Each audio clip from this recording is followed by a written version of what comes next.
put people in it. You can sign up to get notices on a particular plot or project that you want to be aware of. So it's all in one place now, and you don't have to wait till the weekly or the monthly newspaper comes out. It's quicker, it's more accessible for most people because of the platforms they're on.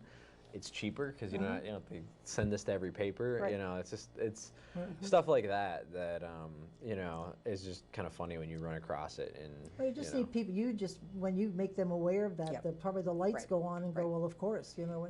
Susan, we have about 2.5 minutes left, and I don't know if you wanted to speak about anything specific. I would love you to talk a little bit about Spotlight on Financial Transparency, which you developed. And I think people need to give you big kudos for that. That's really easy to understand. It's the KISS theory. I love it. It was, you know, an attempt to help the state be more transparent, especially on financial issues. And we created a website, spotlight.vermont.gov, that gives you all the elements that you need to understand about the budget, the revenues and the monthly revenue reports and the emergency board meetings, all of our expenditures, whether they be state employee salaries, all the vendor payments we make, contracts and grants, and also it has a section about financial reports, the CAFR and the auditors' reports that they do. So it's really a one-stop shop. And one of the things that I remember before we created this was how many phone calls we would get all the time about how much was in the rainy day fund, in the budget stabilization. Everybody wants to know that. Nobody calls about that anymore. They can just go look it up, you know. And how much is the budget, and how much did AHS get? Just go look it up. So that was the purpose was really an outgrowth of the fact that we got an F from remember that from U.S. PIRG, which is let's see, so what is that? PIRG is Public Interest Research. Thank you. Yeah. So the U.S. version of VPIRG, and we had all of this information. It was just all on separate websites. So the tax and the revenue information was over here, and then the budget information was over here, and contracts were over here. So all I did really was just consolidate it into one place. Right. Yeah. One go-to spot. Yep. And that was one of their main criteria was to have one site to go to, a particular site, and so we did that. And they push every year to have more and more. One of the things that we can't do is other states are required to do county and local spending. But we don't really have that. We don't have the ability to do that. We don't really have county government like other states. No, we don't have county government. Well, Susan, I want to thank you for being on. Thank you. We've learned some things, and check out the Spotlight. It's right on the main website. It's on the main website. If you go down to the bottom, you'll see Financial Transparency, Spotlight, or you can just Google spotlight.vermont.gov. Great. Thanks for tuning in. I hope you've learned some stuff. We have. We'll see you next week, and in the meantime, keep listening beyond the soundbites.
Out that the sun shines down its power to all the world and makes the wind blow strong as it will. I wonder hope gentle rains can fall upon the land so lovely earth can stay lovely still.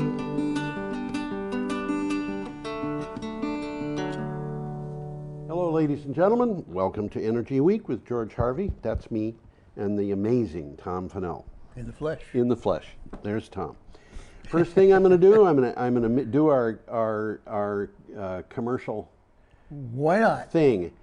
Get it over with. Yeah, BCTV needs to get money from people because it's been personally attacked by Donald Trump. All of the local community TV all stations. All of them need not it. Not just BCTV. Yeah, but our studio is a BCTV studio. Yes. So in order to do Energy Week, we have to have a studio. A studio, yeah, absolutely. And so we're asking for donations just to keep this show going. And what you could do is go to brattleboro.tv.org and click on the support local television thing at the bottom of the page. And when you make a donation, please say that it's supporting Energy Week, so it'll be credited to us. So it'll be credited properly. Yeah. But we're not quite there on our fundraising for the show, but we're going to continue even when we are there to keep fundraising going for BCTV, because BCTV needs the funding. And the other thing that I want to say, the Brattleboro Select Board has had a declaration that we're in a climate emergency brought to them. And they've turned it down. And they've turned it down. Now, their reasons for turning it down may be valid. I don't know. I don't want to judge them for that, but I want to point out the climate emergency is a very real thing, and it does. All right, let me back up a bit. The IPCC report that came out almost a year ago said we had until 2030 to reduce 45% of our emissions, or we would not be able to stop climate change at 1.5 degrees Celsius, right? Doesn't sound good. Doesn't sound good. Now, we've already done about 1 degree Celsius and a little less, and basically what that means is the city of Houston has had 2 1,000-year floods in a 2-year period. There have been 5 500-year floods in southeastern Texas in 5 years. It's not supposed to happen. The Gulf Stream has slowed down by 15%. The melt of the Greenland ice has gone as far as scientists expected it to go only 5 years ago, by 2070. I mean, the situation is getting worse. And, you know, I went through this thing a couple of years ago where I tracked flood insurance premiums, and I based on inflation and increase in the population, the increase in land value relative to the dollar, and so forth. I figured that the premiums should have gone up between 1977 and 2015 by a factor of 5.5. They should have been 5.5 times as high as they had been. They didn't. They went up by a factor of 47. Wow. And what has happened since then, since Donald Trump became president, that particular department of the federal government has overspent its budget by $22 billion supporting flood insurance. That's going to have to be made up from somewhere. It's supposed to be made up from premiums, but the premiums aren't there. The premiums are not being raised to cover that. Basically, what I'm saying is we're in trouble. Scientists have been saying, if you think about addressing this in 2 parts, we have to change the laws, and then we have the changes work out in the field. So you do one, and then you do the other. We got to stop burning things. Yeah, scientists are saying it's going to take about 9 or 10 years once the laws are changed to get the work done to get to that. So basically, we've got until maybe the middle of next year to change the laws. With Donald Trump in office, with the Republicans in control of the Senate. And he's saying it's a hoax. And he's saying it's a hoax. He wants to go the other way. We've got a problem. Oh, boy. We've got a problem. And now the scientists are saying, well, if we don't deal with this, our civilization could collapse by 2050. As we know it. So we're back to the caveman days. We are in trouble. You got a club? Huh? Got a club. All right, there's two ways we can approach this. Yeah. We can approach it by letting the federal government do it, which if means they will. Well, they're going to have to at some point. There's going to have to be, you know, the climate is changing. There's no question about that. Some president is going to have to say, yes, we're going to deal with this now. And the longer we put it off, the more pain there is in that statement, the more disruptive it's going to be. We may be in a situation where we have to deal with this the way the United States dealt with the Second World War, where the federal government went to the auto industry and said, you can't sell cars anymore. I don't think people would like that, to be told you can't buy a car. In those days, 3 gallons of gasoline per week was the rationed amount. 3? 3. So if you've got a car... That's just enough to conform to alternate side of the street parking. Yeah. Well, if you have a car that burns a gallon in 20 miles, that means you would have a range for the full week of 60 miles, which makes those low-range electric vehicles look pretty attractive. Basically, we have a choice of allowing the federal government to do really disruptive work addressing this problem, because the problem is too disruptive. I mean, 2,000-year floods in 2 years means anybody who has filed flood insurance on both occasions can't get insurance anymore on your house. That means you may lose your mortgage. I mean, this is serious. There's another possibility, and that is if everybody who is concerned about climate change said, I'm going to restrict my purchases of fossil fuels as much as I possibly can. Not likely. Well, if they did it, just the people who are concerned, it would be a matter of not very many months before the oil industry would be saying, yes, I think we better do something about climate change, because they've got their backs against the wall now.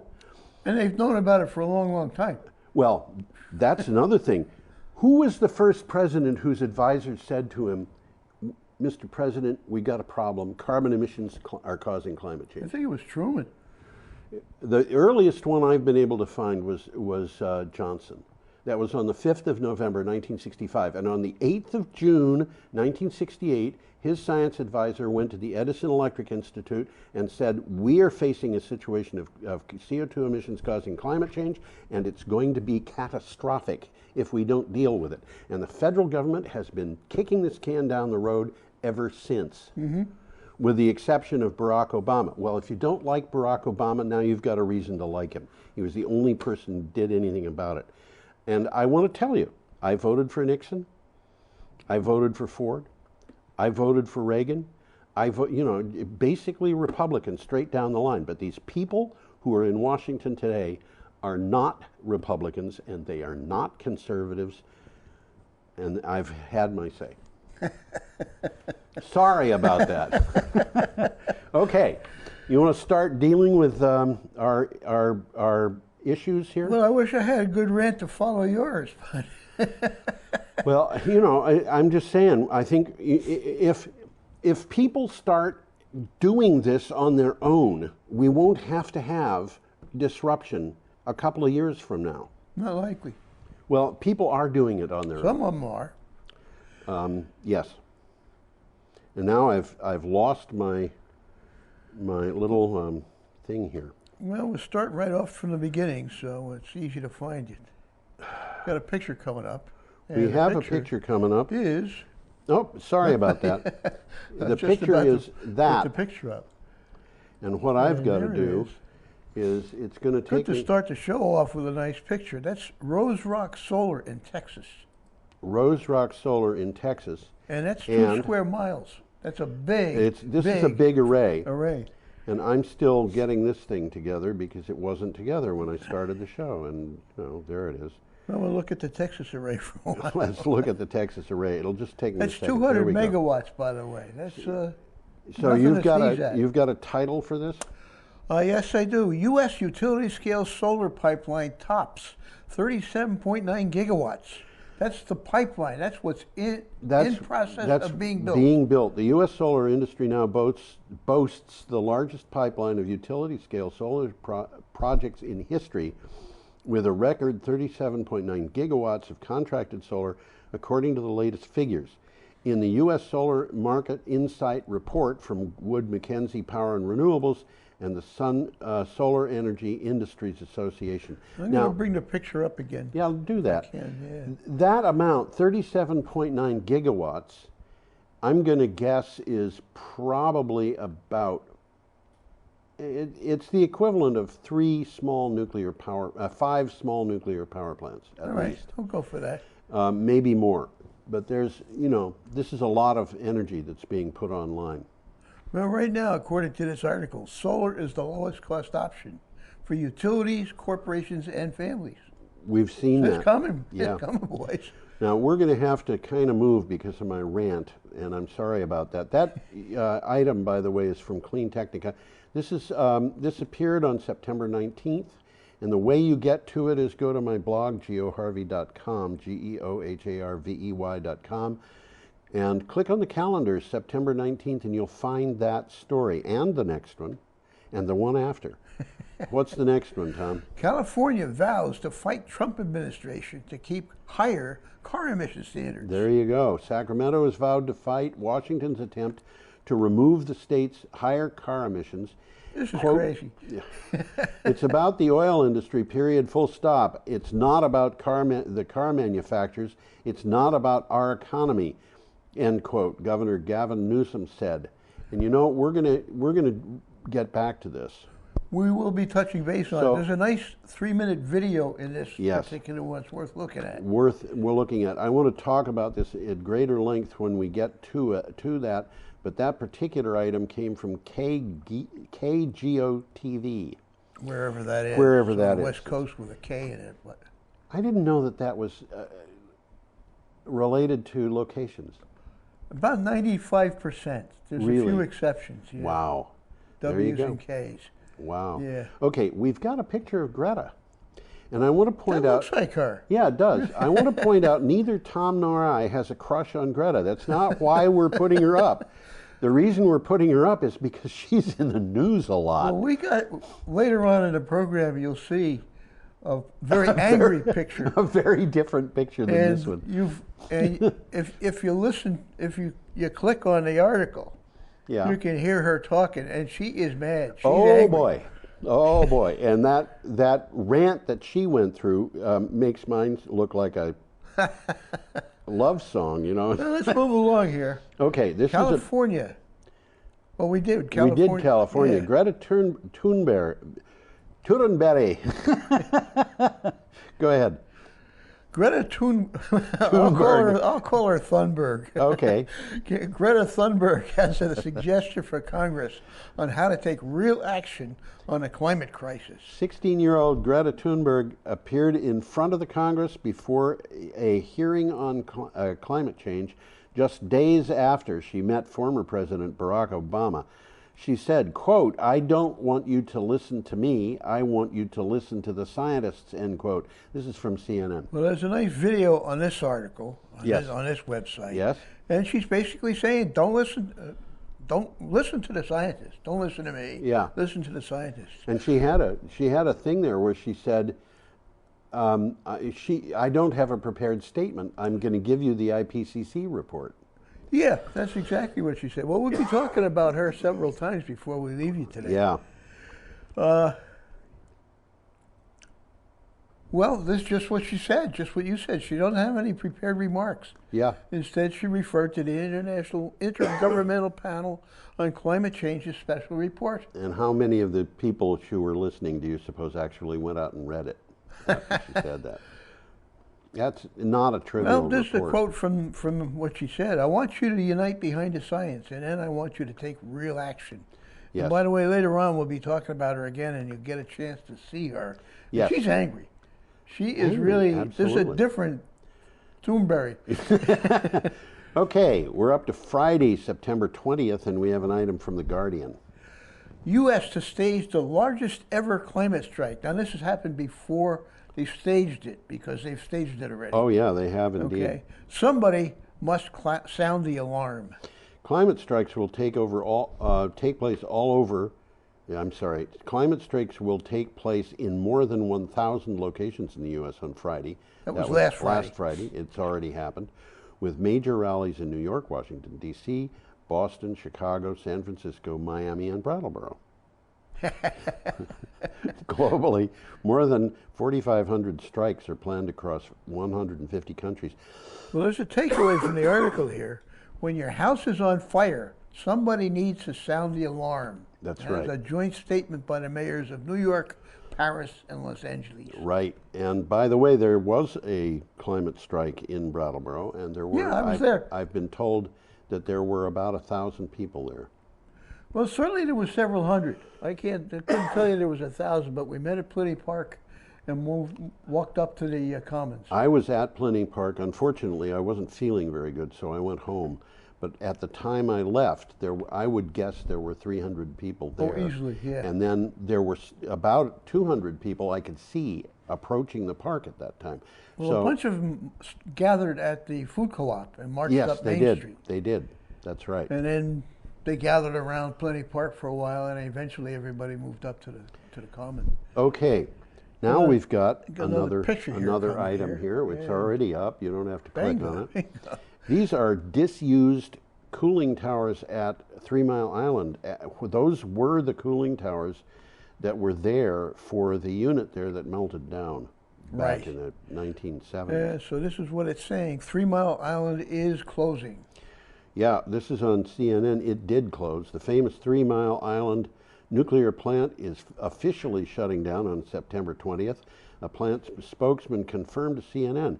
Exelon Generation announced in May that it would officially close the plant by September 30th, citing a lack of state action in subsidizing clean energy. Citing a lack in state action. That's a different way of saying, by the way, we're losing money. Yeah. Well, that's exactly what's going on. From the article, the plant had not been profitable for 5 years. Yeah, so why run it? It will take decades for the plant to be completely cleaned up and will cost around $1.2 billion. So you're going to put $1.2 billion. What they have to do is they have to take the account that they've been putting money into that is there for exactly this purpose. And they have to bank on the idea that that account is going to increase in value through whatever economic downturns might happen in the meantime. And it reminds me. Well, this could be a long time because they're estimating it could take up to 60 years before they remove all the radioactive waste. Yeah, and it reminds me of a headline that I saw when I was in college a long time ago, and it said that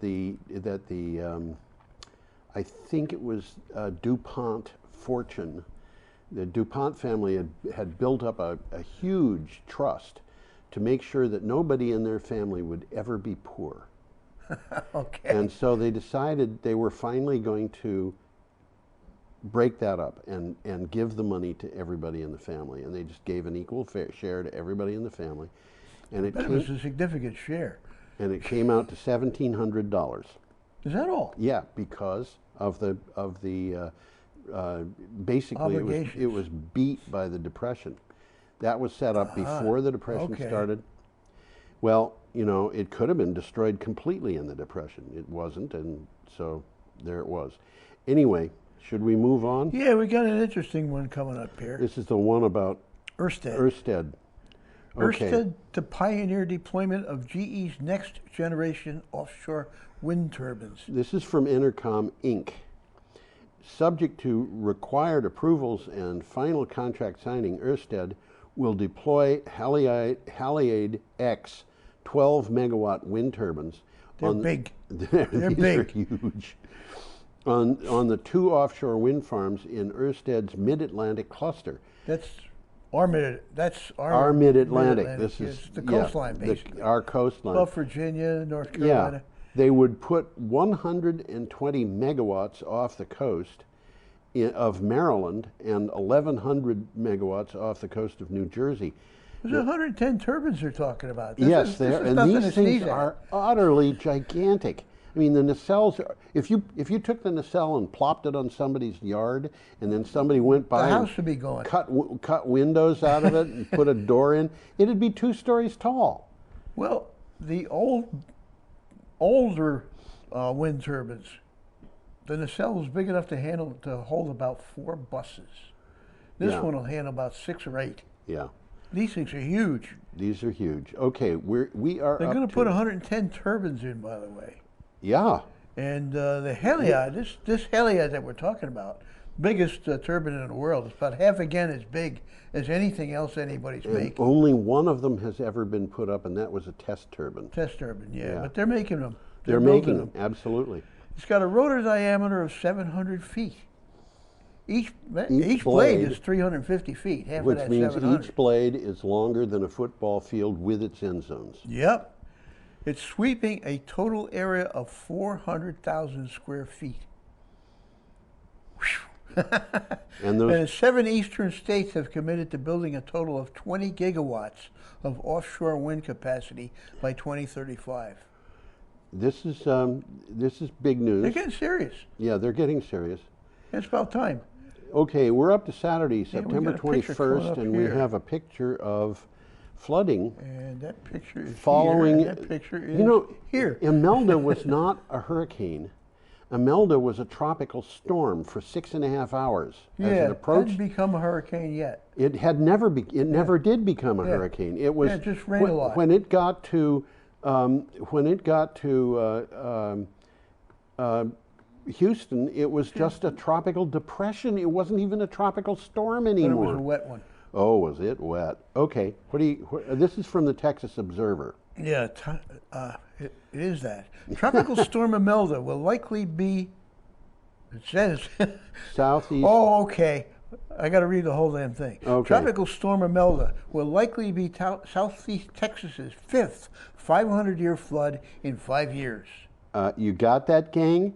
This is the 5th 500-year flood in 5 years. You're supposed to have 1 500-year flood in 500 years. That's right. Tropical storm Imelda was incredible. Though it might be too soon to tell how climate change shaped the intensity and speed with which Imelda struck Texas, Imelda will likely be Southeast Texas' 5th 500-year flood event in as many years. And by the way, it has been Houston's second 1,000-year flood. Second 1,000-year flood in 2 years. Some parts of the Houston-Galveston area recorded more than 40 inches of rain. Right. 2 years ago, Harvey dropped 50 inches of rain. I mean, and what's happening here is the warmer water is allowing more water to evaporate from the Gulf of Mexico or wherever.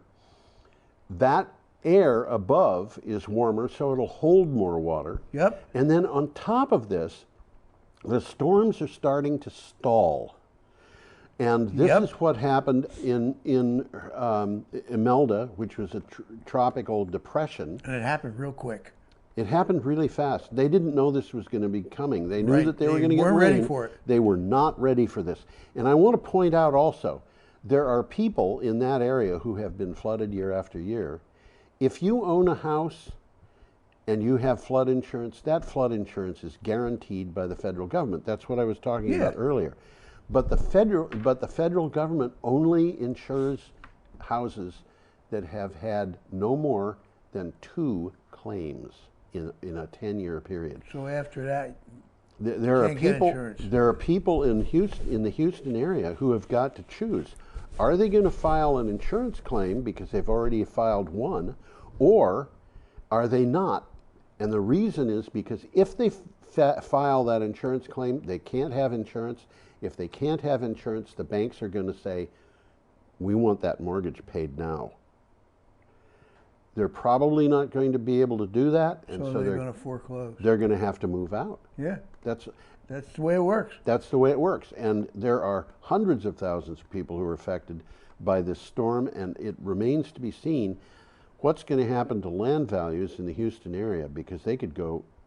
If everybody's getting foreclosed on, the land value is going to drop, going to plummet. You can't sell these houses. You can't sell it because you can't use it. Yeah. You could grow trees on it, that's about it. A friend of mine was told me about driving along the coast of Florida, And the person who was driving the car said, "You see all those mansions over there?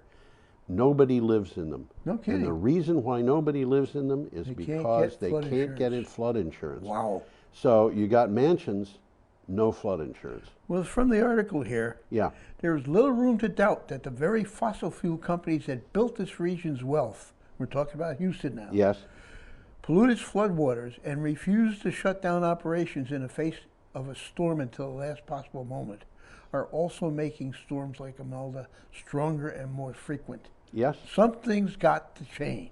Something has to change. It does. It does. There's no question about it. Okay. Well, we got another one coming up. We here. have one here from Modern Diplomacy. After stalling last year, renewable power capacity additions to hit double-digit growth in 2019. After stalling last year, global capacity additions of renewable power are set to bounce back with double-digit growth in 2019. Didn't I just say that? I think you did. driven by solar PV's strong performance, according to the International Energy Agency. PVs are being put on all over the world like crazy, but also wind turbines are going in, and people are just looking for whatever they can do here. Well, yeah, let's get a sentence from the article. Do that. Renewable capacity additions need to grow by more than 300 gigawatts globally each year between 2018 and 2030 to reach the goals of the Paris Agreement. That's just to reach the goals of the Paris Agreement, which between you and me and anybody out there watching, those are moderate goals. Yeah. Those are probably not going to be sufficient for what we want to do. Okay. Well, we got our girlfriend up here again. We have our girlfriend up. There she is. And I'll pull her up And there. I think the woman standing behind her might be her mother. Uh-huh. Her mother has, you know, that kind of blonde hair. Her mother is an opera singer, by the way, and is well known in opera groups. She's not, you know, if she had been a pop singer, I think you probably know Greta would probably have grown up rich. Her father was an actor, but her father has basically given up most of his career to manage her mother's career and her. Mm-hmm. So, you know, I've heard, somebody recently was saying, well, she's a child of privilege. I don't think I'd call her a child of privilege. I don't think so, No. Well, from the article, climate protests, marches worldwide against global warming. We're back to the protests again. This is from the BBC, and of course this was written after the protests started. Millions of people around the world held a global climate strike on Friday, inspired by activist Greta Thunberg. Protesters across continents waved placards and chanted slogans in what could be the biggest ever demonstration over global warming caused by humans. Well, this is from the BBC. Yeah. And if you want to go to the website, there's some nice videos on it. Yes. And I'll give you a quick how it starts off. Pacific Island nations like Kiribati, the Solomon Islands, and Vanuatu, all threatened by rising sea levels, kicked off the strike. Yes. Okay. From there, demonstrations spread to cities in Asia, Europe, Africa, and the Americas, including Brattleboro. Including Brattleboro. Isn't that amazing? Greta said about 4 million people took part in the strike around the world, and we're still counting. Yeah, I have read that. This is an emergency. This is an emergency. Now, this is a quote from Greta. Yeah. Our house is on fire, and it's not just the young people's house. We all live here. That's it right. affects all of us. That's right. This is only the beginning. That's right. Climate change is coming whether they like it or not. Yes, there are people who are my age. I'm 73. There are people my age who are going to be severely challenged by this in the United States. I have absolutely no doubt about this. Okay?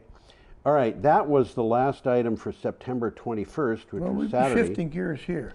And our next item is from September 22nd, Sunday, and it is from the Market Oracle. This is a very long article. How Russia seized control of the uranium market. Mines in Canada and elsewhere which have supplied uranium for nuclear fuel have been closing as Russia and Kazakhstan put pressure on the market. The U.S. imports 93% of its nuclear reactor fuel. And much That's of that, interesting. 93%. 93%, and much of this is from Russia. But Donald Trump says it's not a problem. Well, maybe it isn't. You know, it strikes me as mind-boggling that Donald Trump would see this as not a problem, and yet he wants to make sure that the United States produces more oil than it uses as a matter of security. Yeah. It is mind-boggling. Why? Well, Kazakhstan is hanging along there with Russia, but Donald Trump is, I think, maybe hanging along there with Russia too. He might very well be. Yeah. Well, from the article, mines are closing in response to low uranium prices. An estimated 35% of the uranium supply has disappeared. The accidents at 3 Mile Island and Chernobyl caused utilities to become wary of the time and cost needed to build and permit nuclear plants, Yeah, which we've talked about. Absolutely. That led to fewer of them being built, depressing demand for uranium. Yes. This is really complicated. Well, it is, except that it paints an overall picture which is not all that complicated. Well, there's more going on. Yeah. The advent of fracking slashed the cost of natural gas production. Yes. Okay. Utilities flock to the cheaper fuel at the expense of less competitive nuclear power. And Trump does not think cheap uranium imports impair national security. What can you say? You can't say much. I mean, this is totally illogical. We have another picture here that's already up, Tom. Yeah, it is. Isn't it? It's there. This could have gone to the one we just talked about, but it goes to the next one. Yes, that's right. This is from Deutsche Welle, and it's about coal. That's a coal mine. I hadn't figured it out. It's mines with turbines in the background, and it's a coal mine. It is a coal mine. And Germany to join an alliance to phase out coal. In the wake of the global student climate strike, Environment Minister Svenja Schulze, I can't pronounce German anymore, said Germany would move further in its efforts to phase out coal. Berlin is hoping to shut down all of its coal-fired power plants by 2038. The country will be joining the Power Past Coal Alliance. And that's from Deutsche Welle, which is a pretty good quality radio station, worldwide shortwave station. Is it? Yeah, I used to listen to it when I was living in Saudi Arabia. It's a magazine also. It probably is now. I know it as a magazine. Yeah, well, it was a radio station. I'm sure it still is. Sort of like the Voice of America, but a little bit more truthful. Yeah, a little bit more truth. Yeah. Okay. I said truthful, but it doesn't matter. Yeah. Okay. There's a video here that's 2 minutes long that's worth watching. Well, that's good to know. Okay, the coal exit is a central pillar of global climate production. Protection. Yeah. Germany is officially, quotes, committed to ending its dependency on coal. The PPCA, that's the Powering Past Coal Alliance, okay? Yes. The PPCA, founded in 2017, is comprised of 30 national governments whose objective is to halt new construction of coal plants, okay, and international funding for coal, and adhere to the Paris Climate Accords. Mm-hmm. So things are happening, guys. Okay. We're still on Sunday, September 22nd, and we are. We have an item from the National Memo. The Trump administration suppressed over 1,500 climate change studies. They wouldn't do a thing like that. And there's a funny little thing going on with numbers here that I was not able to figure out. So I'm just going to read it the way it was in the article. The Trump administration systematically suppressed and minimized the results of more than 1,400 studies related to climate change at the Department of Agriculture, information released by Senator Debbie Stabenow, Democrat from Michigan, shows. Farmers are not getting the facts they need. Now, the reason I said the thing about numbers is that the title says 1,500. The article says 1,400, and I looked. I wouldn't argue that. Yeah, I would look to find out, but 1,400 is bad enough, regardless of which number is correct. Well, there's a little bit of a takeaway from the article. The facts show that climate change is likely to drive down yields for some crops, yes, harm milk production, and lead to a drop in nutrient density for key crops like rice and wheat. Yes. But nobody knows that. Well, a lot of farmers are getting the picture. Well, they're not getting it from Trump. They're not getting it from Trump. Attacking but I mean, climate research and hiding it has been one front in a wide-scale war on science under this administration. yes, and I have to say, Tom, it didn't start with his administration. No, it didn't. It started a long time ago. I mentioned earlier that I voted pretty much straight Yep. Republican. Well, I stopped because I figured out in 2003 that the Republicans who were in control of these departments in Washington were suppressing climate information. And it was obvious to me that that was the case. And, you know, if you look at agriculture in Vermont, the farmers at that time were already complaining about how it just went from one bad maple syrup year to another. Yeah. You know, and Maple syrup's been migrating northward. it's been migrating northward, and we've had the I refer to this often. The deer ticks have come into the state carrying Lyme disease with them. We've got new kinds of trees growing. I don't think I'd ever heard of a pawpaw tree growing in this area now, but they're growing on Elliott Street. You know, we're getting into crazy weather, and things are changing. And if the farmers don't update to deal with the crops that they've got, they can't produce what they're supposed to produce. But well, let's move along here. We got another picture coming up. we are up to Monday, September 23rd, and we have a picture of an offshore wind farm, and it doesn't have a caption because I couldn't find who produced that picture. It's an interesting picture, though. See that little thing sticking up in the middle? Yeah. That's a 5-story building. That's where the crew lives, among other things. Is this the one where there was a video with it that showed a guy talking about living on that thing, and there were 100 people living on it? I don't remember seeing that. No, there was one that we did, and I think it might have been this one, where that's what this guy was saying. This is an interesting place to live. You have 100 people living here. It's a hotel. It's a hotel. That's what he called it. Renewable energy projects approved. And this is a wind farm, of course. Yes, and this is from a publication called Construction Enquirer. The UK approved electricity supply deals for a dozen major renewable energy projects, including the world's largest wind farm, the £9 billion Digger Bank project off the Yorkshire coast. That's over $10 billion. The project will provide 6 gigawatts of electricity, enough to power 7 million homes. Well, this Dogger Bank, we never hear much about it, but it's a large sandbank. Huge. In the shallow area of the North Sea, about 60 miles off the east coast of England. Yeah. And because it's shallow, it's ideal for turbines, and they're taking advantage of that. They're taking advantage of it. There's more than 600 turbines planned, standing 600 feet high.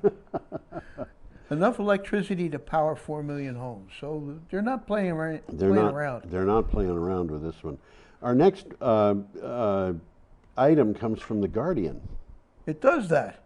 Countries must triple climate emission to cut targets to global heating to 2 degrees centigrade. That's not 1.5, that's 2. That's 2. Wow. An assessment backed by the world's major climate science bodies has found commitments to cut greenhouse gas emissions must be at least tripled and increased up to 5-fold if the world is to meet the goals of the 2015 Paris Climate Agreement, which were not 1.5 degrees, they were 2 or less.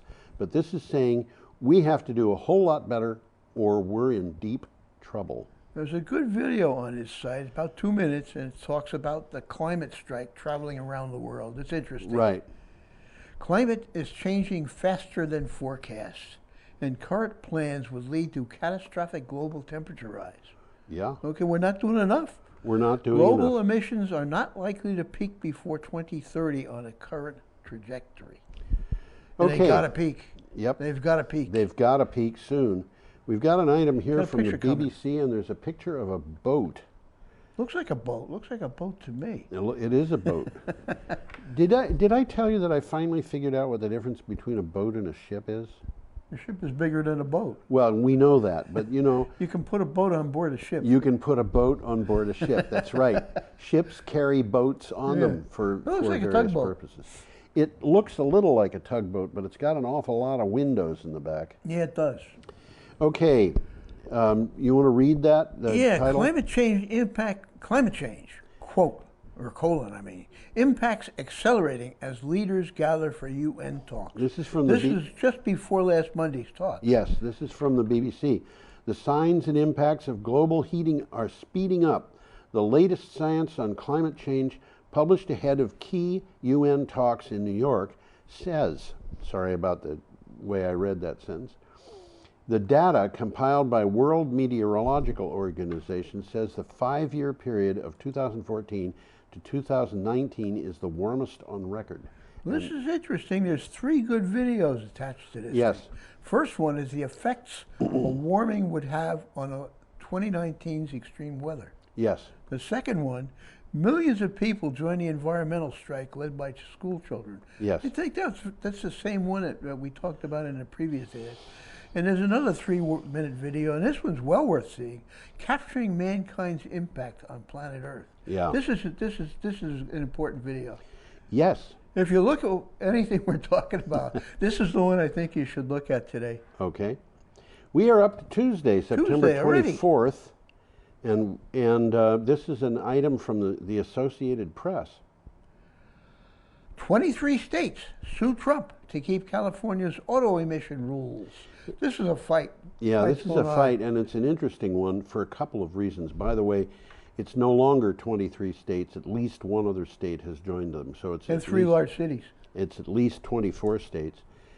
California sued Friday to stop Trump administration from revoking its authority to set greenhouse gas emissions and fuel economy standards for trucks and cars, and enlisting help from 22 other states in a battle that will shape a key component of the nation's climate policy. And this is something that car producers are supporting.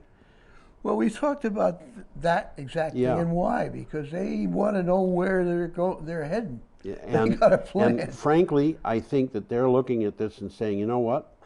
We don't want to hit 2021 with a new president who comes down hard on us. Yeah. We want to go into 2021 knowing where the market is moving. A little background here. Federal law sets a standard for how much pollution can come from cars and trucks. Right. Okay.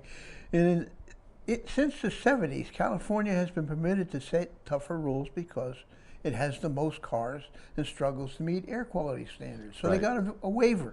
Yeah. Okay. On Thursday, the National Highway Traffic Safety Administration withdrew California's waiver. Okay. And California said, can't do that.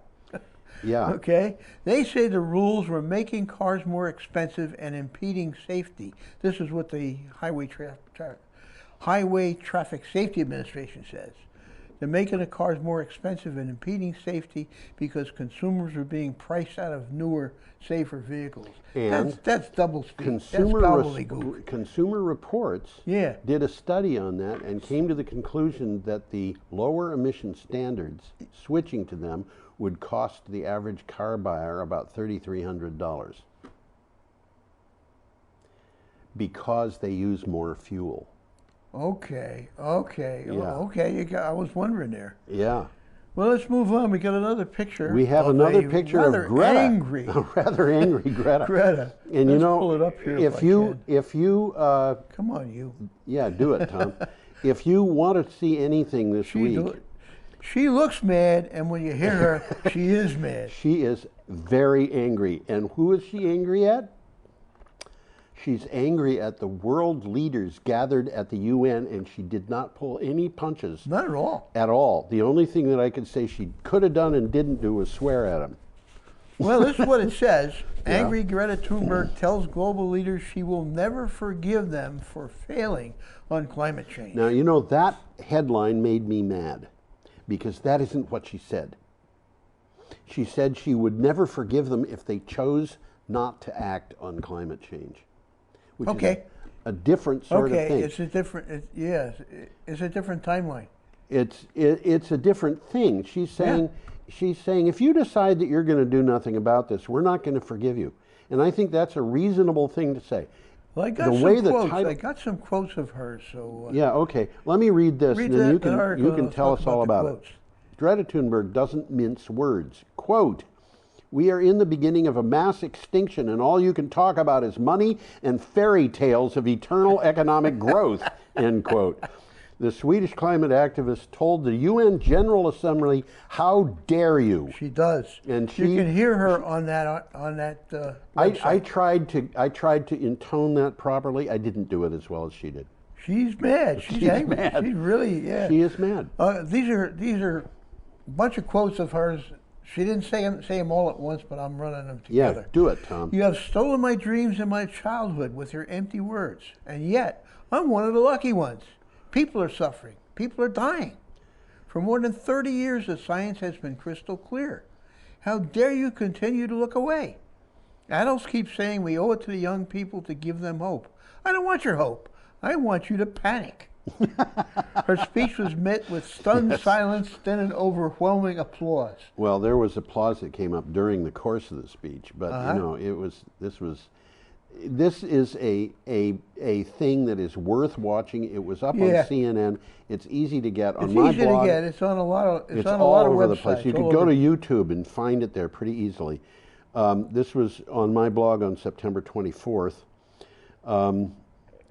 Should we go on to the next one? Yeah, we got one coming up here. South Australia plans for 100% renewable energy economy. This is a 100% renewable hydrogen economy. Anyway. Yeah. I didn't say hydrogen. You didn't say hydrogen. Okay, there's a story there. Renew economy. This is an interesting story. South Australia, which by the way is governed by the Liberal Party, which is conservative. Which is conservative. It's the equivalent of conservative Republican, has outlined plans for a 100% renewable hydrogen economy, saying that with its enormous wind and solar resources, there is nowhere else in the world as well positioned to produce, consume, and export 100% green hydrogen. Well, a little geography. South Australia is their sort of equivalent of Louisiana. Yeah. In location. In location, okay? Yeah. It's about as big as Louisiana, Alabama, and... I think it's about twice the size of Texas. I don't think it's quite that big. Well, it's close. It is big. It's equal to about 4 of our American states at least. Okay. And it's in the south part of Australia, located centered about where New Orleans is. Yeah. Okay. And I think they have a population of about 2.6 million people. Well, nowhere in Australia is heavily populated. That's true, yeah. So anyhow, they are very well suited to generate electricity, and they don't know what to do with it. Okay. Oh, you can figure it out. Well, yeah, they're going to make hydrogen. They're going to make hydrogen, and they're going to do things with those hydrogen. That hydrogen, they don't have to export the hydrogen. No, they can make the hydrogen into things that they can then export. Bingo, and they haven't decided which one they're going to do yet. Well, they're probably going to do both. It's a win-win situation for them. I mean, if you have hydrogen, you can make ammonia. Oh, yeah. Ammonia is an extremely valuable material. It's very easy to sell. And it burns. And it burns, and it can be used for fertilizer, and it's, all kinds of things that you can do. Okay, if we're done with that, then we're up to Wednesday, September 25th. Well, let's see. We get 10 minutes left, don't we? So we can chat. I got a little bit more about that. I got that rant going, and then we've been tearing through this stuff. Let me read a little bit more about this one. Oh, okay, good. South Australia is already sourcing 50% of its electricity from wind and solar. Yes. Already. It's on track to reach 100% renewables before 2030. Before 2030. Before 2030. Right. They've closed down coal power several years ago. This is a conservative government, by the way. This is a conservative government. And have reduced natural gas generation to a relatively minor role. The cost of wind and solar has fallen dramatically, as we know here, and the cost of electrolysis is falling at the same rate. That's a big deal. And that's how they make the hydrogen. That's how you make the hydrogen. So that renewable hydrogen will be able to compete on cost with brown or gray hydrogen from coal or other fossil fuel sources. Absolutely. So they're sitting on a gold mine here. They are indeed, and they know it.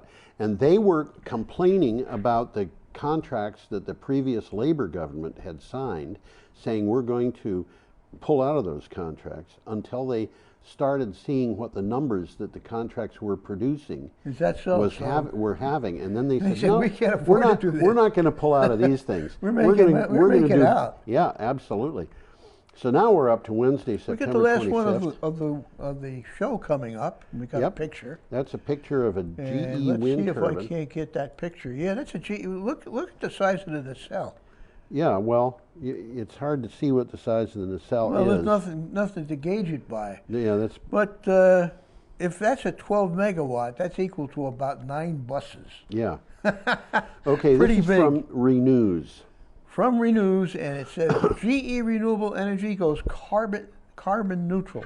And by the way, GE Renewable Energy is the name of one of their divisions. Their biggest divisions that makes these things. Yes, that's right. Okay. The wind hydropower energy storage and grid operations business of GE has committed to going 100% carbon neutral by the end of 2020. GE Renewable Energy Chief Executive Jerome Pécresse said, quote, "This is a decision that makes business sense," end quote. Natural capital partners will advise GE on the move. Well, the biggest part of GE Renewable Energy is in France.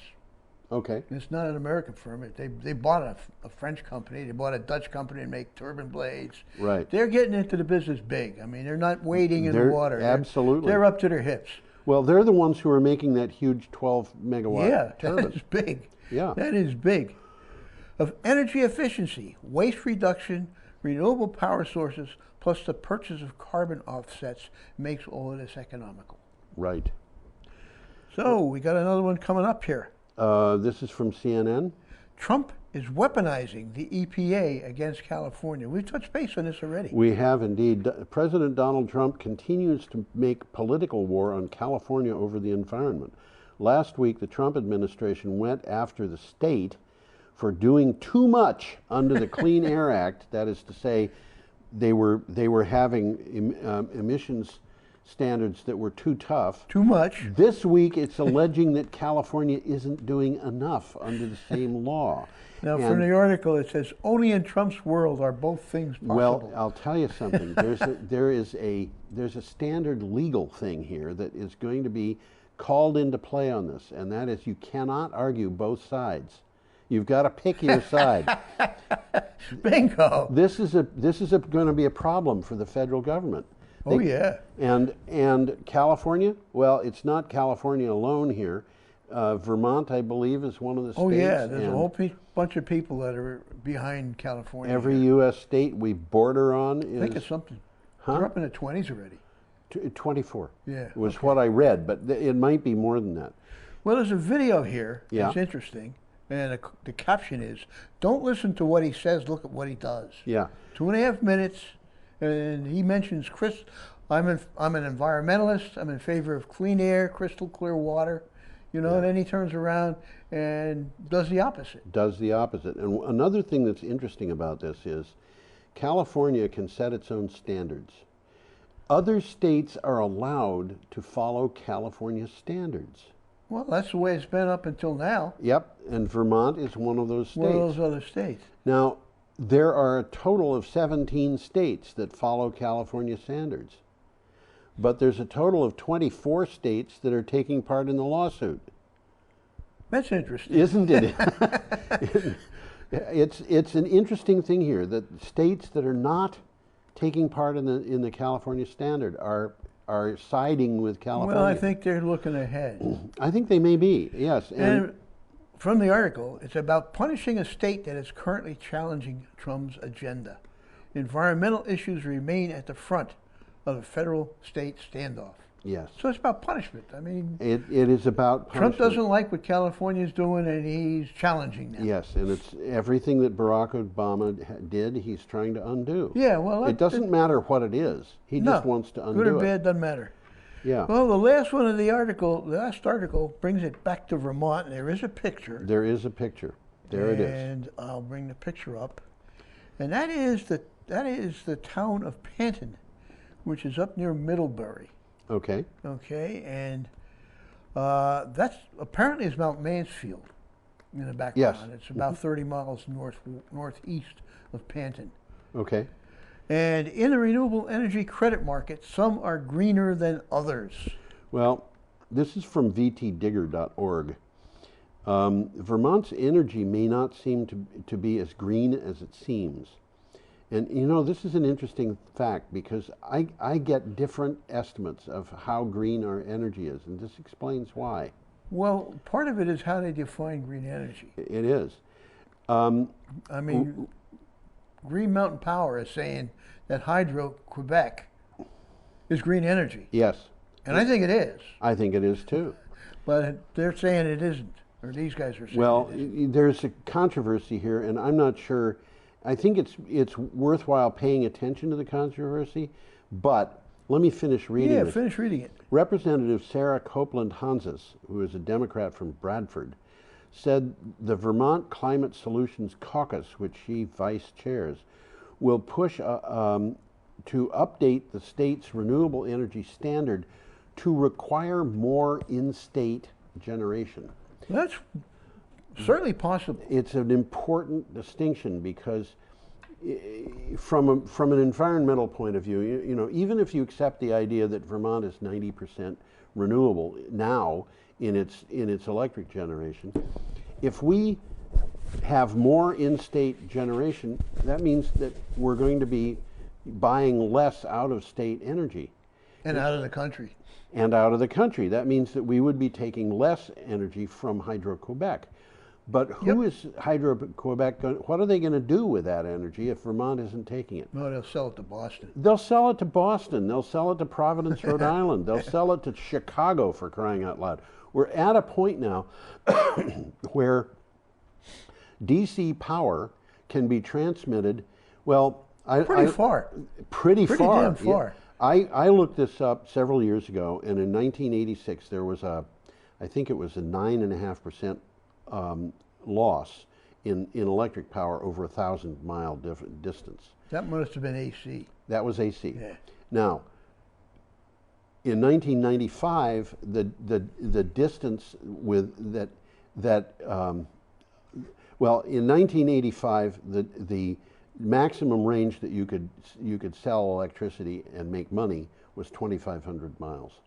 Okay. In 1995, it was 4,000 miles. Okay. But now we've got this new electronic stuff where we can go to DC power and we can move this stuff with DC without the AC losses. Without the AC.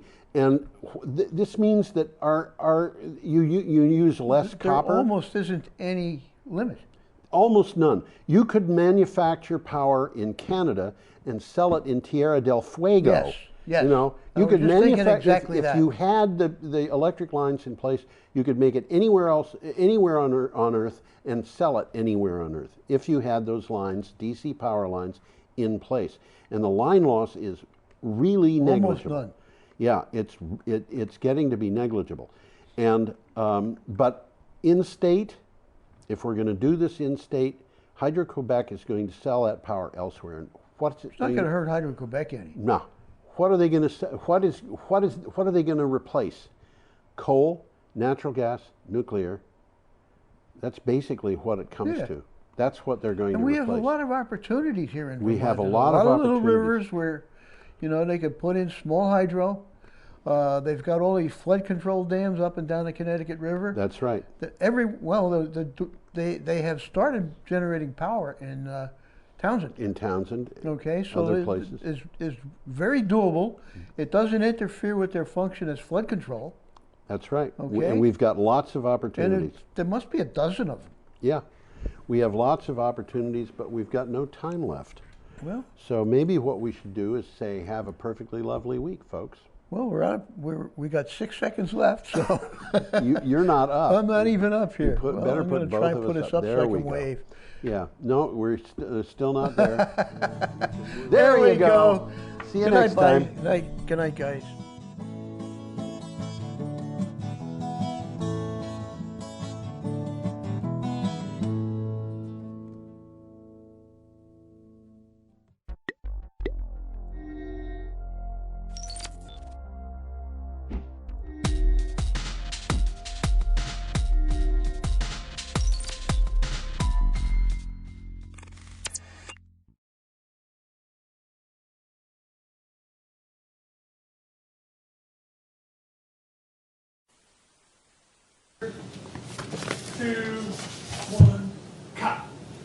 Good morning, BUHS. Today is October 3rd, 2019.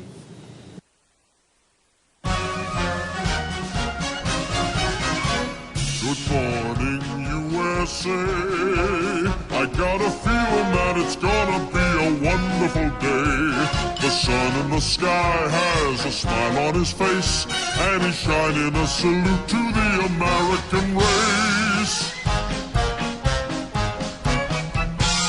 Oh boy, it's swell to say, good morning, USA.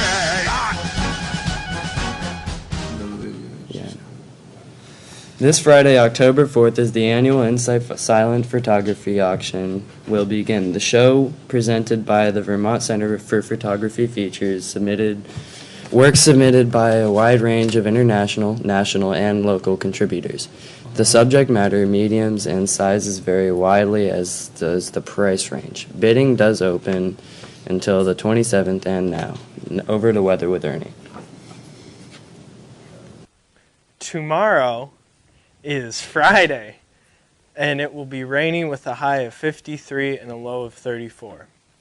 Saturday, it will be partially sunny with a high of 54 and a low of 32. And on Sunday, we'll have a nice sunny day with a high of 59 and a low of 35. Back to the desk.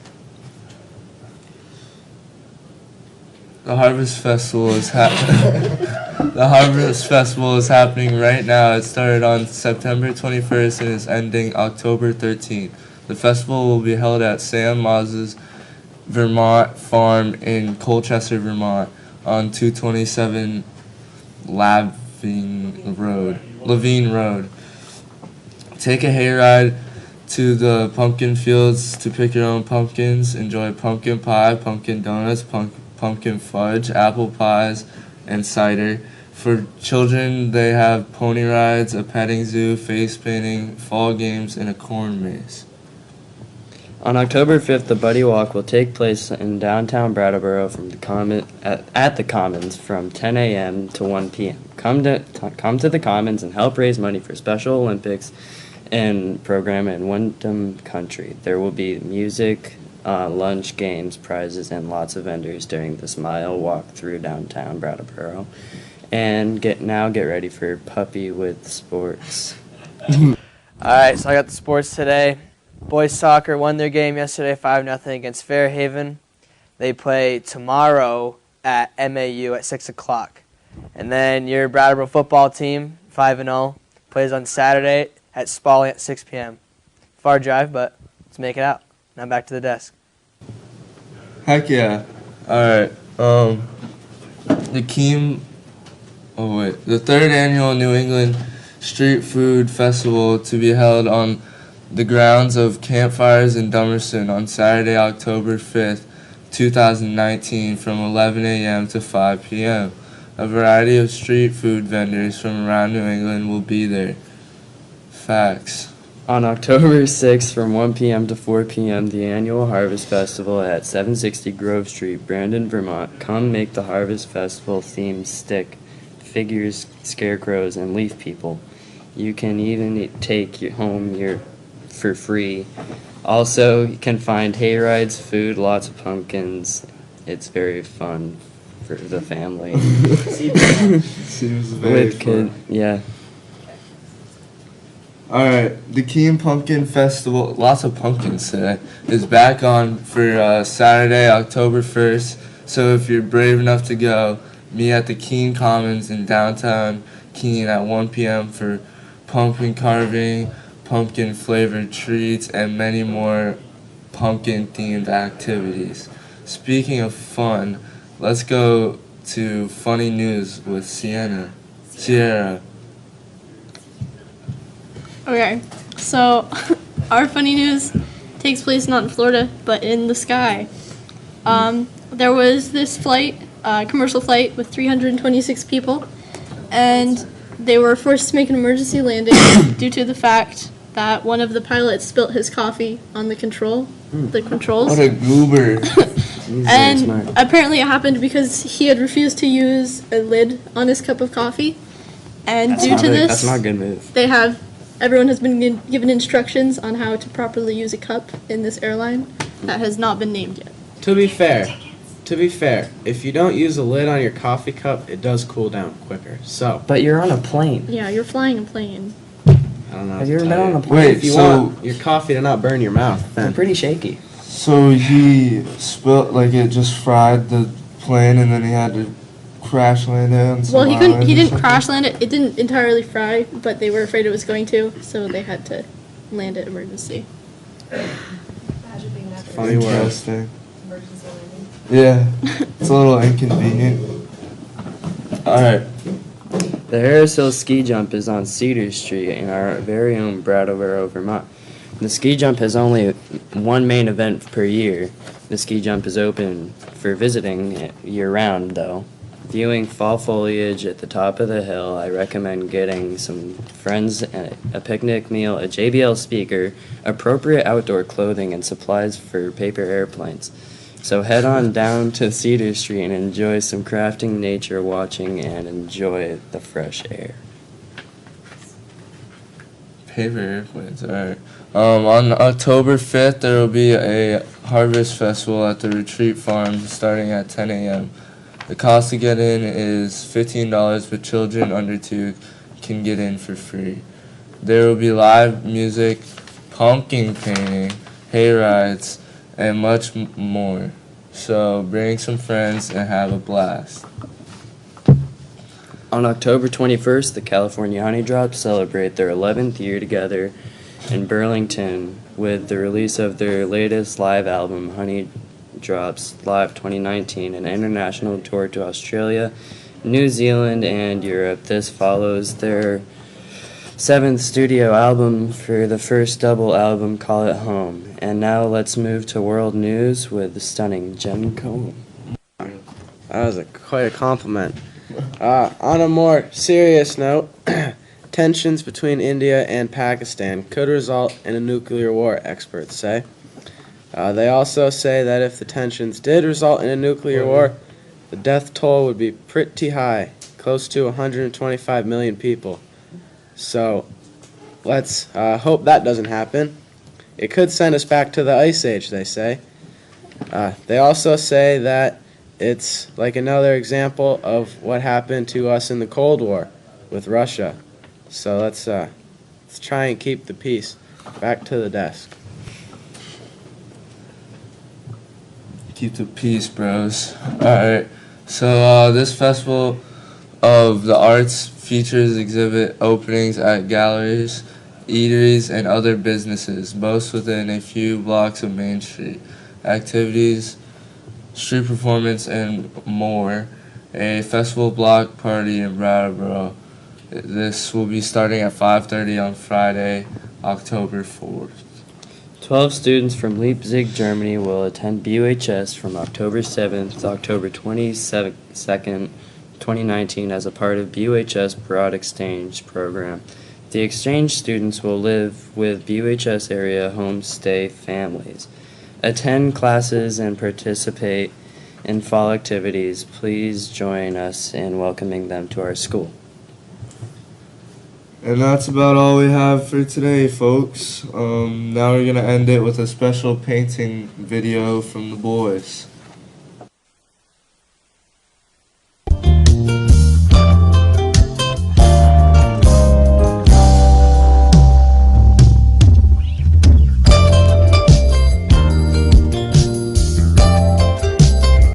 Hello, and welcome to Painting with the Boys. We have Jem, hello, and we have Dylan. Hello. This is how it works. They have 3 rounds to paint whatever I tell them to paint. They're going to have blindfolds on.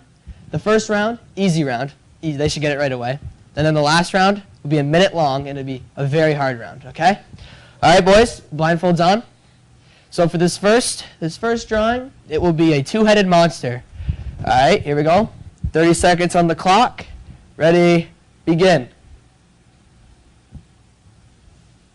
Oh, nice jump. Looks really good. Oh, nice. Wow, Dylan. That looks pretty good. I think Dylan might have him right now. Shoot, I forgot what comes after this. Jem can't figure out what he's drawing, but And stop. Okay, so for this first round, show your pieces. Dylan, you can go first. Take your blindfold off. Oh, wow, that looks pretty good, Dylan. Oh, hold that here. Yeah, I got you there. Nope, just pull it right off. Pull it right off. All right, show the camera, Dylan. Here we go. Oh, interesting, to say the least. All right, Dylan, you can put yours down. Jem, you're up now. I don't know what that looks like to me, but not a two-headed monster. But we'll leave it up to you guys to really see who the winner is. All right, round 2. Set that down there. Round 2, you good? Just taking a while to set up. All right, all right. All right, Jem's ready to go. All right, here you go. Blindfolds on, blindfolds on. And your next drawing will be a horse. 30 seconds, ready, begin.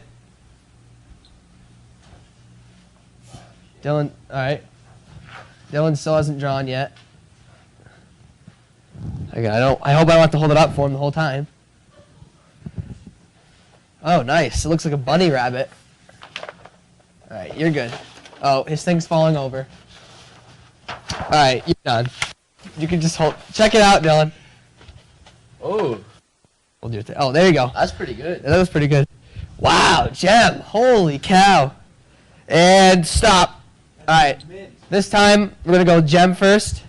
Jem, show us what you got. That looks like a horse to me, if I've ever seen one. All right. Dylan, you kind of drew yours, but your piece of paper was falling off the whole time. I'm not sure what that is, honestly. I don't think it could be any better, honestly. Sure, we'll go with that. All right? Okay. Third and final round, the hard round. Here we go.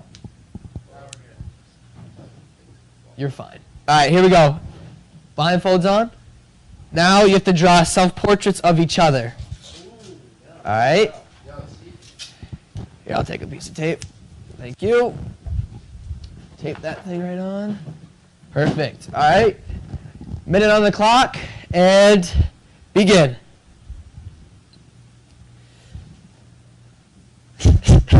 Looks good, Jem. Looks good. Oh, perfect. This looks like Jem.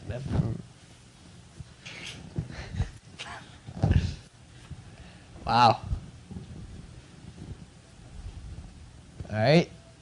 I think that looks like a female to me, but. Oh, my word.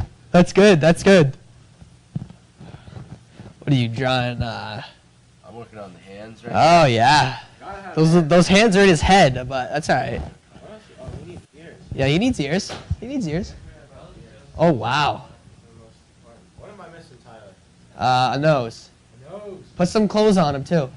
All right, 10 seconds. 10 seconds. 10, 9, 8, 7, 6, 5, 4, 3. Are you done? All right, 2, 1. All right, paintbrush is off. Take it off. Take it off. Take it off. No more.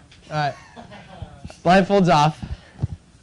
All right, Dylan, you can show your masterpiece. This is what Dylan thinks of Jem right here. True friends. Wow. That's good. His hair's down by his belly, but What's that coming out of my foot? I don't know. Another foot. Another foot? No, I'll take 2 feet. Perfect. All right. Jem? Oh, wow. Wow, that is beautiful. That is beautiful. His smile's by his neck, but that's awesome. All right, well, that's all for today. You guys let us know in the comments any ideas for new drawings, and tell us who won. Thank you.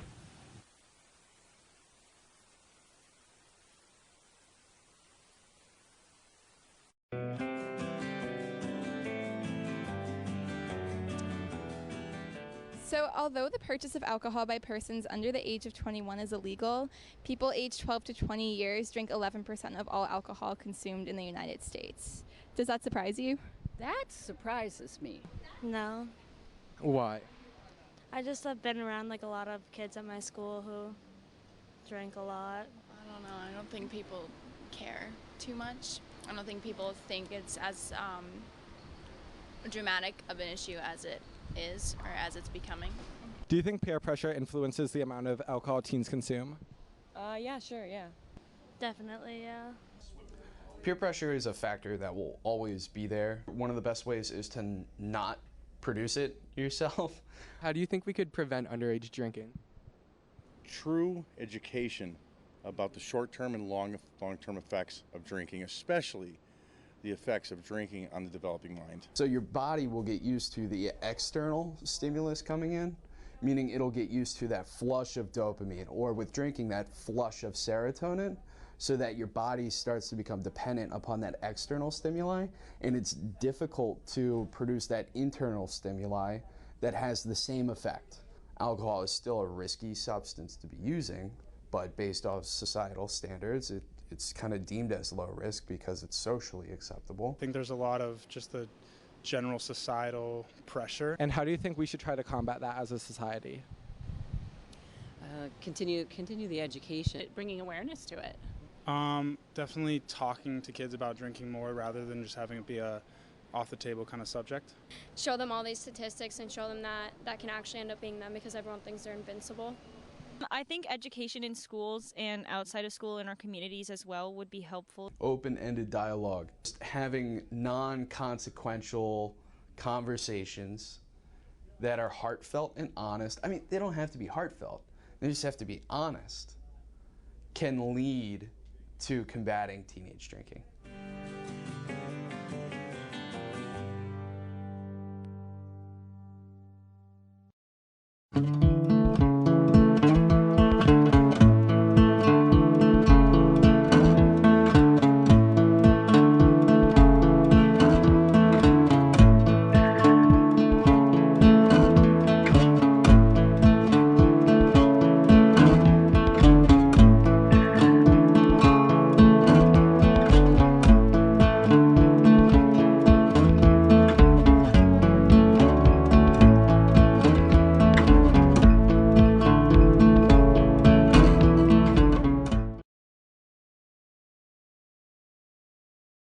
AARP has nailed it. How in the world do we not negotiate bulk price discounts? I mean, the federal government in Part D spends almost $100 billion on medications on behalf of seniors, yet we cannot have a negotiation where when we buy in bulk, we get to pay wholesale instead of retail. It's by law, when this program was passed, the drug companies got a provision in there basically saying they could name the price and then the taxpayer had to pay it. So negotiation is obvious. It's the free market system. If you're buying 100 aspirin when you go into the store, you pay less per unit than if you're buying 10. And that's really the proposition here. We've got to give the program authority to negotiate bulk price discounts.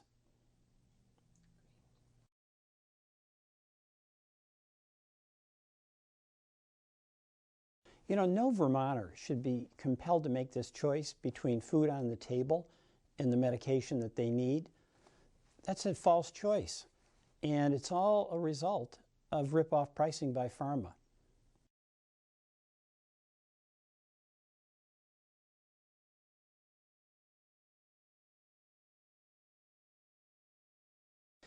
You know, no Vermonter should ever be required to choose between putting food on a table and medication that they need.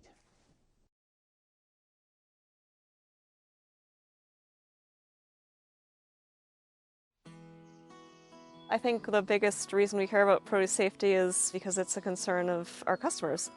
I remember years ago there was like some outbreak of E. coli on spinach, and a woman says to me at the CSA pickup, "Is the spinach safe to eat?"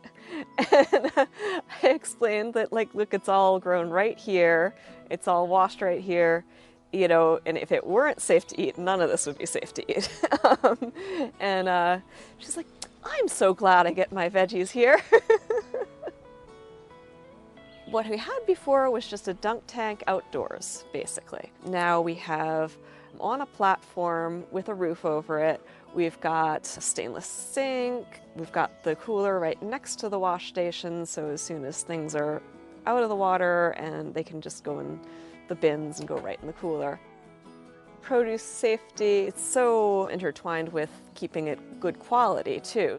Things that are going to get washed and things that should be kept cold, they'll get into cold water as quickly as we can after harvesting them out of the field. And just making sure everybody's aware of things like washing their hands. If you've been handling the animals, then you need to wash them again, and that kind of thing.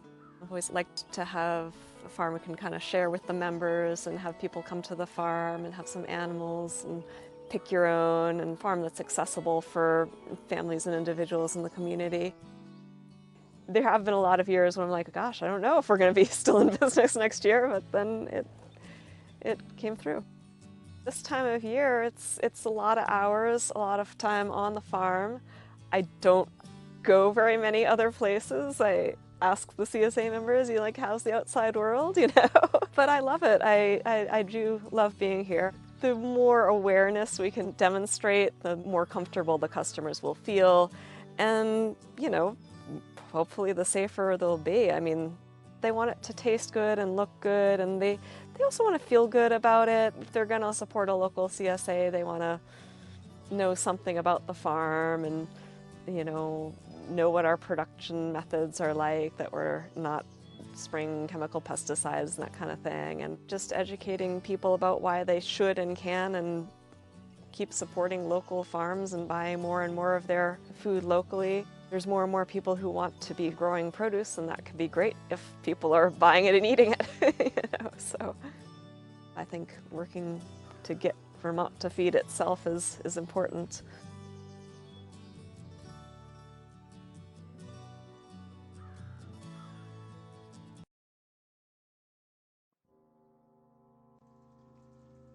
Do you ever wish that you could have 8 arms just to juggle all of the responsibilities you have? So does Zoe, the main character in local author Anne Braden's novel, The Benefits of Being an Octopus.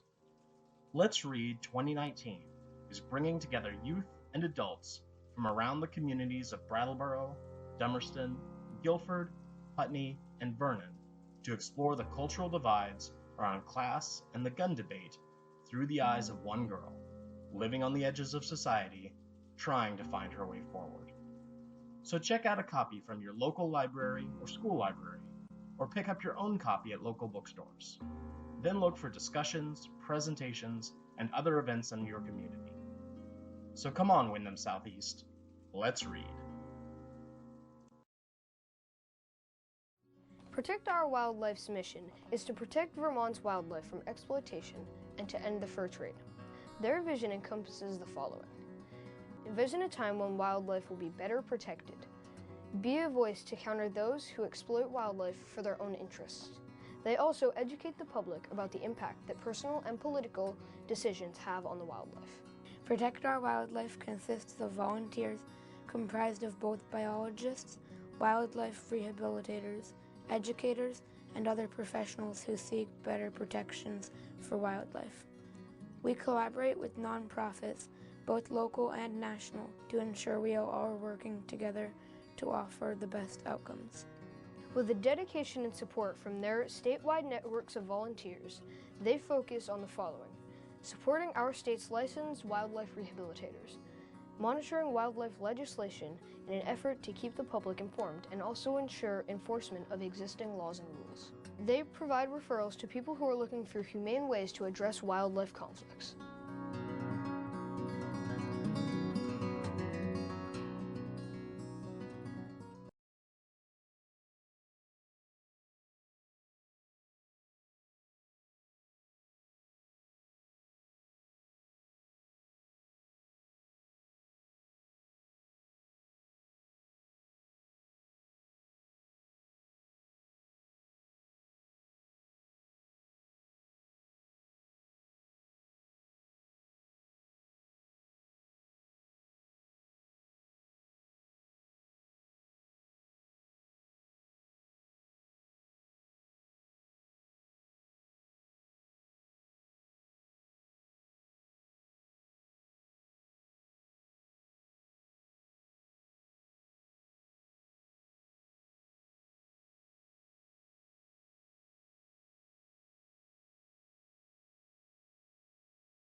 6:30 on the agenda? Okay, well, I'll call the meeting to order at 6:30. 6:34. Go ahead, Tammy. Additions or deletions to the agenda? Oh, I had emailed today wondering if we could possibly discuss field trips and Okay, so we'll add that transportation. in new business. Okay. Cool. Anybody else with any additions or deletions? Members of the public? Review and approve the minutes of the August 19th, 2019 meeting minutes. I'll move that. Rick moves, Barry seconds. Is there any discussion? Yeah, let me jot some stuff down. Oh, I get it. Oh, you got it? Yeah. I'm gonna give it to Matt to type. Good luck to you, Matt. Just remember, I'm a proud graduate of Leland and Gray like you, Matt. All those in favor, say aye. Aye. Okay, old business. Policy C-35, age of admission. So we, at the 8/19 meeting, we went through this. Tammy, did you have a copy hung up in your building? Yes, it's up there. Does it have a hole in it? I think it does. Do you have one, Matt, in your building? It does have a hole in it. Okay. It's been up for a while. Yeah, since the middle of August, almost a month. So basically, it shall be the policy of the River Valley Unified School District Board that children who desire to enter 3-year-old program, pre-K program must have reached their 3rd birthday before September 1st, in the year in which they plan to enter, the 3-year-old program. And it shall be the policy of the River Valley's Unified School District that children who desire to enter the 4-year-old pre-K program must have reached their 4th birthday before September 1st of the year in which they plan to enter the 4-year-old program. It shall further be the policy of the River Valley's Unified School District Board that children who desire to enter kindergarten must have reached their 5th birthday before September 1st of the year in which they plan to enter kindergarten. There shall not be any early admittance of students who were born after this date. Can I have your copy? Sure. So if we're all good, we warned it on 8/19, so we need to adopt it, and we're just gonna make one quick change, Tammy. Okay. The plan. Yeah. Play the plan. Okay. I move that the board adopt policy number, C-35. C-35 as amended. Second. Okay, any discussion? Hearing none, all those in favor say aye. Aye. Okay, motion carries. We have another policy, yay!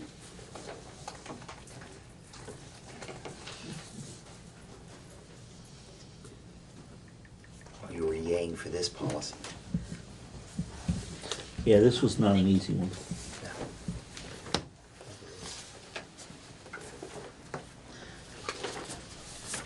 Thank you. Okay, the next one, school board member visits the school. So this is one we had discussed. Thank you, Matt. You're welcome. So we haven't voted on this. I think, did we get this handed to us at the last meeting? No. Okay. It's policy of the River Valley Unified School District to encourage school board members to become familiar with their schools, its programs, and the needs of its staff and students. Implementation. Individual board members may visit schools periodically to expand their knowledge of school programs and staff and student needs. Is that proper English? It's a comma, isn't it? Comma. School programs, comma, staff, but of course, these visits should follow prior notification of the principal.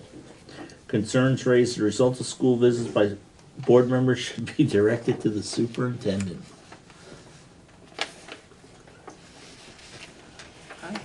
What do you all think?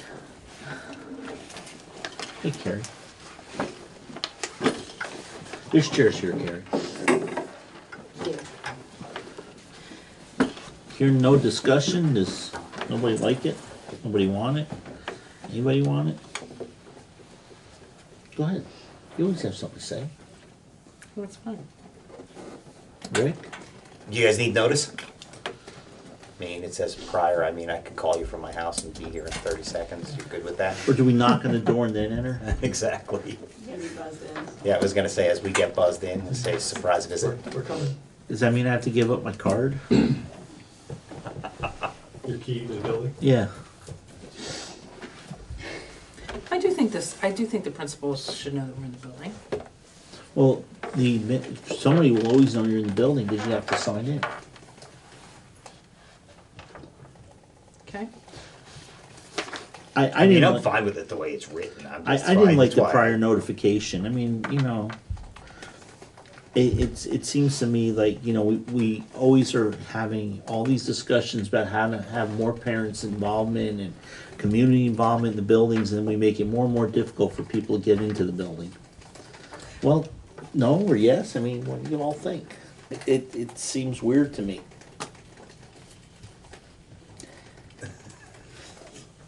The whole thing seems weird to me. I mean, honestly, I mean, you can come in as a parent at any time without prior notification. Why would you need to have prior And this, you notification know, to come in? I mean, this was definitely more of a thing where people were concerned, like, you know, the board member walks in and sees Mr. Martin doing something he's not supposed to, and I got you type of thing, or, you know, I mean, I think there was teachers at one time that were concerned board members might go into a classroom and observe them teaching.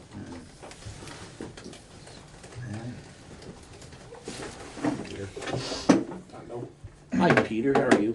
I mean, does the superintendent announce himself before he comes? If I were you, I'd be more concerned with him than I would us. He just calls or emails. Oh, does he? He Okay. stopped by sometimes before. Well, who's Carl that, was the at super? SU when I passed it. No, Bill's not here tonight. I mean, personally, do we really need this policy? Can it just be a procedure? We've never, has Wardsboro ever had a policy like this in the past? Not a policy, no. No. Dover's never had a policy like this.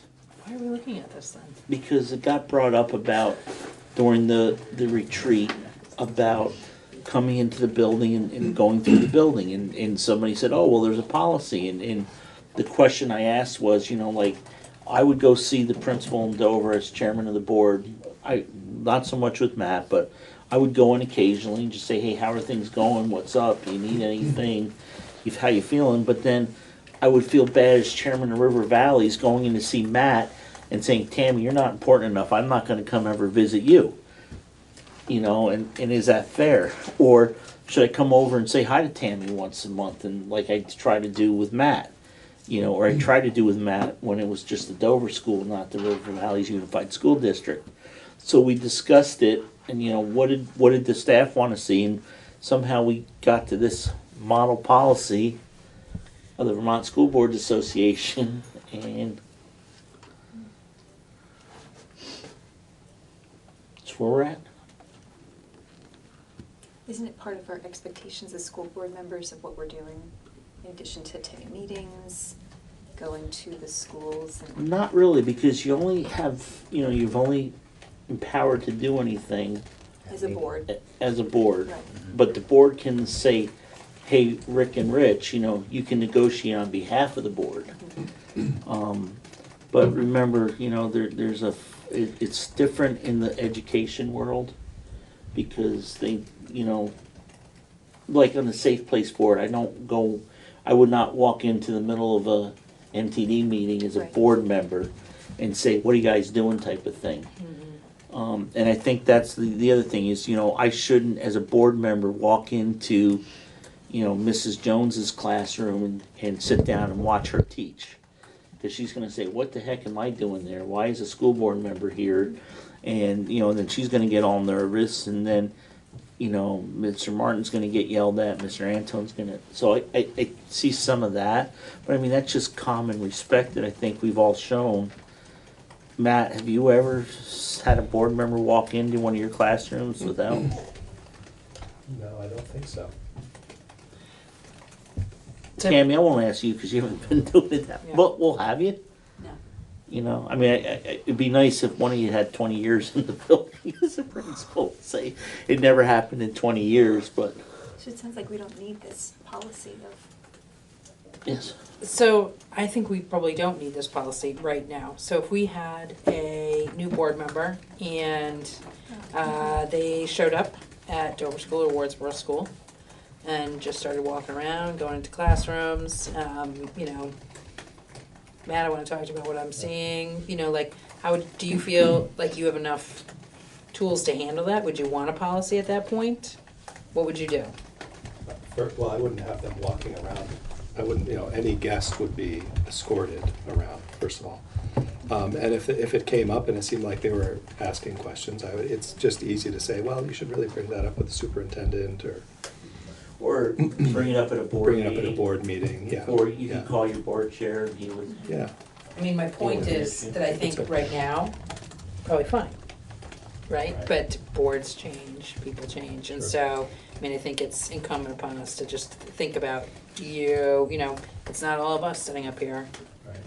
And we might not be sitting here either. There Right. might be other faces on this side of the table. Right, right. I think the last meeting, Bill had suggested maybe to consider this as a procedure. But then we talked about, well, can you have a procedure without a policy? Yeah, you can have procedures without policies.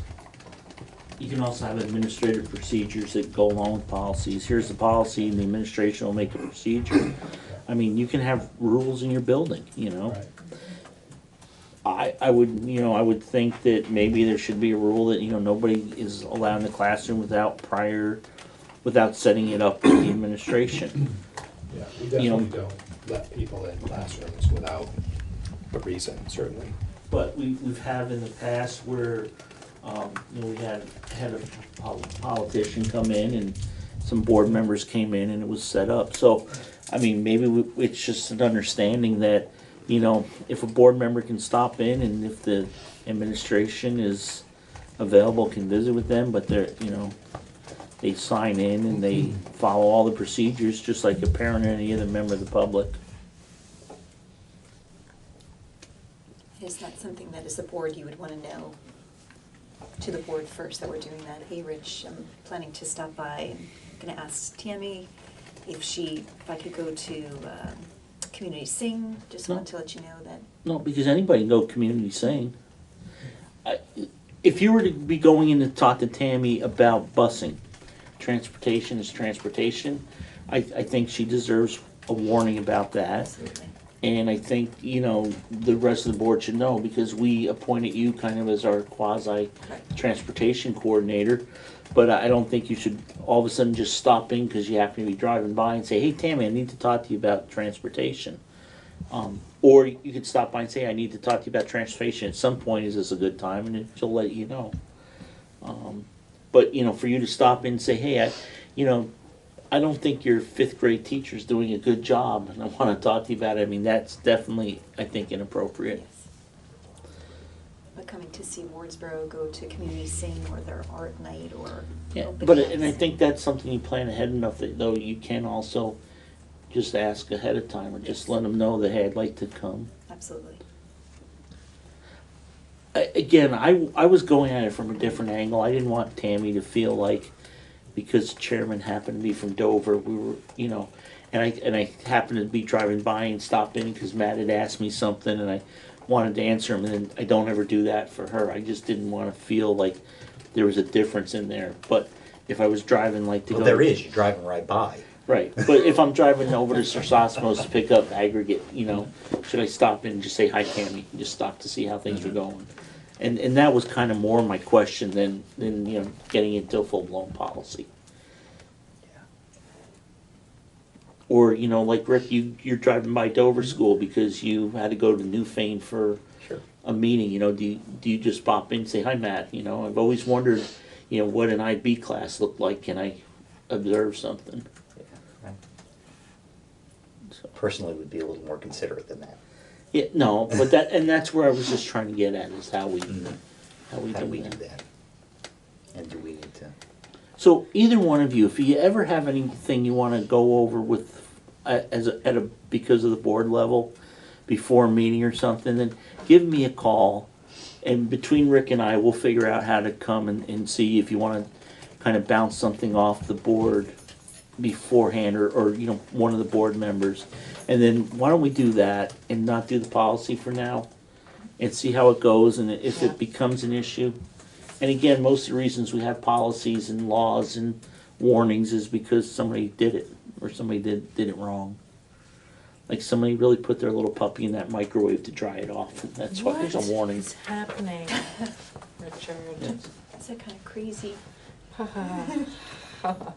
illustrations. No, I'm just thinking that, you know, That's now in your vision, huh? we don't need to, so it's maybe nothing we need, and it's just an extra policy. But if it becomes an issue, we can have that, and you folks, your administration can bring it up. Is that fair? Yes. Cool. That was easy. Pre-K maximum capacities discussion. I think this was a little bit of a result of also the age issue too, and then tuition and stuff. So, what is our maximum capacities? So we're 24 We're 20. licensed, but our staff capacity is also 20 in Dover at the moment. And that's one of the reasons why you folks were looking, that's one of the reasons why in Wardsboro we were looking to possibly put a small addition on or add some space. Well, we added our 3-year-old program, so that was really more about programming and being able to offer them some additional offerings throughout the day while other programming was happening for our other students.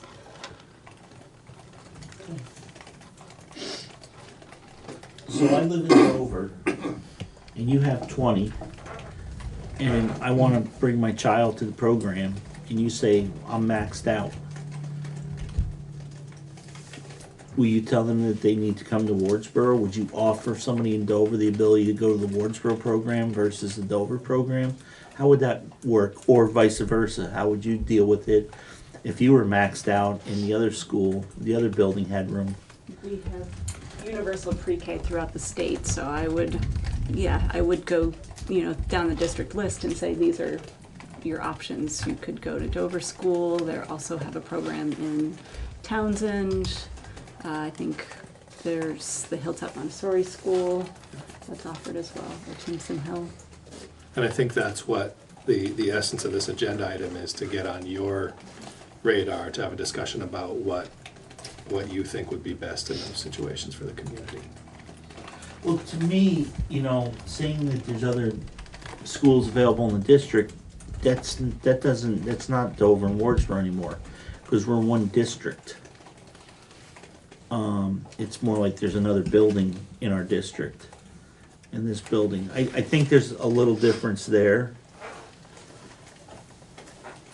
because also with the They can choose to go wherever they would like to. Right, for they can universal choose. pre-K. Right, but if they choose to come to the River Valley Unified School District for their preschool, can you folks tell them which building they need to go to? Because remember, they're no longer schools, they're buildings in a district, No, I don't. Yeah. whether they That say we- Dover, Wardsboro or not. Right, I mean, I think we can respond to our capacities, our Right. maximums, but we certainly, I don't think we can direct families to go to another building. But if we're full, I think we can say we're full. I mean, other programs have done that. I think it would be a good idea to have this conversation, as a group with plenty of research, and make sure we're all coming to the table with all the necessary laws and. So, with universal pre-K, I can choose to send my child anywhere and the home district pays for it. Up to 10 hours a week. Right.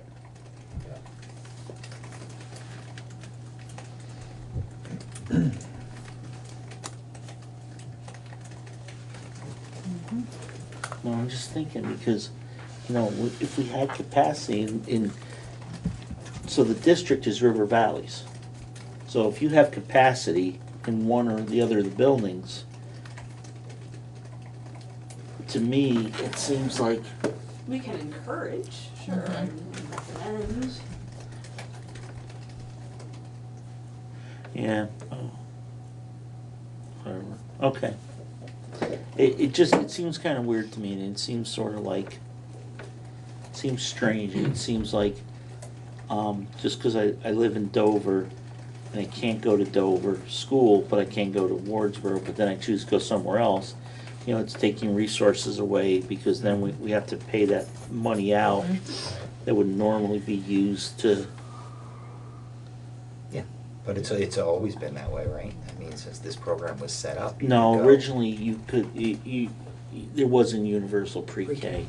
Yeah, no, that's what I'm saying, but since Yeah. the universal pre-K came Right, into since play, they can really go anywhere anyway and get Right. those 10 hours. It really doesn't matter where it is. Right, I mean, you don't have to go in your district. Right. I think that since the law was passed, it was my understanding that you could go. But if somebody from Dover comes to Wardsboro, Dover's not paying Wardsboro any money. No. Right. It's within our district. Right. Exactly. That's right. Okay. So even if they stay full-time in Wardsboro, they don't have to pay the balance because they're a Dover resident, which is in the district. Or vice versa. I mean, I would love to see us do anything we could to keep them. Right. Like, Right. within one. Right. How many hours do you guys offer a week? In your program? It's the 10 hours, and 10 then for hours. 4-year-olds, it's full-time. Full-time, And how many do we have? We have 17 in ours, We have 5. And the Oh. 4-year-old program? in the 3 and 4-year-old program combined. And ours Let's is say like combined. four students move in, Yeah, you don't have staff enough. right.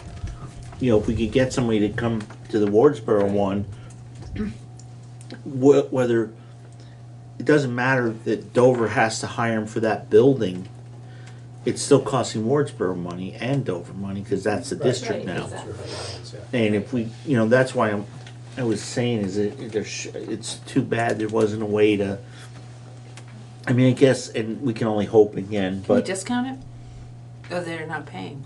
no, they don't pay because they're in district. That's why I was asking if it was just 10 hours here, because, I mean, then you could at least say. well, Hey, have but you 18 can, hours. so, you know, you could go to Newfane and get your 10 hours, but if you go to Wardsboro, you can have 15 hours. Well, you could have, if they're a 4-year-old, Full-time. you could have full-time, Right. you know, for no charge, just because you're a resident. I mean, in a bigger scale, let's just say we had 36 graders in Wardsboro's building, or 35 sixth graders. So Tammy's saying, God, I really need some help in that room. I have to hire a person, but gosh, in Dover, you know, the 5th and 6th grade only has 12. You know, if we could get 3 or 4 to go over there, then the whole district saves money. Can, you know, is that appropriate to recommend to say, hey, look, this is a really big class, but what we can do is, you know, your child, if you want to, we can get them to, More likely, we would see that, like, we wouldn't just see that, like, in 5th grade kind of thing, right? well, we have, because in Dover, we had the bubble. Remember that? But they traveled, so you'd see them younger. The only Right. concern I would have about, like, oh, so let's smooth that out between the two schools, which makes a lot of sense to me, is on a case, you know, like, 1 year we're doing that, because then you've got kids and, like, the social things, or, you know, kind of weird. No, and that's just, and then maybe this is more for that forward-thinking retreat. Peter, could you write that down in the forward-thinking retreat next meeting? Is that what we're calling it? Well, yeah, there was the operational retreat, and then there was the planning retreat. And Isn't planning like forward-thinking? yeah, it's definitely not backward thinking. Okay. Get me going. We're not mom. Anyways, invite one of the senators to the board meeting. Can I just ask one? Yeah, I'm sorry. Tammy, you said your capacity was 20. 20, and yours is, Well, it's 20 because of our staffing. We have 2 staff members and the ratio has to be 10 to 1. But the building is big enough to allow 24. that's what I was Licensed. wondering. So he could, if he hired another staff member, we could go as high as 24. Yeah. Okay. But even with Tammy hired 3 staff members, her building only allows you 20, right? Yeah, and my first year, I was the pre-K and K teacher here, we had 24, so we switched classrooms, so there is a way, I mean, we could, If you had. if we had to switch classrooms, we've done that before. It's based on the square footage, you need 35 square feet per child, so. Okay, thank you. that was one of the reasons why Dover bought all that extra land, because there actually used to be a requirement, so much property per student, and then buildings, were the same way. I think they did away with that when they did the public school approval, right? I'm not aware of that. I've not heard that. Well, that's if school board didn't lie to us at town meeting, because that's why they told us we should buy the land. The school boards. You know how school boards are. Is it acreage per child? Is that how they? No, well, so many square feet of land per child to allow you to build a school of the size, So it was, so that's why we bought those extra lots that, like where the solar field is and stuff. Or at least that's what the school board at that time said. The big school in Vermont must have to have a lot of outside square footage then. Yeah, well, but I'm pretty sure, I'm almost definite it's changed for land, but I didn't know if it still changed for building. So, I forgot to send an email. Oh, she doesn't show up today. Same. Wow. We're gonna invite the senators to our meeting in October. So, later on, somewhere, we had this human resource protocol update, which was Carrie had asked about checking social media when doing backgrounds, which was not as simple as just checking social media for human resources background. So we're going to discuss that at the first meeting in October. Right now, it appears as though we may not be allowed to do that. That it may be illegal, or it may be not proper. So I think it would be a really good topic to discuss when Bill is here, who's talked to the attorney, and maybe when our senators are here and our representative will be here, because it may be something we ask for as a legislative change, and it may be something that has to be changed in legislation to allow to do it if we're all on the same page of what you were kind of looking for. So I was going to ask if on that one and inviting senators, if we could postpone that until the first meeting in October. If nobody has a problem with that, then we will do that. It's fine. It's fine. Okay. Equity, working definition. Equity role in budget planning. So this equity was Laura's thingamajigger. And Bill got us something that's Definition. yes, a definition.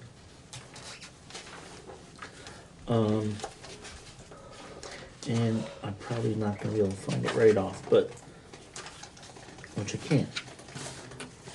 Does anybody have that paper? What was the definition of equity that we were going to use?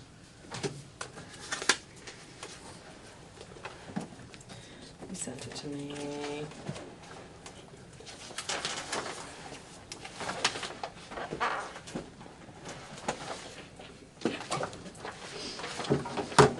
There was a link on. Well, can you read it? I can read it as far as I know. Okay, educational equity means that each student receives the resources and educational opportunities they need to learn and thrive.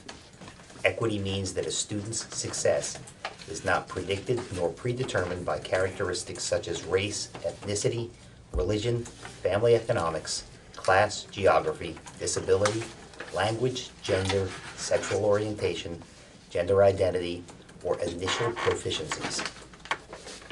Equity means that every school provides high-quality curriculum programs, teachers and administrators, extracurricular activities, and support services.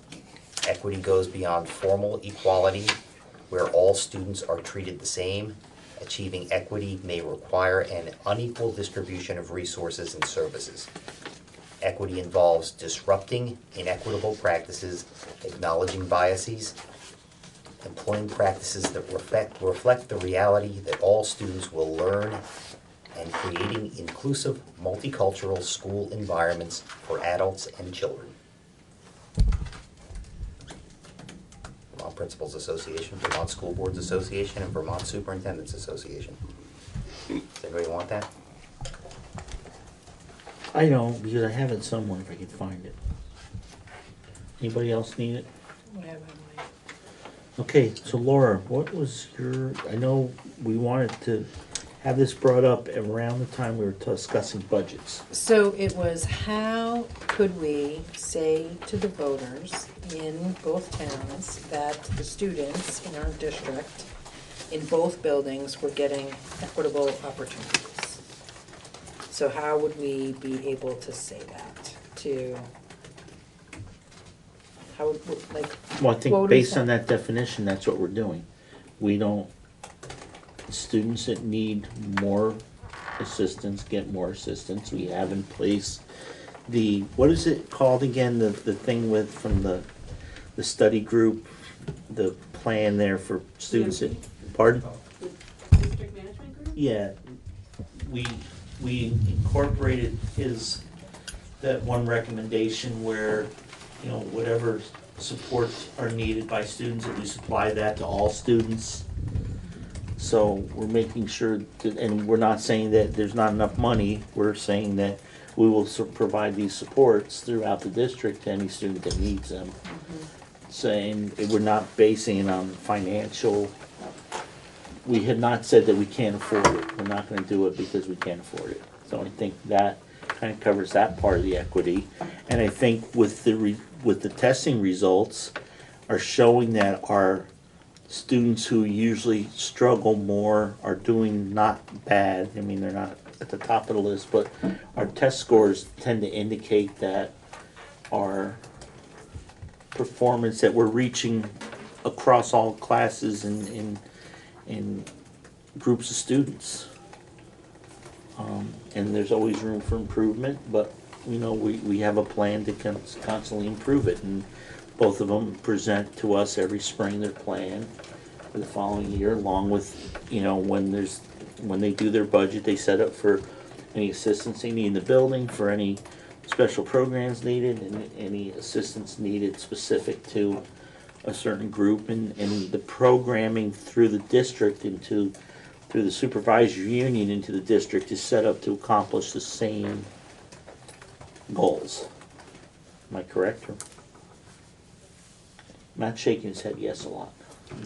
How do we assess that, how do we assess that and see how each school or each building is doing without what Laura was saying at the earlier meeting, money. Money is always an easy way to say it, how much money we're spending But we're in also each building. on test scores. Right, besides test scores though, is there another way So money, to track that, right? To see that we're. Well, that would be maybe a good question to throw out there. If you guys want to defer the answer till the next meeting, that's fine also. so can I just, so I would say, I mean, at the state level, we have really measured equity by dollars spent per pupil, which I would say is a fail. And that definition is trying to get us to a different place. When we talk about, every student will be offered a high quality education, that's equity. I will tell you, through Act 46 process, all of the districts had to go through an assessment. There is not a school in the state of Vermont that is not offering high quality education, according to that school district. Well, Okay? according to Act 60, every school is spending all their money on So- student outcomes. So those are things that,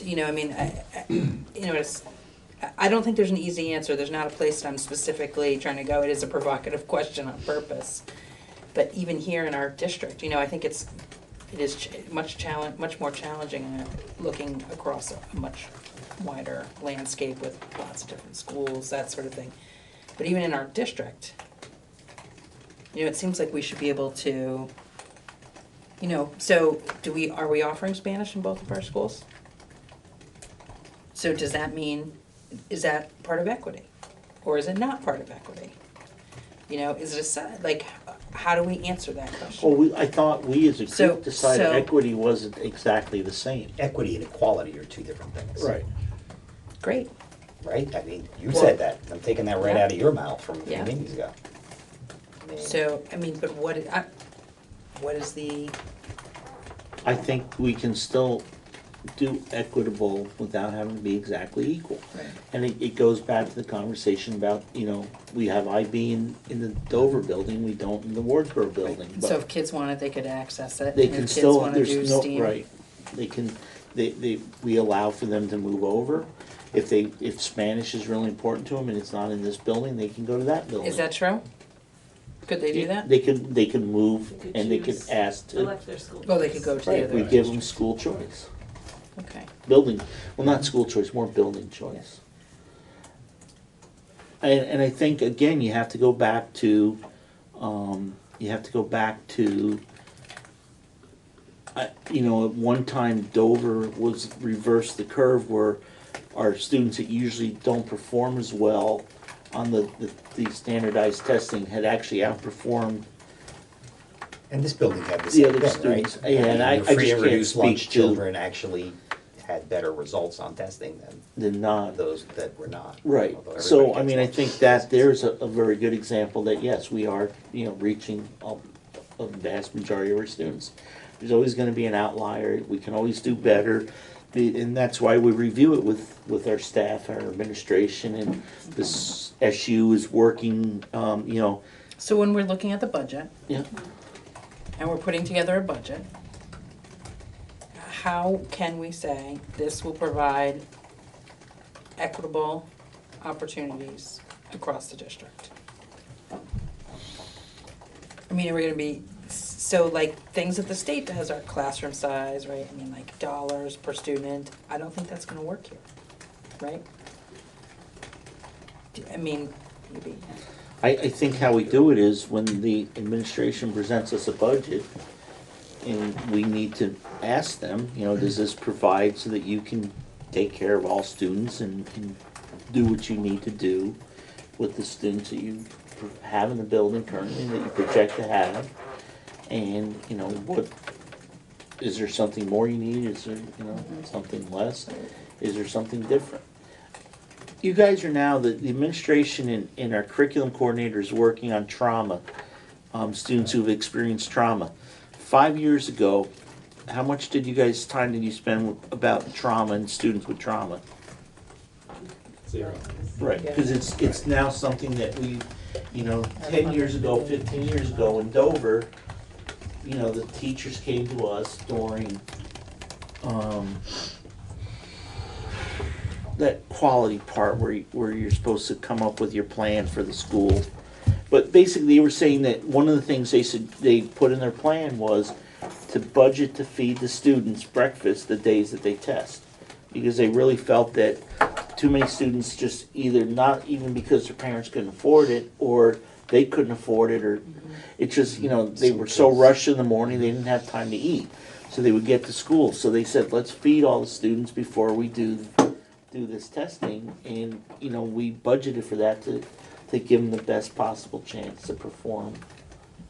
I have another question. When you guys built the budget, did you guys build the budget last year? No. Okay. So they had input into it. No, we basically took the two budgets for the So when we previous do year it and put them when we do together. it this coming year, what role will you guys play? We're gonna meet ahead of time this year. And Yeah, we'll look at the programs, Right. and as we sort of process the definition of equity, from a budgeting perspective, we're looking at similar financial investments in both areas, and we're looking at academic opportunities, so. So you'll be working together Yes. to build Right. one budget for the district that operates two schools. You won't be building budgets and then rolling that. I don't know if we'll still, because of the accounting system, they have to be able to separate those, and I don't know what the impact that will have on the planning processes. It's crazy that you have to build two Yeah. budgets to build one budget. Well, That's they crazy. still, Because they want we're us held to back by combine, software. but the state wants a report by building. Right. Just saying, that's. But, so just again, folks, because maybe we forget, so we did last year, when we put the budget together, we added Going forward. $20,000 in professional development to be kind of pushed over to the Wardsboro side, because we knew we were gonna be trying to expand with a new program. At that time, we weren't sure what it was. So, yeah, I'm sure there's gonna be certain things that Tammy is gonna say, hey, in my building, I really, there's something that we're really missing that's needed. So, yeah, that'll have to be put in, and Matt will have to put something in maybe from his Yeah, building. absolutely. But we have two educational professionals, and so for me, most of the question gets answered if they're building the budget together. Yeah. Yeah, which we will. That's, Well, no, I mean, they, you know they what I mean? will with help from the administration Yeah. at central office. Yeah, that's really, I think that's easy for me. Like, our administrators are working together to provide a budget and programs across the district. Like, you guys are both aware of what the programs are. That feels very easy for me to say to a parent or, a taxpayer, like, yeah, I was concerned that it was kind of coming like this, or that it would come in like that. That was making. We did the first year, but we also said that we knew this was gonna be, That's because okay. there wasn't a lot of time, but that we wanted more, we wanted to really look at the budget better. So now, what would be very appropriate for the board to do is the board can make a motion to direct the superintendent's office and our administrators that when they prepare the budget, to consider the definition of equity that we just discussed, and that we will ask them to tell us in the budget how this budget accomplishes that goal. We're allowed to set goals as a board. Yeah. I'd like to ask a question of the Yeah. administration. You do individual learning plans for each student, right? Not all students. Not all students, okay. That was one of the I was gonna things- say, that would be equity. But that was one of the goals that we wanted when we gave Bill the guardrails for Yeah. building the system. And we were told by the administration that to do that for all students like preschool and kindergarten was not probably as appropriate, but that they would work on that for us in the next couple years in grades 4, 5, and 6, or 5 and 6. And you guys correct me, because that is something that will get the students prepped for that, because they have to do that in the middle and high schools. But it also forces you on an individual basis when you're building the budget to say, I've got 70 students, this is the need of each one of those students. And then you're catching everything. We were talking about the motion a couple meetings ago when Lori and Bill were here. We had asked Lori, actually 2 meetings, and she said that for the budget, she would identify the areas of what spending is a little bit different in each building. And she gave examples of language, foreign language, lunch program, and there was another one that I can't think of right now that she was gonna highlight of what is spent in each building, so that when we put the budget together, I think it's transportation, that we could start looking at equity because that was a question that kind of was repeating that we had of, other than dollars spent in each building, how do you really kind of gauge equity within the And we all hate dollars spent, because it's just such a poor. Right. It's a poor measure. Indicator. Yeah. So I think, Rich, they're already planning to do that because we identified. No, I'm not saying make a motion, I'm just saying it is in the board's purview. Yeah. If you want to make a motion to give guidance, we've also had a discussion, hopefully they'll take some, maybe we oughta, or you can make it pretty specific.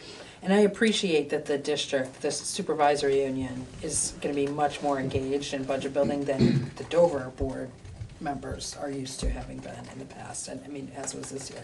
But it's important to me that our administrators are really engaged in the process because you guys are the ones with our students day in and day out. And so that equity thing for you all to say, yep, we feel really good about the program we've built for all of the kids. I think one of the advantages that speak for Tammy, that I look forward to working with Tammy is that when we work together with Lori, we'll be able to go through all the line items and see what are we spending on this, what are we spending on that, and come to agreement on that. But being honest, with all things being equal, 90% of our budget's set. Right. There's contracts are set by the board on what we vote. Staffing is the big issue. Secondary tuition, which has always been 40 to 60% of your budget, we have no say over. And when you really look at it, there's very little that they can play with. Yeah, but they can understand and they can flag if there are inequities or problems. And so I know this is, I mean, we're a new district still, you know, and so I really appreciate the time that we've spent on this. And I would just ask that, you know, like we revisit this, you know, after. Well, I think nobody's made a motion, they can if they want, but my suggestion is that, No, we don't need one. I was asking them. Oh, but I just think, really remember that we're gonna, somebody's gonna be sitting here. Yeah. And is gonna ask you, how does this? That's on camera. I think it's good. This is just good planning. That definition of equity is just, it's just good planning, so it'll be Yeah, easy to. but just be prepared, you're gonna get asked. No, I mean, I think it's a good No, process and for I'm not us saying that's as a bad, new I'm just district, telling you know? you, without, there's no Yeah. motion, there's no requirement. Yeah. So they cannot be prepared, and then maybe there will be a motion. Yeah. And, you know, not to belabor the point, which has already happened, or the discussion, but, yeah, like the definition, I'm not so much in love with like, oh yeah, let's take the statewide definition and say that's what we're gonna measure by here. It's a little, but. We can also, if you want to pursue it more, we can work and have our own, we can have the River Valley Unified School District definition of equity and tailor it specifically for us. And that would be appropriate, I think, again, because that would help give them guidance.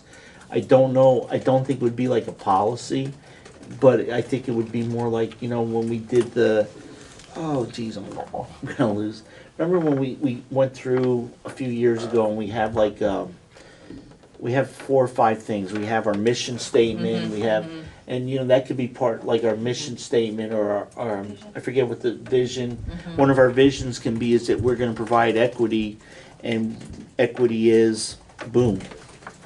I would really want them to feed into, the administrators to feed into that. Well, no, it wouldn't be something we would just say, let's take this and do it. I mean, we can put it down and we can have discussion about it. Sounds like a committee that Laura should chair. Oh, good idea.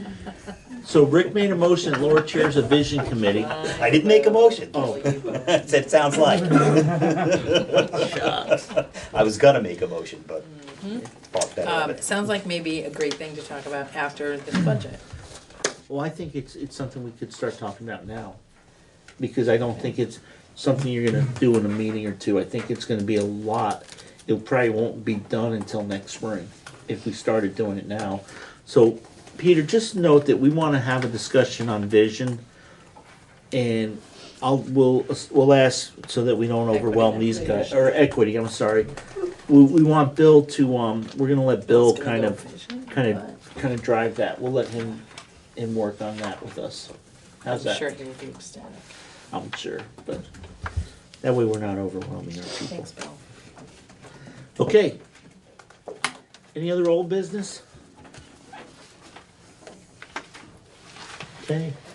If there is none, old and moldy. Where's Mark? He hasn't been here for a couple meetings. You got nobody to hang out with. I know. I feel bad for you. It's lonely at my table. It is. You want Matt to move over? Matt, let invite her to your table. You're like excluding her. Oh, Thanks, guys. Hey, so we had a written principals report, and so if nobody has any questions on the items in the principals report, is there any other questions for the principal? If they take the time to write a written report, I just don't want to reread it. Thank you. Yeah. So is there any questions about anything that was written in the principal's report from the board? No, I read through it quickly. Karen? I didn't get it, so it went to an email, didn't. Thank you. Okay. Laura? Matt or Tammy, is there anything in addition to what was written that you want to bring up? We are going to discuss the field trips in a little bit. Go ahead, sir. I didn't have this at the time, but we had one of our staff members nominated for a UVM outstanding teacher. I have that. I was going to do that at the end. So I have something that I'll get to you that announces that, and it's going out in our newsletter tomorrow, which I'll send out to all of you as well. So, the 39th Annual Outstanding Teacher Day is Wednesday, October 9th, 2019, from 3 to 4 p.m. is reception and 4 to 6 is awards. And anybody who can go, it's in Most Peculiar. I think it's in Burlington. Burlington, even worse. Yeah. Okay, further away, Do but we know who's been nominated? Do you not want to say it Public. now? No, it's public. Okay. Nancy Baker. Nancy Baker. Yeah. And we're going up. I have a meeting in the morning, and so anybody wants to go up, carpool or whatever, right? That's awesome. The Grand Maple Ballroom at the W.H. Davis Center. Oh, that's Has she ever been nominated for something like that before? I don't think so. Wow, Yeah. okay. that's So lots I of did fun. ask Bill to do a little research. So there is another teacher from the West River District who was nominated, and it's not like there's just one or two. I think there's a couple from each county. 2, I think, per supervisory unit. Supervisory, yeah. So it's not. It's pretty prestigious. I mean, it's out of the whole SU, which or the whole area. So it's really nice, and I think it was a great honor. And it's funny because I was somewhere on Saturday night, and this little girl was talking about her teacher, Nancy Baker. So I said, yeah, those two people over there, my wife and my sister-in-law, were sitting there. I said they had Nancy Baker when they were in school I was just too. going to ask you how long she's been with you. And she said, no, they're way too old. So I've been sworn to secrecy on the number of years she's been teaching. So Rich is trying to calculate. no, it's really her and the librarian were Barno. Marianne. They were both about the same time. They actually been there so long they didn't pay Social Security. Because in the old days, if you had a job with a retirement plan, you could opt out of Social Security. Because that was what, was retirement. So they'd been there a long time. And I got to tell you guys a quick story about her, and I'd love to be able to tell it somewhere, but we interviewed her for the preschool position. She had been full-time Gym teacher. gym and health. She was half health and half gym. We interviewed her back when the board used to interview for teaching positions. She wanted to be the first preschool teacher in Dover. It was, you interview older teachers with a lot of experience, and you get this kind of like, level, good answers, You interview a teacher who just got out of teaching school, like they're all enthusiastic. Nancy came in like she was just graduated college. And the energy, and so she deserves it. It's well. But thanks for taking my thunder. Oh, sorry. I wanted to make sure we got it on there. No, I actually put it in my pile. So, you all set with principal's report? Okay, I don't need it back. Cabinet report, Bill sent out a cabinet report. He's not here to ask anyways, but anybody You have got to any? admit, I didn't read the whole thing. It's long. Yeah, it is. You know what it is it's I've got an every American attention every span. administrator writes something up. So, how are you guys finding? Because one of the things that we told them you had to jump into. How are you finding out the? How are you finding the new facilities operations person who's working out? Fantastic. So what has he done for you? Well, he helped us with the pump replacement, and then recently we had another pump break in the utilities room, the one that supplies the school well with the water. So he also got us in touch with Lindwell and arranged for all of that. So he's been really helpful for me. We haven't had a lot of experience with him, but he still comes and visits and checks on us, checks in with the custodians, and so it's been good to have him around.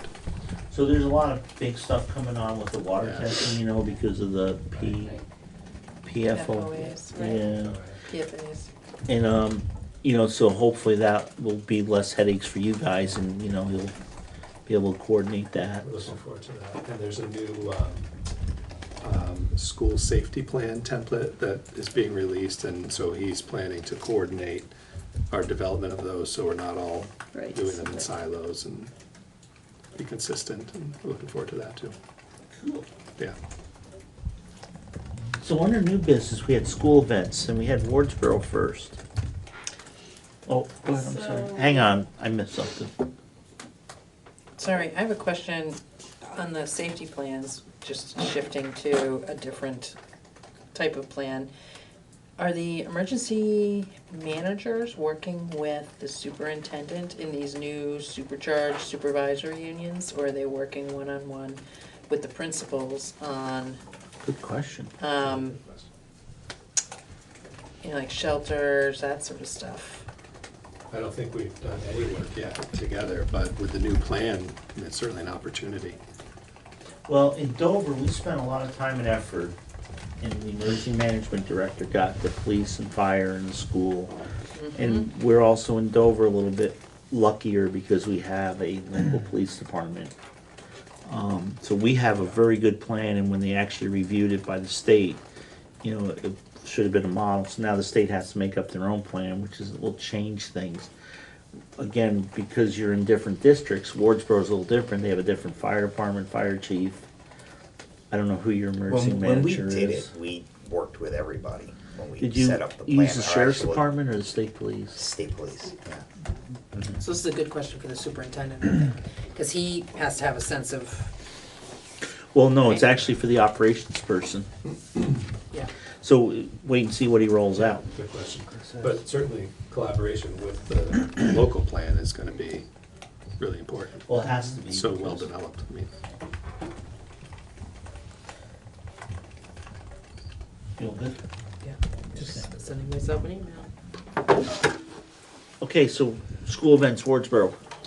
So, can give events. I guess it was last Thursday, we had our open house, which was, Rick, you came, it was very well attended, I would say. We had probably 80 to 90% participation.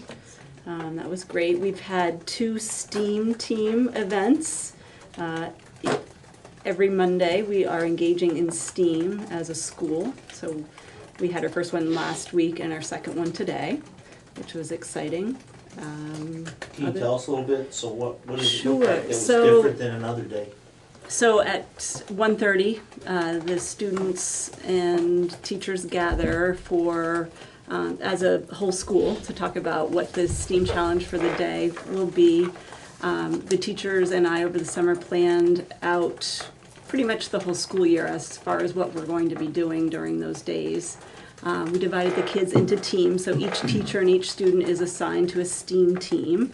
And then on Monday afternoons, we're engaging in those activities. The first one last week was more about establishing roles, so each student gets a role each week and they learn that role. And then during the challenge, they play out that role. So we've got like our chief architect and we've got the materials master, and so that's their role during the STEAM challenge. The first STEAM challenge was very simple, with it being the first one. They were challenged to build a structure out of toothpicks and marshmallows, and you can see there's some pictures out on the bulletin board out there. So the materials master was in charge of the materials.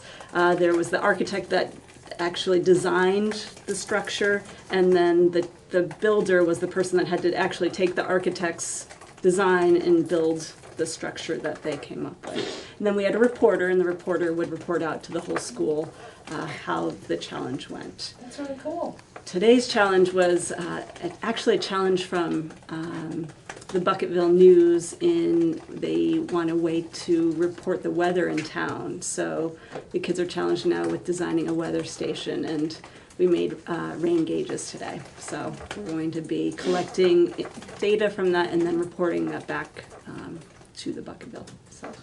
So, with your kids, with the students being on the teams, is it mixed groups then, or? It is. We did go with mixed age groups, so we have 4-year-olds working with 6th graders. Oh, excellent. Yeah. That's even better. Yeah. It's really cool.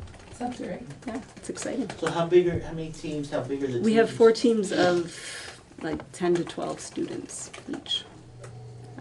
So the architect doesn't design in a vacuum. I mean, they're getting opinions Exactly. from everybody. He's the one or they're the one who's supposed to like draw it up. Right, right. The builder And- doesn't build it all by himself. It just he's Right. excellent. So Yeah, and they'll take turns with the different roles throughout the school year. But and it seems to be working. first two times have been a success. Really, it's bad. We might have to make adjustments along the way, but But that's excellent, because we were thinking before you, I mean, it'd be a couple years before you could even Yeah. do so anything, so. We're engaging in it and. Well, good job, excellent. That would be fun, once you guys have a couple more under your belts. Come check it out. Yeah, to come and see. Yeah, absolutely. You know what would be neat, if you could just let us know what your projects are, like maybe for the next month, and then Sure. if, board members, so that we don't all come down on you, but I would love to see that too, I think it'd be really cool. We, Monday afternoons and this first half of the year, we're focusing on weather and earth and space science. So we've tried to align it with the next generation science standards as well. So we're taking that into consideration too. That is so excellent, I think, Good. it's just what we were looking for, and I think very compliments to you and your staff. Yeah, they're excited. The kids are excited too, so. Everybody good? I'm good. Yes. You guys got kids, did they tell you about it? Yeah, no, he's very excited, yeah. Mine's Yeah. not in. Oh, He's not, yeah. Mine are out. yours are too big. Too big. Hey, Matt, you're up for Dover if you have anything. So we have open house coming this week, Wednesday night. It's very exciting. Kids are back in the flow, working on, the usual work. Pre-K has started a Woods Wednesday program where they're going out and essentially using a outdoor classroom that they're working on. And there'll be a volunteer day this Friday where some community members are coming in and helping to bring the outdoor classroom, some light and clean out some sticks and brush and set that up for them.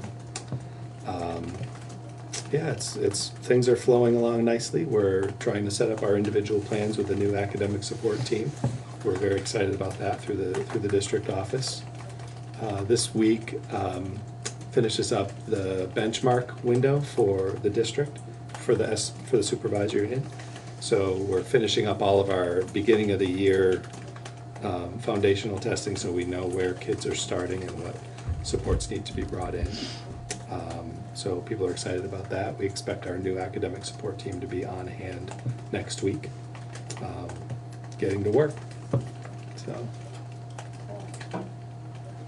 it's been a good year so far. It's been a good start, really smooth. The new busing system with the Brattleboro bus run is working very well, smooth. So, yeah, it's been good. You make anything for Matthew? Fantastic. Matt, not something, I don't need an answer now. Do me a favor. Check with Marco and make sure that the solar thing is we're still getting our credits. Sure. Because we're supposed to get a portion of the credits for all the municipal sites. And we had a real issue trying to put that together. Because Chip wound up having to set up the spreadsheets and stuff and was working with Marco, but I kind of lost track of it. We used to get reports occasionally, like how much everything was generating. Sure, I'll give him a call. Cool. Anybody else? Anything new before we go to Tammy?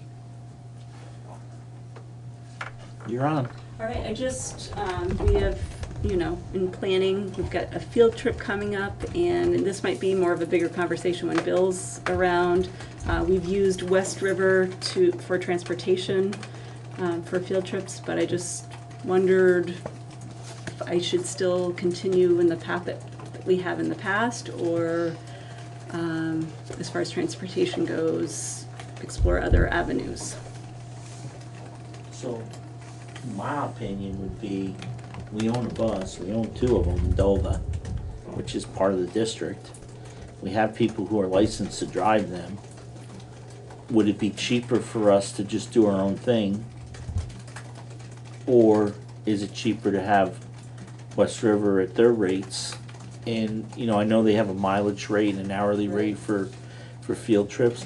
The only thing that you would have to work out with Matt is, is the bus gonna be back in time, is it gonna be needed? But I would think if we could run our own bus, that it's gotta be cheaper.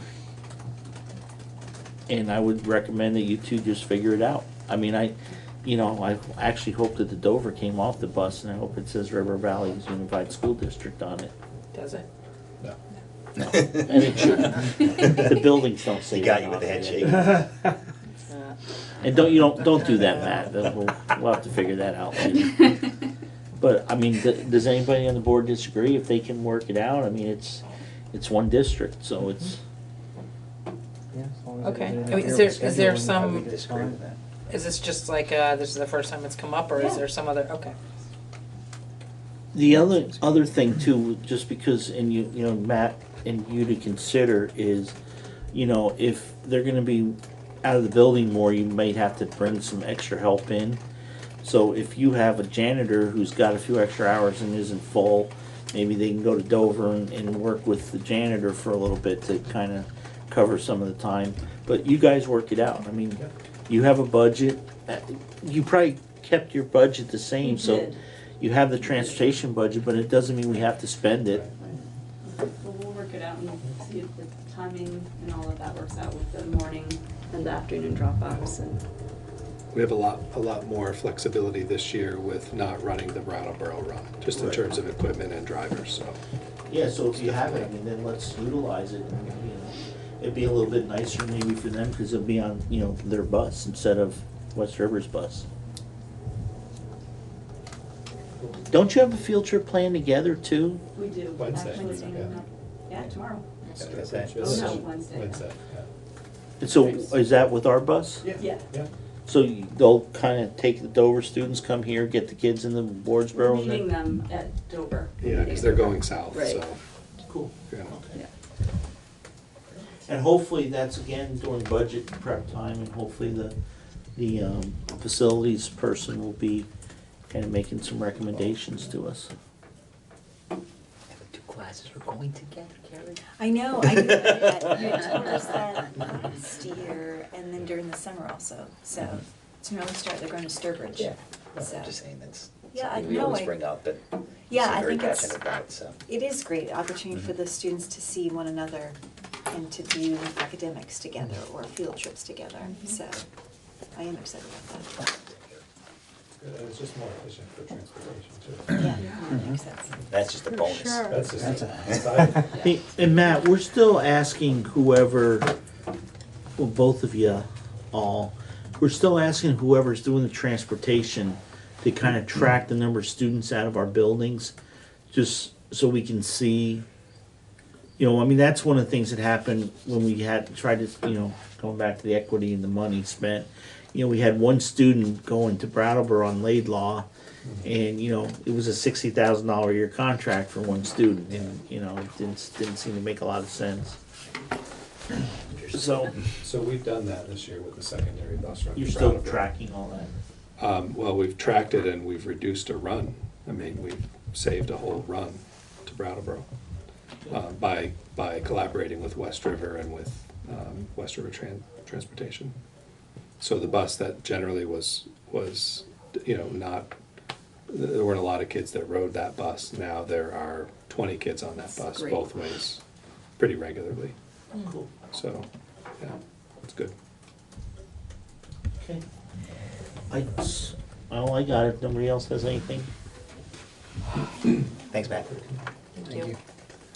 I don't see. We don't have any executive session, do we, folks? We don't. Okay. So our next meeting. So the 25th. Is that the last Wednesday? Oh. You skipped it to the week after. I think What? the 23rd is the. No, the 25th is WCSU Oh, retreat. Which I cannot make. Cool. It's gonna be a really good meeting. The Secretary of State is coming to talk about apportionment in Dover. Yes. Cool.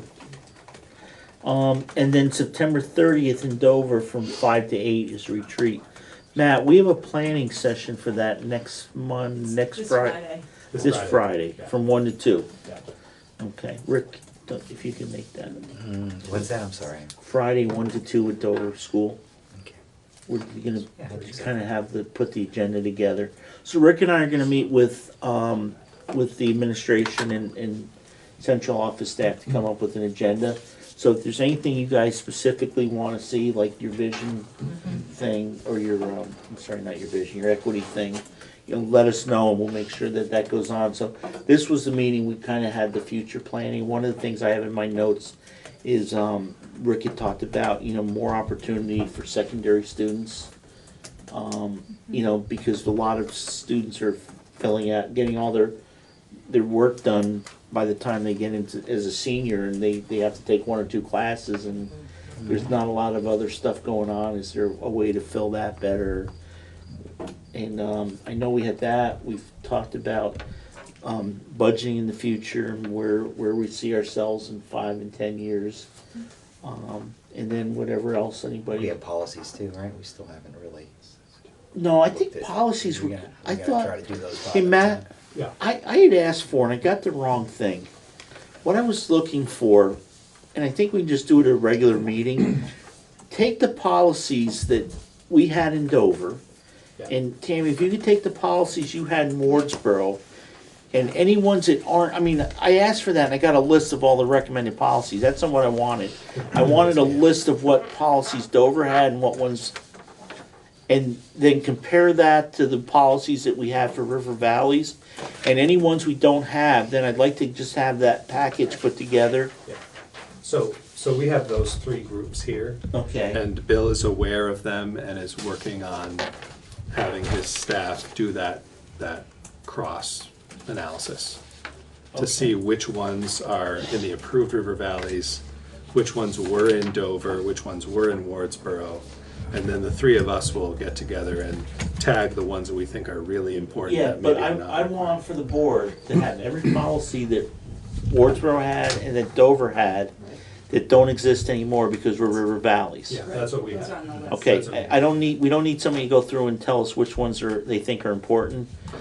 We'll ask your opinion on that later, but just let the board see it also, so that, that way there's not a policy that we don't get to see that both schools had, because, somebody didn't think it was, I think that's definitely a board, in the board's purview is policies. It's one of the only things we get to do. Yeah. Policies and go to meetings. Pass that on to them. What? So the next board meeting is the 30th. Right, 5 to 8 in Dover. And then we'll be back to regular schedule. The first Monday in Wardsboro and the 3rd Monday in Dover. Something else to think about, guys, too. I kept thinking about this on the ride over. Now we gotta have our budget ready so early because we wanna meet in February at our annual meeting. I wonder if we can change our annual meeting and have it in April. Is there any reason that we have to do it in February? So if it went down in April, You still have have it time. again in May. 30 days, do it the 1st of April. That way town meeting's over. That way the legislature we may have some clue what's going on in legislature.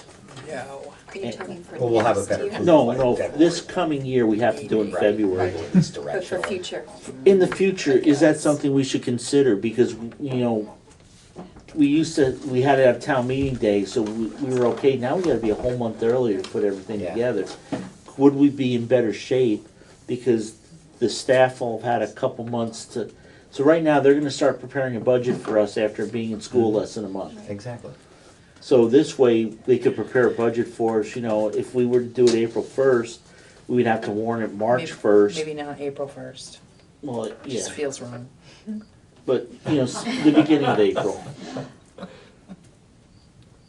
You could do it a day, the first Tuesday in April, and sometimes it might be the first. Sure. Unless how do elections go? It's the first Tuesday followed by a Monday. So you can never, if the first is, November 1st is a Tuesday, you can't have an election that day. It has to go to the following week. I don't know. Think about that too, Would folks. April be okay for you guys? Does it seem like there would be any problems with that? Well, I'm also thinking it offsets West River too, so that we're not fighting for attention with West River. But I mean, I would think about that, just how that workflow shifts if we do that for you all. If you switch from February, is that Yeah, to the April. proposal to April? And the benefit is more time to plan earlier in the year, is that the? Well, to not have to be so rushed, not have to compete with West River, not have to compete with Wyndham Central. You're not saying for this budget No, season? No, we're setting this year, and maybe not next year, but as a part of the future planning, would that make more sense? Because right now, we gotta have a February meeting, we gotta warn it in January, the budget's gotta have to be done by December, so in October, November, you're doing a budget when you haven't even been in school 2 months. Legislature hasn't even met yet, so we don't know what their plans are. You know, I heard there's Act 88 coming along the lines, which says that, every town has to kick in an extra $1 million to Do you know what is Montpelier. coming? The waiting study. No, It after really 5 is. years. It really is. It really But is. anyways, so it would help put it off. I mean, how would that go with contracts? When are contracts due as far as? April 15th, around the middle of April. Middle of April, okay, and they have to be back to you by? May 15th. May 15th. I'm just trying to think of how Yeah. that's one of the things that. No, I mean, shifts in it's between. like I said, it's not a decision we're gonna make now, but maybe that's something that we can talk about for planning and maybe it's not April, maybe it's the middle of March. March 15th. Yeah. Like that. But Or just, the second I March feel like we're preceding jamming that. things in and we're competing for mom and dad's attention. Because Sure. the business managers, the West River District's a lot bigger and they got Leland and Gray they gotta worry about and. Doing it this early, we don't even really necessarily know what the WCSU budget is going to be either. We Do you won't be know what I mean? voting on Which that is till December. Which that's a very big chunk of the money that we spend. So to know nothing about that or where it's gonna land. Yeah. When we're making our decisions based on that. I think it's good thinking. Fiscally You know, responsible. Rich? I shouldn't be allowed to drive by myself. Okay, I'll entertain a motion to get. financials too, though, I'm not sure. Oh, we have to sign them. Yeah. I'm sorry. Just have a few things for you to go over. Is it one big thing?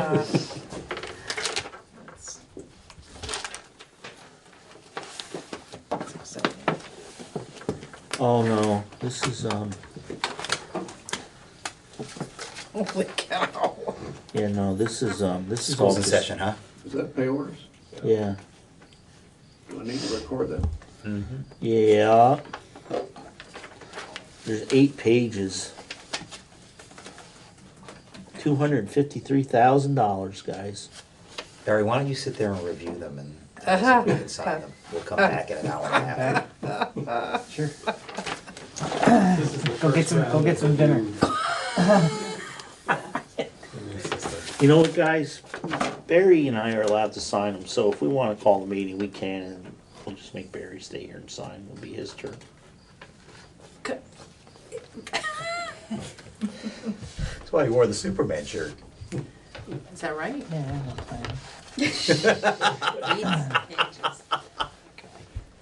Yeah, but they're not like they used to be. They're not really tiny lines anymore. They're pretty good Is sized there a way lines. to break those down? Hey, Tammy, do me a favor. Can you just 2-sided copies of this and make like 3 so the board can just look at them? And then, Is there anything else besides that one? no, because the rest are all the backup for those. If you make one for me, I'll. Well, So make 4 copies? I think that's just a check register. I was 10 minutes late. Did anyone take a note? I did. Oh, excellent. Thank you. Yeah, I think those are all the backups for the. Night. Good night. Wow, we spent $1,500 to repair a drinking fountain. Yeah. We had Beck Engineering engineer a water system for $541.25. Black River Produce, we spent a total of $405 with them.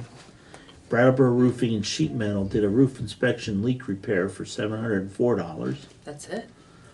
What roof was Lindsay Brown Russo got fingerprint required. We had to pay for that. Classroom supplies, storage boxes, and tuition reimbursement. a lot of supplies. A bad case of tattle, Connect 4 game, kindergarten diplomas, pencils, wooden stacking board, Summer Institute, roll of forever stamps, chart of paper, pencils, grade K classroom pirate hats. Oh, isn't it Speak Like a Pirate Day soon? Yeah. 19? Sorry. Happy birthday pencils, classroom pirate rings, cap erasers, daily language post-it, batteries, composition books, teacher welcome back lunch. Here's the original. Here, Mary, that's all yours. Thank you. You are welcome.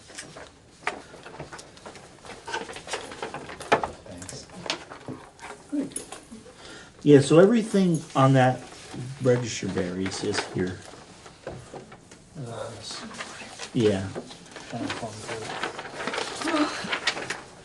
Yeah, ours are two-sided, yours. Will it be okay if I scan this and append it to the General, it's hard to. document? No, just do the number. We don't need to.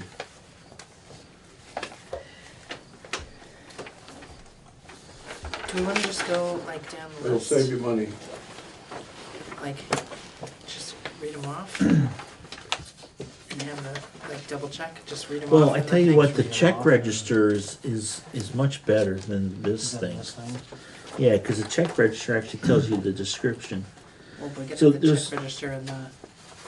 Do you want me to make copies of that one too? No, so basically there's a bunch of supplies, yoga mats. There's asbestos removal service from Catamount Environmental for $200. Fire extinguisher maintenance from Code 3 for $500. D&K Painting LLC scraping, priming, and painting for $2,800. Let's just go through them. Or do you want to just sign it? I mean, we can go through it. How do you want to go through it? The way to go through it is to go through, we'll look at just the have the- entry, and then look at the receipt. Yeah. Right. Well, this actually, this lists it. So like on page 1 of this, it Yeah. says Aflac remittance.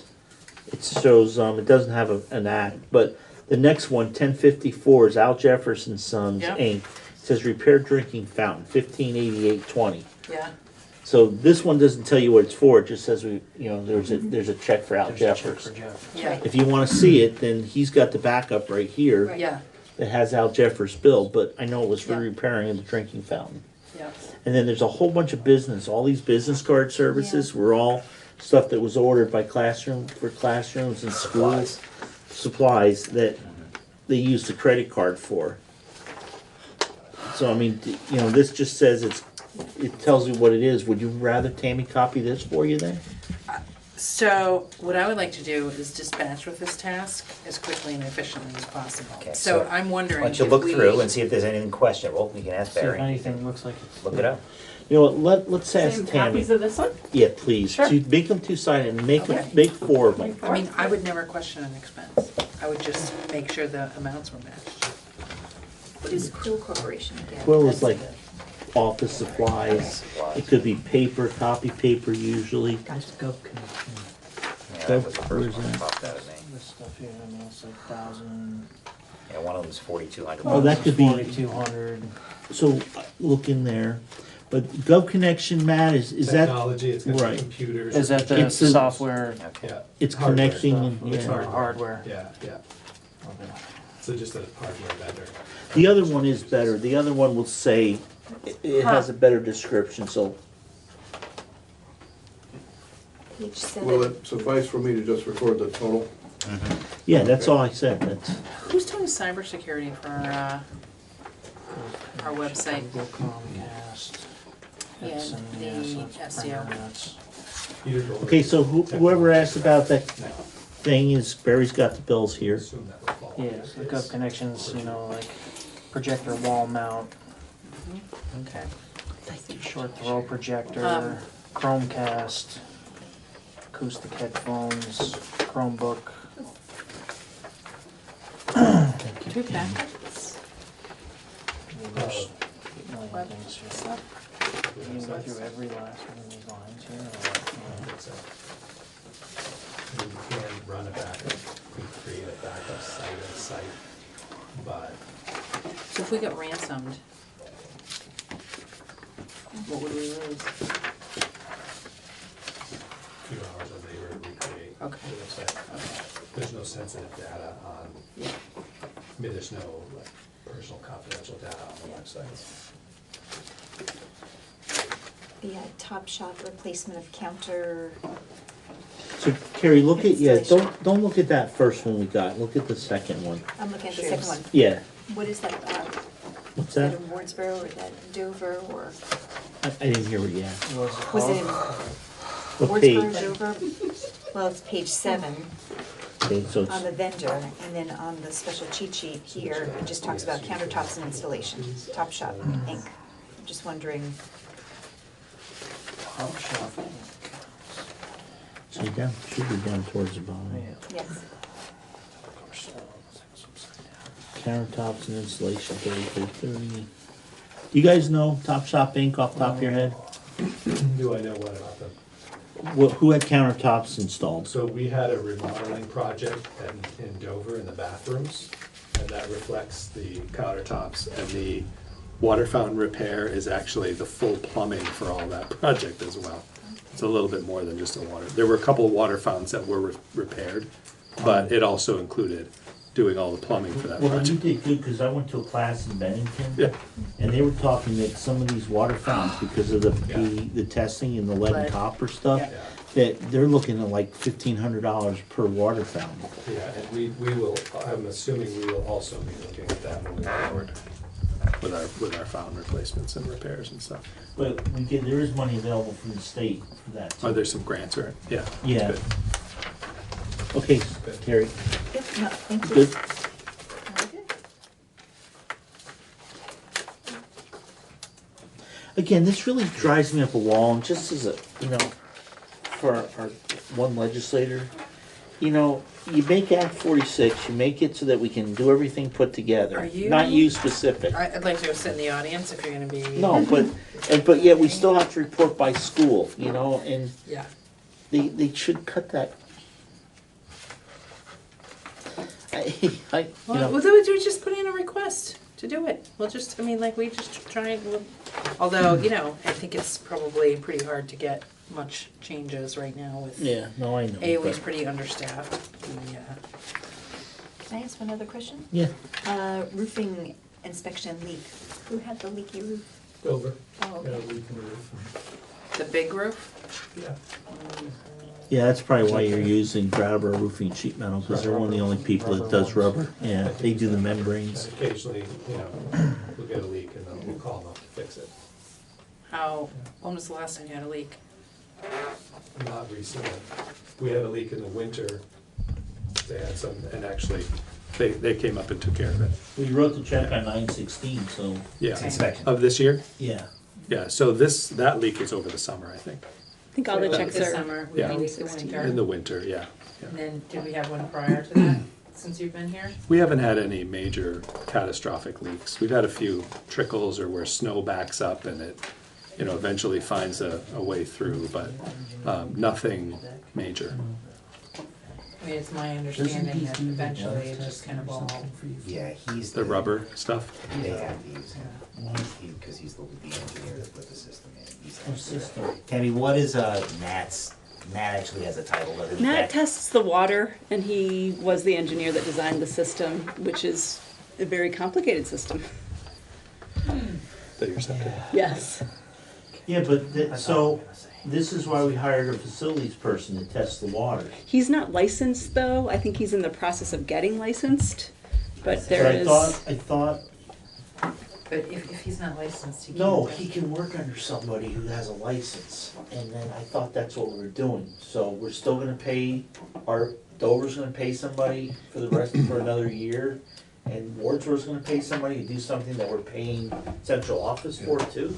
We would have to ask Bill. I don't know what the plan is for the schedule for licensing, Chris, or. Well, it's 3 years. It takes 3 years to license? Yeah. I don't know. 2 years, I'm sorry, 2 or 3, I don't know. Yeah, it's not an easy process. No, but I thought central office was gonna hire a person to work with him that would then become the licensed operator of all our systems. I have not heard of that plan yet. Well, I'll take that up with Oh, Bill. Okay.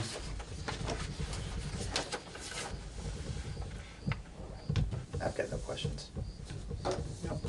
So, 3 people have no questions, we can sign it. Okay, somebody make a motion to approve the pay warrants in the amount of $253,702.67. So moved. Laura moved. Do we have a second? I'll second.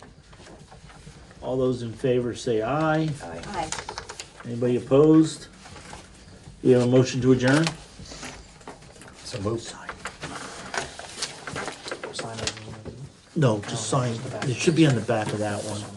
So we just need everybody to sign this and we'll get out of our, sign in black. Red's a bad color when you're doing financials. That's true. There you go, Laura. Laura. Oh, we're all signing this? Well, you all made a motion. You all voted. Jeez, I gotta We'll all hang together. We either hang apart or we hang together. That's right. So, I'd much It's rather kind not of do that this. solitary. very true. Where's the original bit?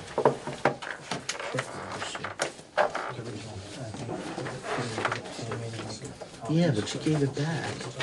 I just don't know what I did with it. Here. It's gotta be here. Yes. Okay, thank you guys. Right here. You're welcome. Thank you. No, it's too slow.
I'd like to bring the Select Board meeting of the Guilford Select Board to order and recognize the public, Max and Miles and Miss Sheila Morse. Welcome. Thank you. Rules of procedure, I think that we can skip. They're on the table if anybody is interested in them. The rules of procedure govern how the public and the Select Board interact. Are there additions to? Yes, I have one, which are on all of your agenda. The errors and omissions from the assessor clerk. The reason it's late is because it needs to be submitted to the state this week. I'm not sure what absolutely you mean by that. We will get to that. It's under the end of new business. Okay. Is there a motion to approve the minutes? I have an amendment. It was already taken care of. You've taken care of it. Thank you. Any others? Do I hear a motion then to accept the minutes? Motion to accept the minutes. Is there a second? Second. All in favor? Aye. Thank you very much. Please sign the minutes. I also have the corrected minutes that you approved last week but did not sign, so you could sign both of them, please. Thank you, Peter. They looked good, the amended minutes. Oh, here you can. And do we have the next item on the agenda is the highway update. Is there a general update? I don't see Danny here. He's not, but I did speak with him this afternoon around 2:30. They have been doing a lot of culvert work, which Gordon is very well aware of. Replaced all the culverts except for one over on Collier Road, and have done a few on a couple other roads. They've also been doing a little bit of grading, not as much as Danny hoped because it's been so dry, and doing a bit of equipment repairs. Unfortunately, as Dan told you about last week, the mower has some issues and he took the tractors down to Greenfield. Unfortunately, they're going to have to basically disassemble the entire thing to get to the part that broke. They have to remove the cab and then they have to take the tractor into two halves to get to the piece. He was supposed to get an estimate on the work today. Unfortunately, he didn't hear from the service manager. When he spoke to them on Friday, they're estimating probably upwards of $15,000. Unfortunately, it ran out of warranty in May. That being said, Dan highly doubts that any of it would have been covered under warranty at this point. So he's a little frustrated, but they need the machine, so it's down there getting work on it. They estimate it's going to probably take 3 weeks to repair. Any cost estimate? About $15,000. Goodness. Yeah. So that's pretty much what they've been doing. Is there any update on the purchase of new truck? Yes. It's in the warrant. It's definitely reflected in your warrant. I bet it is. And so it's been bought. It has. Dan and the guys seem very happy about it. I think it's going to be a very worthwhile addition to their fleet. And Dan and Pete are going to go and pick it up on Thursday. Thank you. That's it. Okay, then the Carpenter Hill Culvert Project update. Yes, so we have some very positive news that the project is finally moving forward. We received our stream alteration permit last week. We had initially, last Monday, we had received a verbal approval to at least begin work on the upper of the two culverts. And by Thursday, the state had received all the remaining plans that were outstanding from the engineers, and Scott was very gracious and made time to approve it because he knew of the impending October 1st deadline. So tomorrow morning, Dan and myself and Scott will be meeting with the contractor on the site to do the pre-construction walkthrough to make sure that he understands what the state is expecting and what Dan is expecting of him. And he hopes to potentially have crews start excavating the upper culvert tomorrow afternoon. Wow. So just for residents to note, Dan has the road closed to through traffic from September 24th through October 24th at this time. So residents who live on the road will be able to access their homes. You may have to drive around the other side through Heinsberg Road to get to your house, but it will be open if you live there. What were the dates again? September 24th through October 24th. Is that when the project is finished, or is that? Yeah. Yes, okay. So everyone's very happy. Yes, That's good great. news, thank you. Okay, the next item on the agenda, we have Ms. Morse reporting on emergency management. Would you come to the join table, us. Ms. Morse? Yes, thank you. Thank you. How are you? Nice to see you here. It's nice to see you, Sheila. Thank you, everybody. Look familiar here. Yeah. So wrong end of the other end I was of the going table. to say, you're at the wrong end of the table.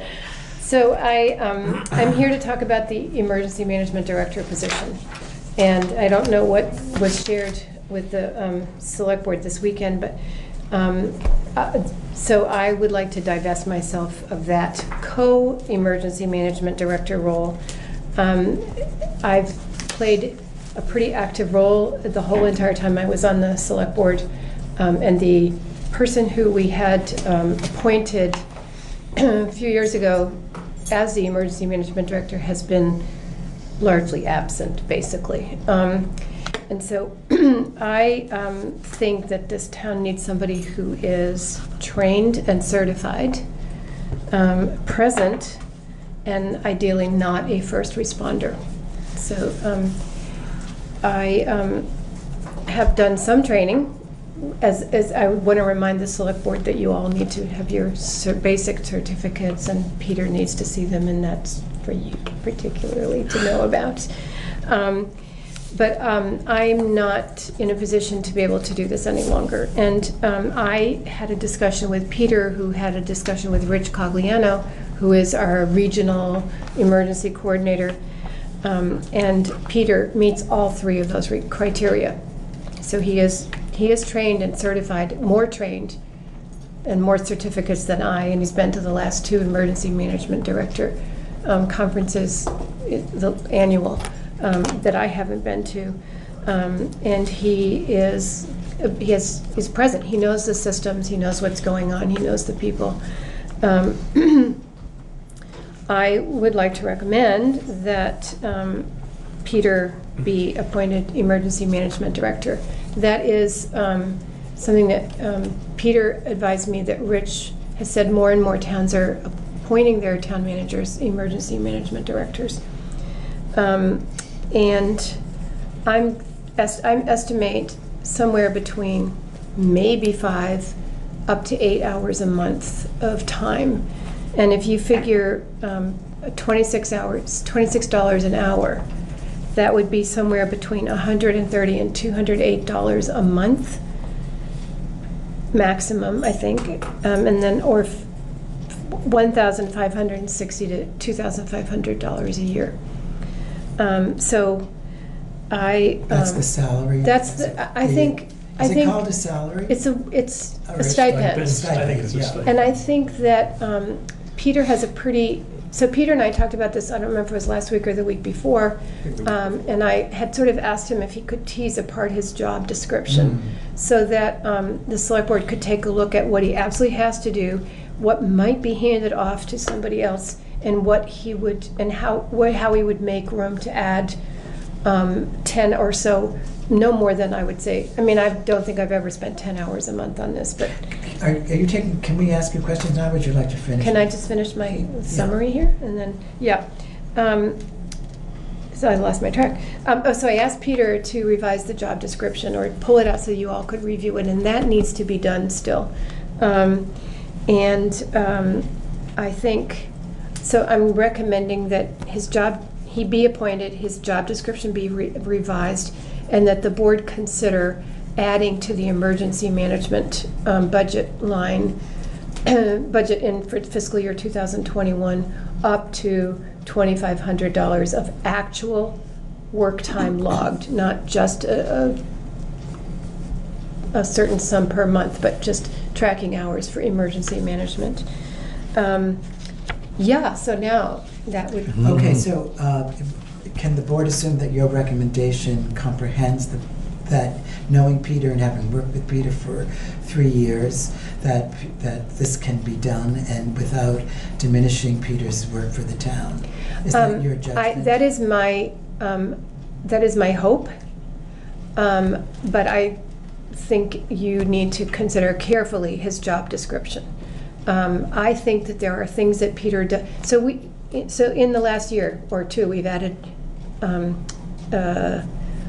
management of websites and Facebook pages and Front Porch Forum and things like that that are not reflected accurately in the job description. He's done more emergency training. He's probably doing more financial stuff than has been acknowledged in the job description. So it's relatively close to your 3, 4, 15-year review, November 15th, right? So it's a good time to look at the job description. It's a good time to assess what can be done. If there are things that can be passed off to somebody else in some other way. Peter and I discussed a little bit about what might happen and how he can integrate a few hours a month of emergency management services. Clearly, if there's an emergency, that number would skyrocket. There's been one emergency since I was named emergency management director, and that was on Melody Hill. So I just went down to the bottom of the hill and stood in the cold for a few hours. You know, I don't know, but there was also statewide training that you all know about on October 24th. I will not be here for that, so Peter, even if he is emergency management director, knows way more than he should, but he'll be able to fill in. Will your co-director be there on October 24th? I never hear from that person.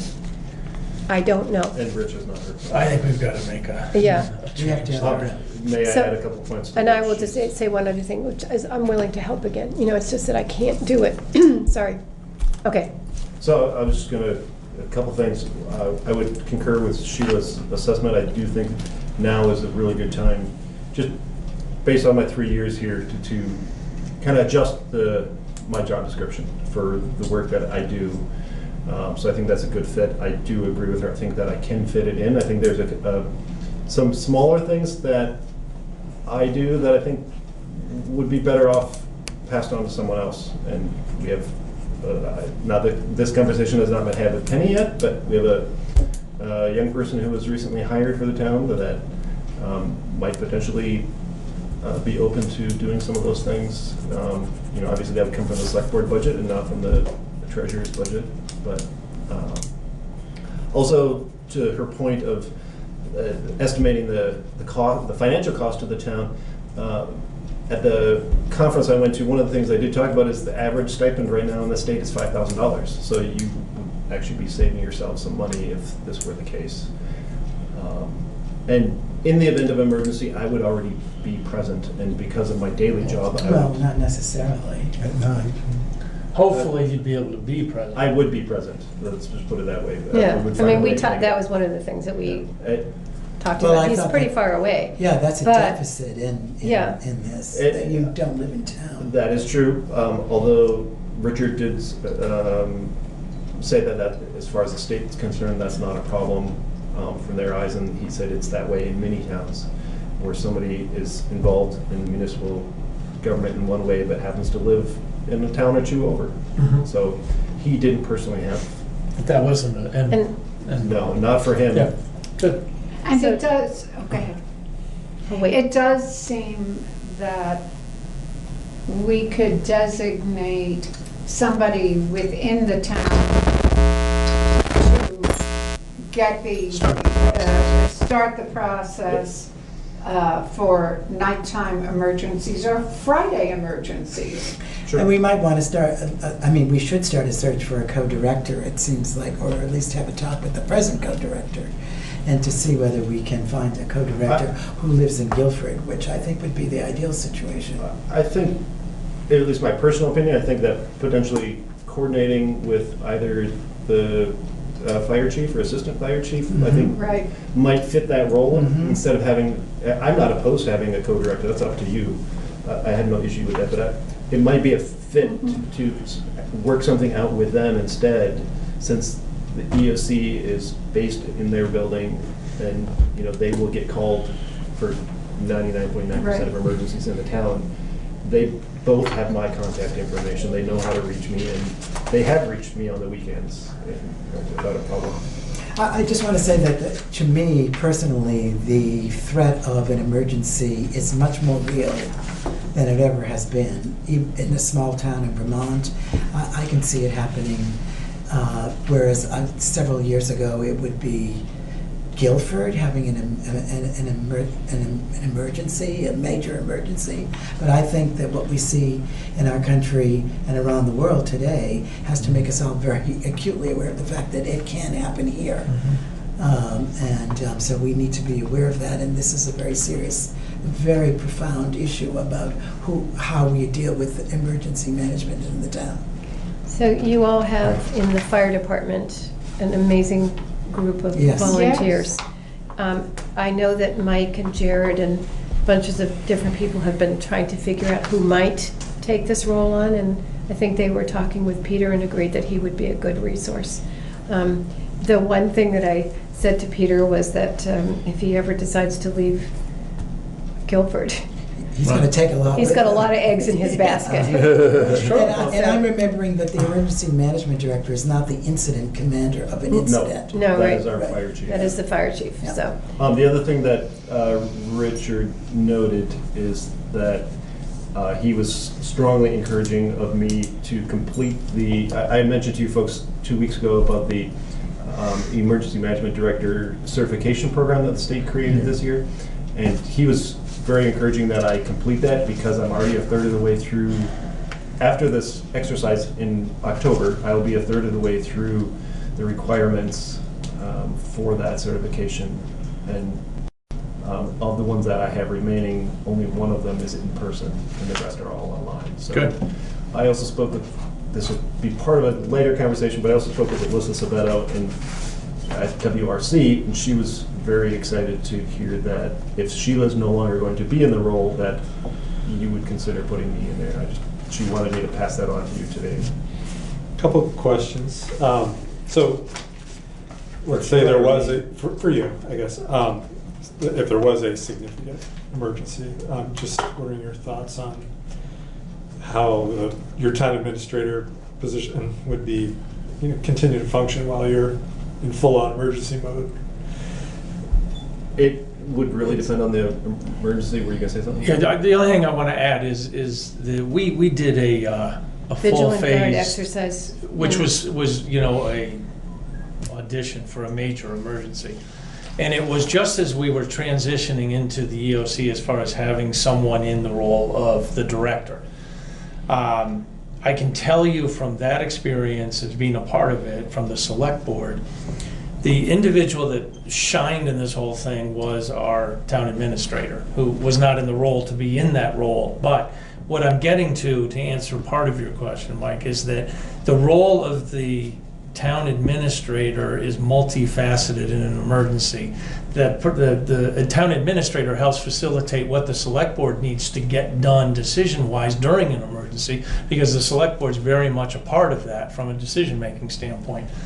Having the EOC director, supporting what's going on in the EOC with knowledge of what, and how to interact and engage with the select board, to me, it makes a lot of sense.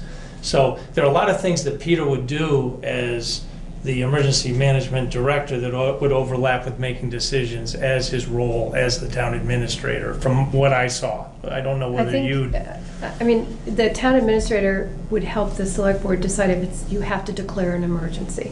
That's number one. Once you declare an emergency, he becomes the emergency management director. And then when you step back and you authorize funds for work to be done or something like that, that's again a select board role that the town administrator would help. But he would know what needs to be done. So it's really, and that's what I realized watching, our old town administrator just functioned seamlessly in that role, is that it almost, to me, it's a better fit this way, because there's a total understanding of the role as well as the legalities around, the decision making. And the other thing, if it were two separate positions, the EMD would make a recommendation to me, who would then bring it to the select board. And I would just have my own little internal conversation and then contact you all.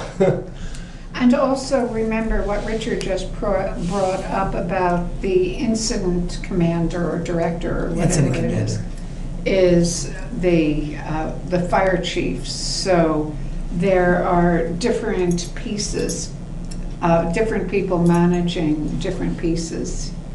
He wouldn't have to be out there with a shovel at the same time that he's commanding the office. The other thing is... Did you have another question, Michael? I do have one other. Okay. And then once the select board does, for example, approve an expenditure, then that would fall upon my role as town administrator, and then I would have to inform the treasurer and then the EMD that it was approved.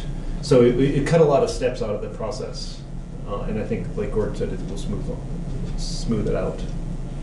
Okay, and my other question is, if we, let's say, this position, it takes up 5 to 8 hours of your time a week, and we're talking about a month. A month. Oh, a month. Oh, Just yeah, a month? not a Oh, week. okay. Yeah. Oh, No, No. Yeah.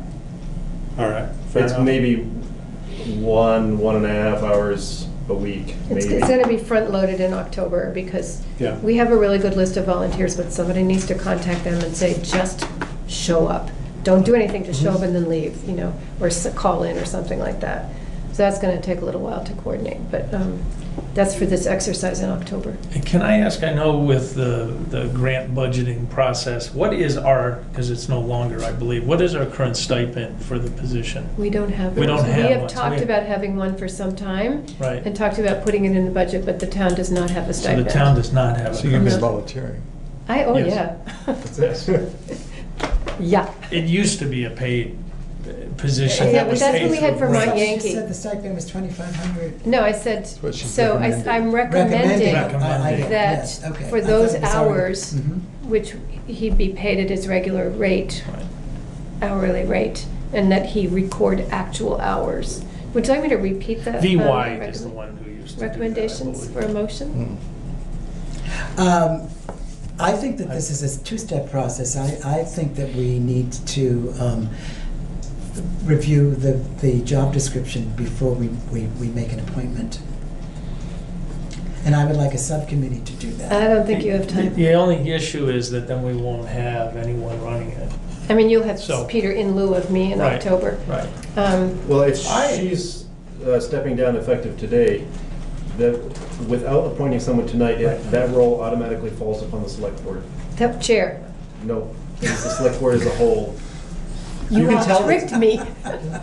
You once tricked me. Oh my God, I thought it was the chair this whole time. It was, Richard said it changed about 2 years ago. Nobody told me. No, he said most towns still think it falls immediately on the chair. He said, and it falls on the entire select Okay, board. my recommendation was that you immediately review the job description and see what can be allocated out, but I think it's pretty. Personally, I feel we gotta just figure out what to allocate out so that we can make this work for Peter. So, but are you I'm suggesting suggesting, that we I vote move tonight? that we decide or move on the fact that we're gonna make Peter the EMC and, whatever it is, EMD. director. Is that a motion? That's a motion. to Okay, make is there a our- second? Can I just, Sure. I think you should move to appoint Peter as EMD immediately following job description review and paying for the actual hours. I would actually make it a little more in-depth. So there's a contingent. Yes. That's good, I like that. Yes, that's good. We'll- Okay. we'll Do we need to Did you get rewrite that the down? job description of the person who would absorb the, former? You have to have that Tasks that discussion Peter- in the town Right, office. we're gonna have to talk about that role, but it's not necessarily, that might not even be feasible, depending on That's another challenge. That's a Peter, can you read me read us the motion as you're writing it? Yep, just one second. Thanks. But I equally agree that we need to get into his job description. And I would like to have a subcommittee on. And I would be a part of that subcommittee. My only issue is I am kind of not around for about 2 weeks. So as long as it can wait. Or if you can, as long as there's only one other select board member as part of that, we can have discussion via email or telephone. True. Because we would not be in violation of open meeting law. And then one of the members from that committee then reported back to the select board as a whole, we would be in compliance with state law. Yeah, we could do that. You could also, Are you willing to? I know a whole lot about the job descriptions. Ha. So, Yeah, and there you I'm go. perfectly willing to. I Are you actually willing to- started to working on advise? this before that I got into the select board. I was helping write the job description for Would this you like position. to be on the committee? I would love to help. That'd be very helpful. What I have as the motion of the moment is Gordon moved to appoint Peter as EMD effective immediately following the review of the town administrative job description. And I didn't catch. No, there was something else there too. The about portion of the the stipend. stipend. Hours worked. It is immediately revising the job description, not followed immediately, but appoint Peter as EMD, No. immediately revise the job description. Correct. And the position to be paid for at the regular hourly rate of actual hours worked. That's not exactly the right wording, but close. Is there a second? I will second that. All those in favor? Aye. Okay. Can we discuss the subcommittee at this point? If Sheila's going to be on that I'll committee? help you. And I will. Okay. Does someone else want to be on that committee? I did, yes, I did. I would like to be on that committee too, so. Good. Okay, so who's on the committee? Sheila, Richard, and Gordon. Thank you. Thank you, Sheila. Thank you, Sheila. It's a pleasure to see you. Me too. You gonna stay? Do I get a marshmallow there? Well, that's. Miles gonna offer one? I don't know. All right, on to the, and we can, who would like to be the coordinator of that committee? To call the committee to order? Peter and I already started it. Would you like me to? Why don't you include us? Sheila's gonna drive. I'll get working on this week. Yeah. Good. But it is a committee and we all want to be involved in the discussion. Next, the draft audit update. Peter, you have an update on that? Well, not necessarily an update. I shared the draft audit with all of you over the weekend for your review. I'm not sure 457 pages. how many of you reviewed it in its entirety. I did read the entire thing myself as part of my job and compared it to our financials. And unlike last year, I did not notice any specific errors in it, either financial or grammatical. Which is something that they still, a year later, feel guilty about. So if you are approve of the audit, then I need a motion, and I need, actually technically two motions. I need one to approve the audit, the draft audit, and then a second motion to approve your chair to sign on behalf of all of you the approval of the financial statements and reports. Do I have a motion to approve the draft audit? But you may want to see if there's questions about the audit Well, we first. can ask them after you make a motion.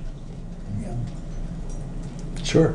Okay, is there a second? I will second. Okay, all those in favor? Can we talk about it first? Yeah, let's talk first. Let's discussion, okay, yeah. So, Peter, quickly, and again, I didn't look at this with as much time as I would have liked, but we're in a very positive position. Yes. Do you not agree? Why are we in such a positive position?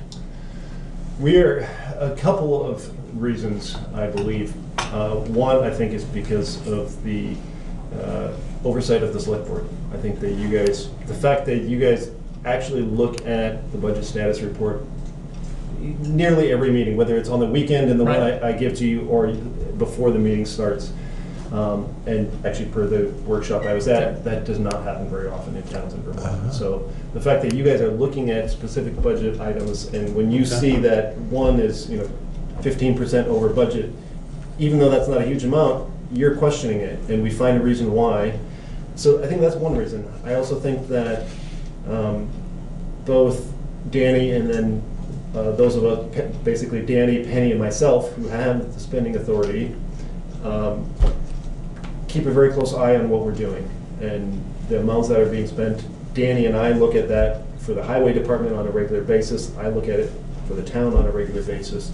And if I see an invoice that comes through that doesn't seem right, I'll talk to somebody else in the office to figure out what's going on. Right. And I think it's that we have this vigilant eye. It's not just a monthly thing we're doing. We're doing this every week when we get invoices coming in. And so I think that... I was here witnessing one of those when we were having our discussion. But I think it's really important for the town to understand that, because a lot of effort goes into the part of the budgets that we control. Yep. The select board, as well as the town controls. We can't control our school budget, unfortunately. And I think that the third thing, to answer your question, I think goes into the season that we're coming upon starting in October, is our budget planning process. And it starts with me going through every single line item one by one, looking at what was spent, why it was spent, was that worth our funds for that point, and then talking to each of you about it. And then we find the areas that maybe were overspent, figure out why. If it was justified, then we need to increase it for the following year. And if we had an excess in that account, well, then we decrease it. Right. And I think it's just that close attention that's paid by everyone involved. And it's fairly well known throughout the state that Guilford's in a really good financial place, and has been for a while. And we have 2 new select board members who will be joining that granular process for the fall and into the winter. And also Sheila, as you recall, has offered to stay on as our advisor. I do have a question. So, Gordon, you said that the town is in a very good financial position, and what does that mean? Do you want to? That's actually going to be... Transfers out to other... Yes, that's actually the next order of business. Okay. It leads into that, but I felt it's really important Yeah. to, and so we'll talk about the specific numbers. Yep, so we have a budget surplus for this year. Yes, and as we were talking about, that fall budget process, our budget meetings are open to the public. So if there are members of the public who would like to come to our 7 a.m. or 4 p.m. meetings to discuss our budget, they're welcome. So we have a motion on the floor. It's been seconded. Is there any further? Is there any further discussion? All those in favor? Aye. This is the draft. So it's going to be. It was draft as it presented to you, so you are approving the audit now. Right, we all know that then. Good, thank you. Now, you need a second motion, please, to authorize, because there's only room for one holy signature. Do I have a motion to have the select chair? Have Richard. Sign. Second. Any discussion? All those in favor? Aye. So Kindly sign this. There's 2 copies for you to sign on top. And then there's a further document in the back for me to sign that I witnessed you signing it. Okay. And we can move on, as I'm signing this, to a surplus transfer, which is the next order on the agenda, the next item on the agenda. I'm sorry, who seconded that? Michael. Thank you. Okay, so, as we generally do every year, we have a few journal entries that need to happen as a result of the audit. And again, this is my 3rd year here, and this is the fewest we have had in my 3 years here. And 2 of them, we have a total of 8 this year. And of those 8, 2 of them are to report a surplus transfer. The first surplus transfer is for the general fund. It's a surplus of $142,701.60. And the second transfer is for the highway department, and that is a surplus of $174,447.18. So explain to me quickly where they're transferring to, from Sure. to. So for the general fund, I don't remember how many years ago it was, but 12 years ago, I believe, the town created, the town being, the select board recommended to the residents to create a reserve fund. And the residents voted on it. And at town meeting day, the residents voted to approve this. And what happens is, should there be any surplus, or there's a few other funds that might get transferred in there, those funds are then available to the select board to use at their discretion in the best interest of the town without having to go back to voters to do so. Oh, wow. So for example, we use those funds to, or the select board used those funds to do the renovations of this building. And so with that fund, certain stipulations were set up with it. And one of those is that it needs to be maintained at a minimum of 5% of the combined budgets of the general fund and the highway fund, and it cannot exceed 20%.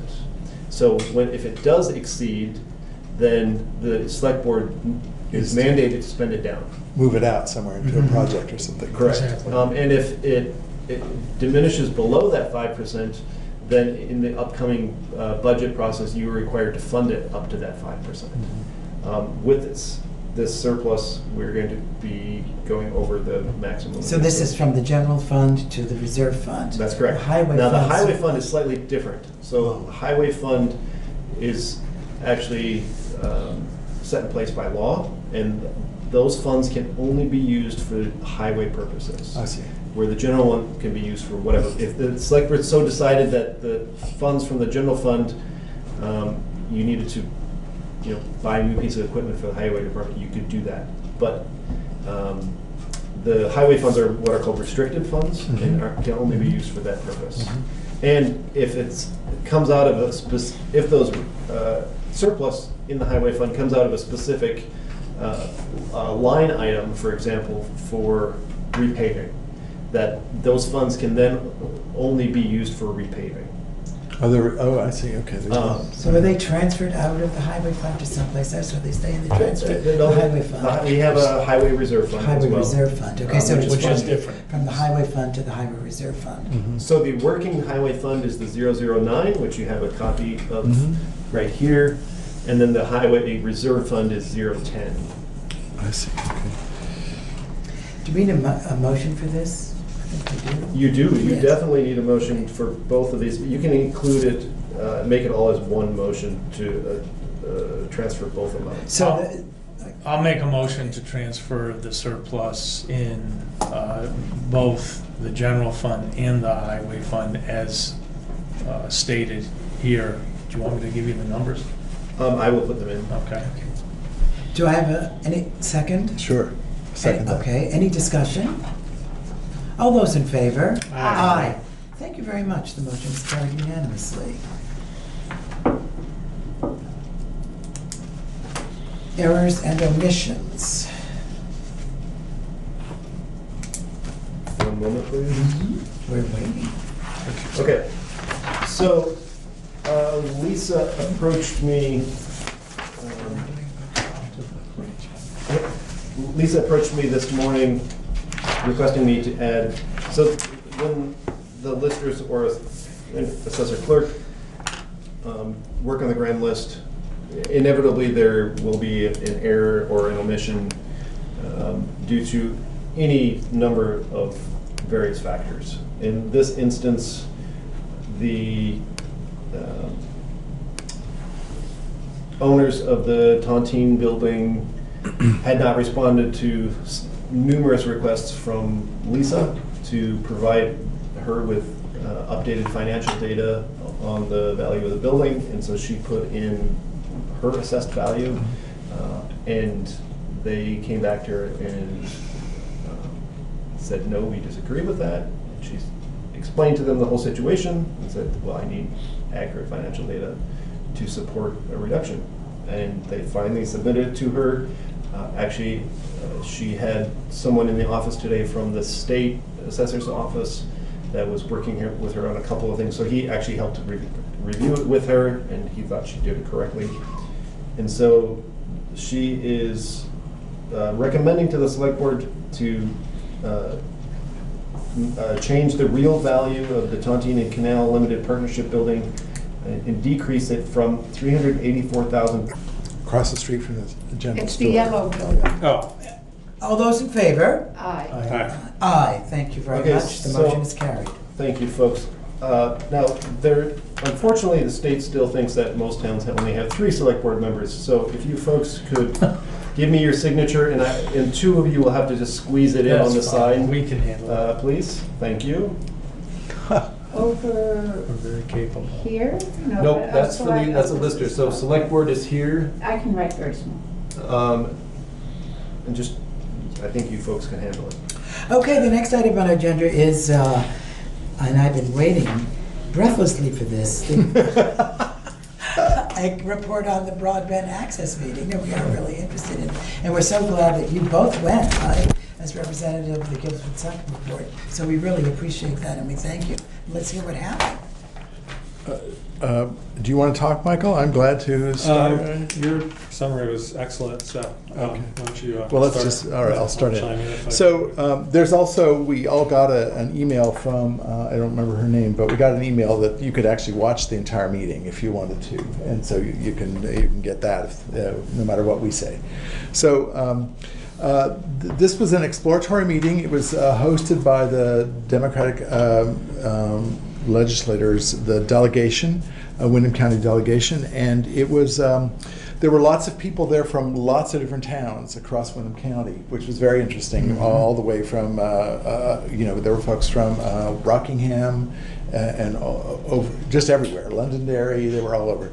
And it was an informational meeting to learn about what is a CUD, a Communications Union District, and how they might work, and what are some options for going forward. And I think the big thing to note right now is that there are 3 of these union districts currently working in the state of Vermont. So there are 3 models already in the state of Vermont for these communication union districts.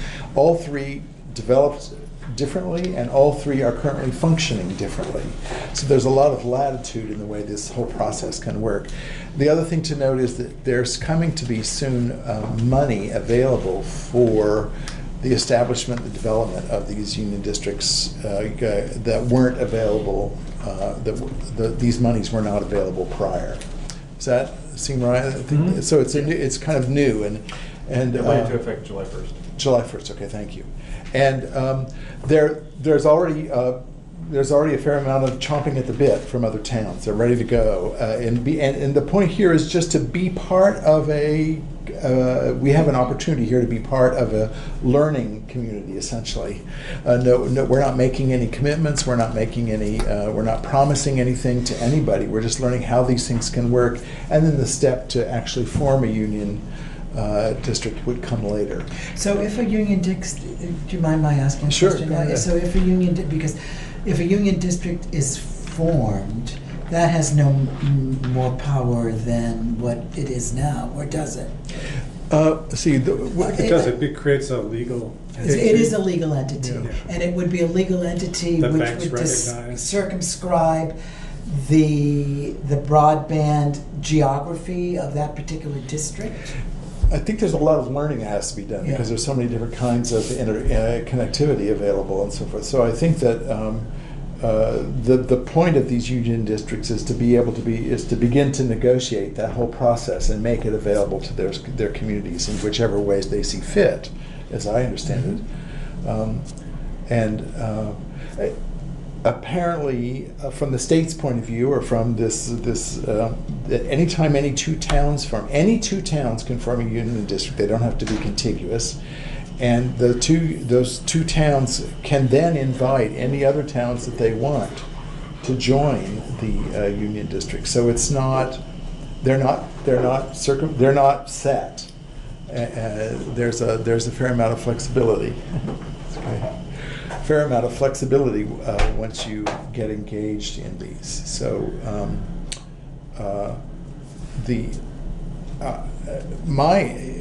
there was a question that came whether or not we individually in the room, would people be willing to continue investigating and learning, and both Michael and I stood up.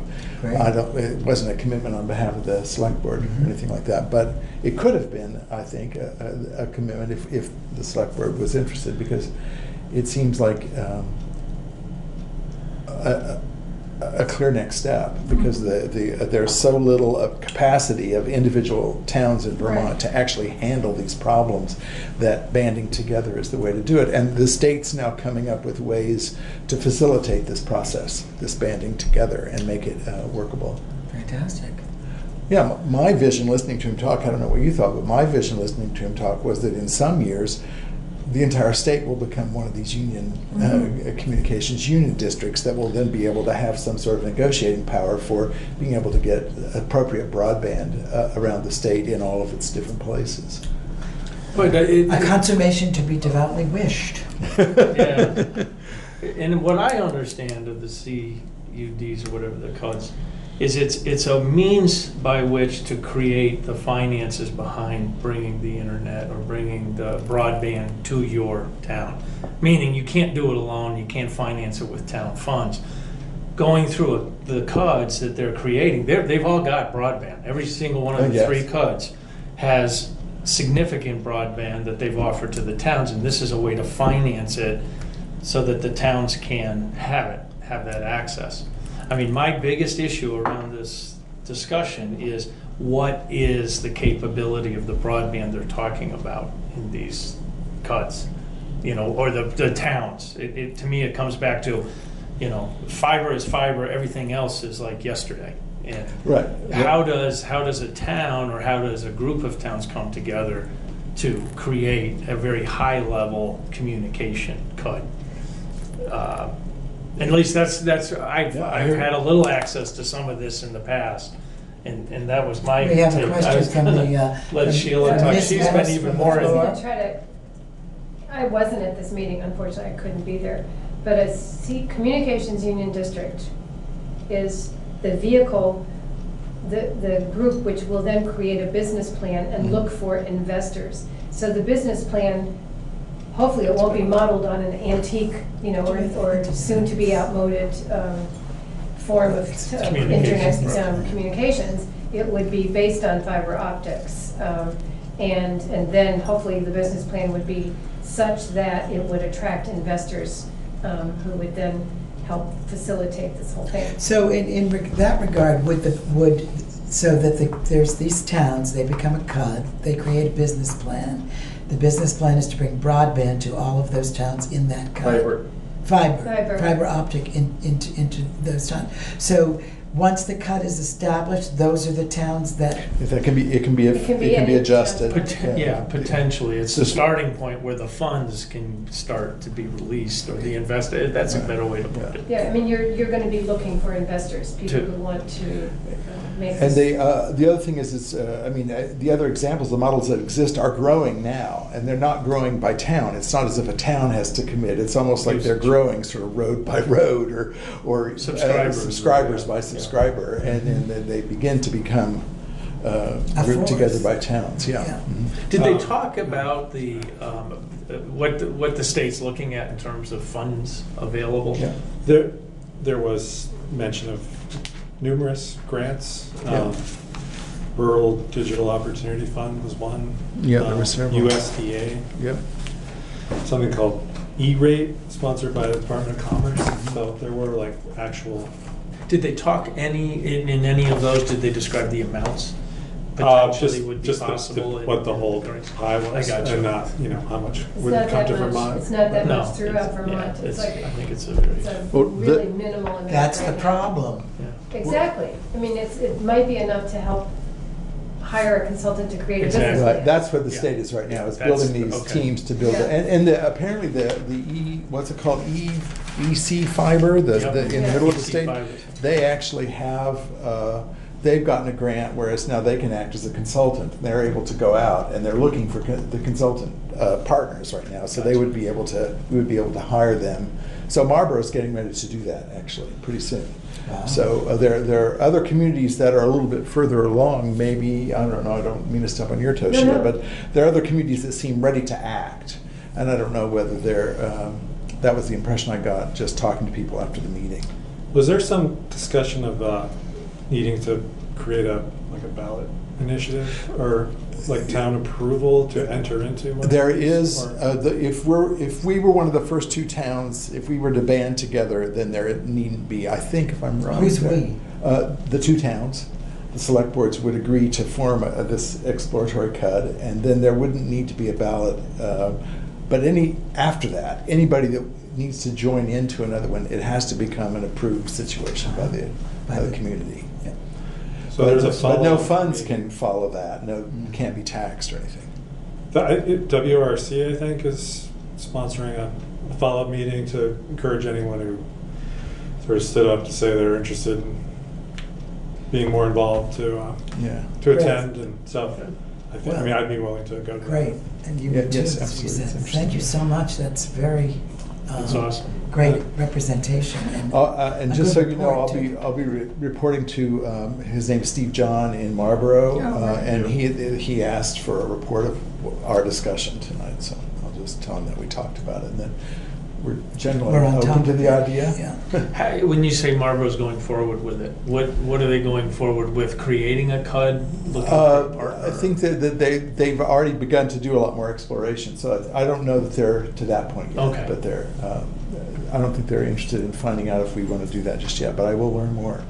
Well, wouldn't it be wonderful if this could be a project like the rural electrification Well, that's project? It is one like that. Well, it's not really. Well, I mean, that one got It should be. that one That's got, the way it should yeah, be. that had federal funding. We need to- Exactly, that's what I'm saying. Yeah. We need to convince I just the wanted to public. go on the record Yeah, as saying, that's a very good wouldn't point. it be wonderful to have that, the future, acknowledged and coming here in that particular way instead of all of us scrambling to waste our time doing it in this Well, way. right, that's what one of the points, Sheila just made it too, is that we're talking about building it and getting involved in technology that's going to be over as soon as we get Yes, there. exactly. So how do you get to the There point won't where be you're any actually... wires at all. Right, exactly. Yeah. There'll be Telepathy. implants. Any other comments about that? Thank you very much. That was Thank you. That's great, guys. That was an articulate update, and That, I'm speaking. And I want to thank you on behalf of us all for doing that. Yes? Mr. Chair, do you mind if I ask a question? Not at all. This is BCTV cameraman Ian Keel, not a Guilford resident. Is it possible that the select board member is on, you wrote that up as a summary? Yes. Is that something that might go on the Guilford website? Because he's apparently written a summary, and that would be something that any of us could look I at? don't know. It seems like maybe the link to the, rather than my summary, which was just my words, but Yeah. the possibility to see the entire meeting Oh, and notes that's are a great available. idea. Yeah, Maybe that's that an would be idea. That would the be link good. to that. Maybe Yeah, would be that's a all link I to it. ask. I just know Yeah. that you guys are really good about Thank putting you up for stuff that on your website. suggestion. So I'm putting an action point that I will add the link to the video on the website. Terrific. Okay, yeah. Okay. Making progress here. Mr. Rude, Municipal Budget Workshop update. Yes. So I attended the VLCT 2019 budgeting workshop, which I last attended 2 years ago with our intrepid vice chair here, when she was a new select person.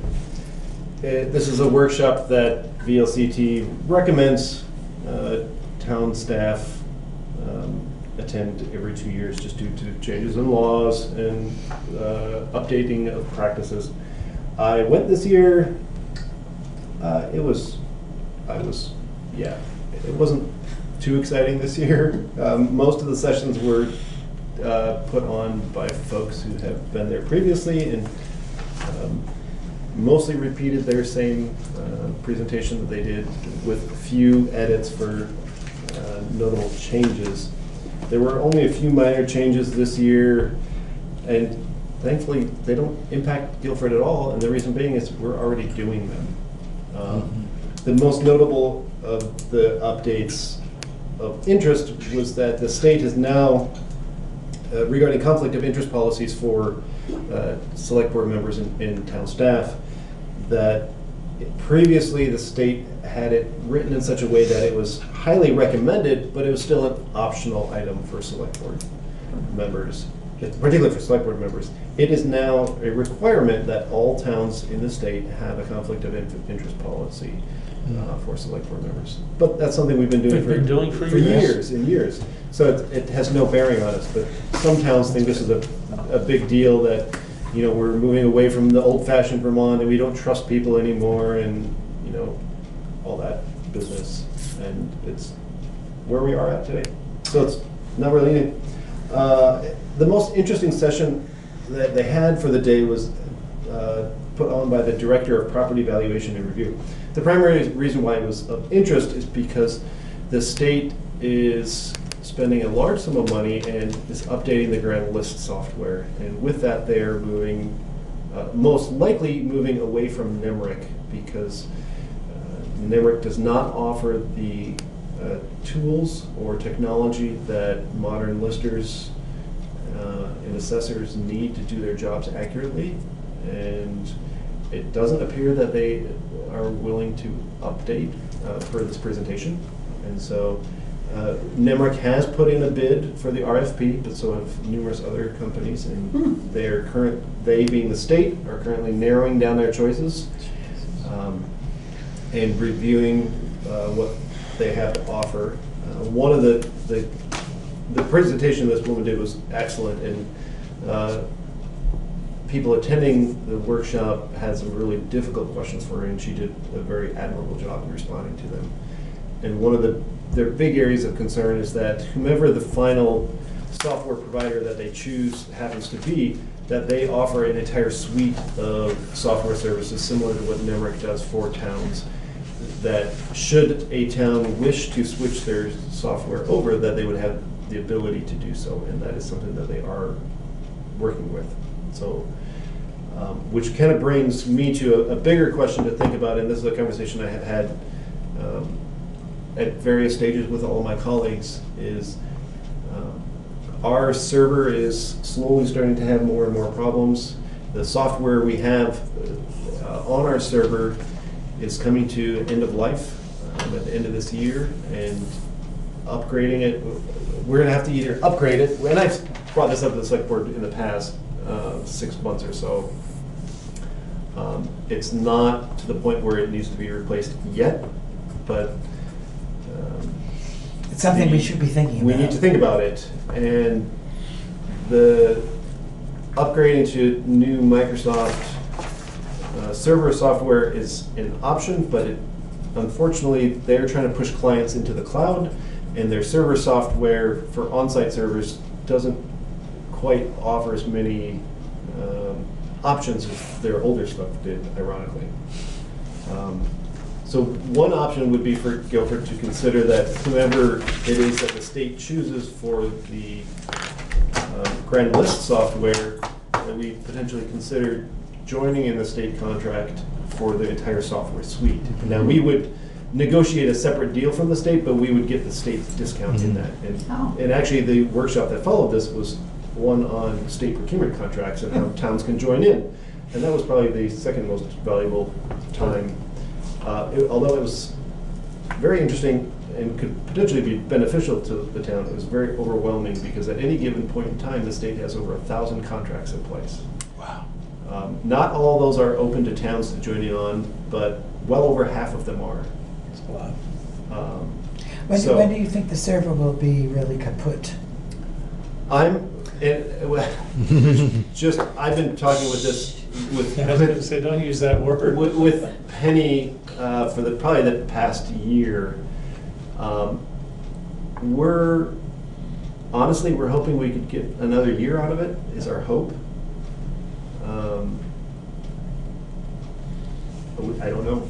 We'll have to plan that. We'll have to look at our. So we should be thinking about it now. Right. That's my point, yeah. So, as far as the states choosing new software, they will be choosing it this spring, and they will be slowly implementing it.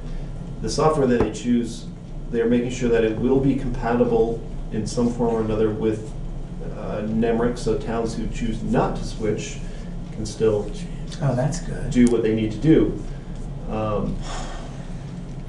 So yeah, we have a number of questions to consider, and then it will be fully implemented by January of 2021. So all towns will have at least be required to switch over their grand list software to the new product by January of '21. Did they say what the burden to the town that such a switch is gonna be? They do not know at this time. It's gonna be huge. It's something else we're gonna have to plan for. It will be. Yeah. You mean the monetary impact? Yeah. The other thing is Especially that- after we just did, we updated all our listing software. Well, not the grand list software, which is a part of the NEMRIC package.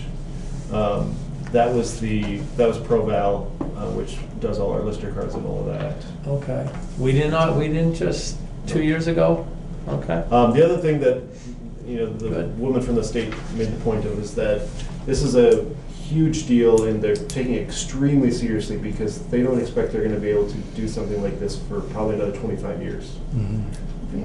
Yeah. It's going to be a multi-million-dollar project that's going to take a year and a half to implement. It's going to be take much longer than they think, I'm sure. So, I mean, they're already ahead of schedule in their timeline. They started this project in, I think don't quote me 100%, but I think in late 2017. So this has been ongoing for a while. Is that Joe? Oh, sorry. And there will likely be many towns that would want at least accurate information about being part of those contracts, those changes. And so that will be another sort of layer of communication that will either work or be complicated. Any questions or comments on that update? Thank you. Thank you, It's Peter. It gives us a great deal to think about. Yeah, we do need to think. I don't think we need to prepare for. I don't think we need to take any immediate action. I don't, based on what she said, I don't foresee that it'll impact our next fiscal year's budget. I think it will the year after that. I think it will, but I don't think in our planning, it's obviously consider it, like Gordon said, as well as consider what to do about the server in the meantime. Okay, well, stay on top of it, please. Yeah, yes. And the local hazard mitigation plan training, what Yes. you were going to tell us about. I did, and as I told you a couple of weeks ago, this is the training that I learned about at the Emergency Management Conference. Was up in Waterbury at the Vermont Emergency Management Center and was put on, was primarily led by two individuals from FEMA and then a couple, supported by a couple of people from VEM. And I was very surprised and very impressed. It was really excellent training. Of the 22 participants, only 2 of us were from towns.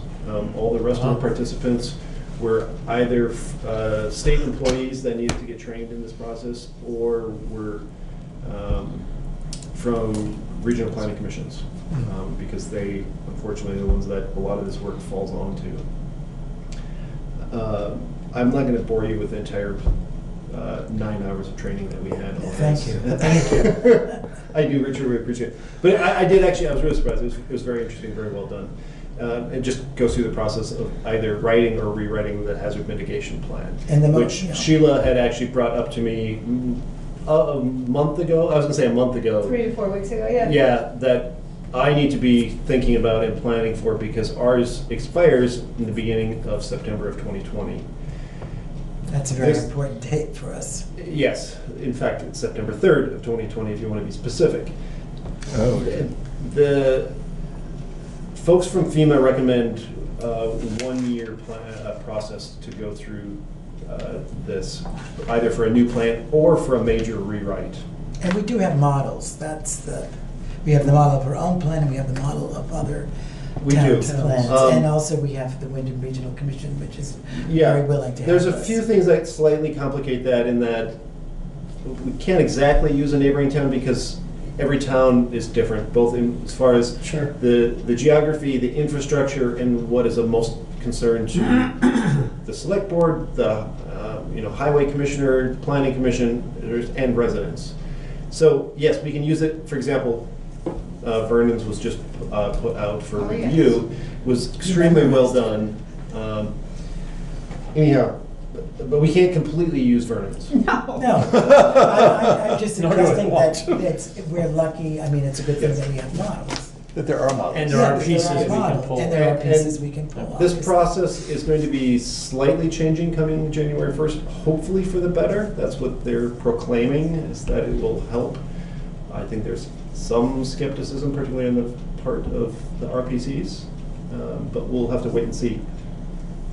So through this process, generally the Planning Commission in a town is the one that's heavily involved in this process. As is the EMD, the Select Board, the Highway Commissioner, and local emergency services are generally the ones that are most heavily involved in this.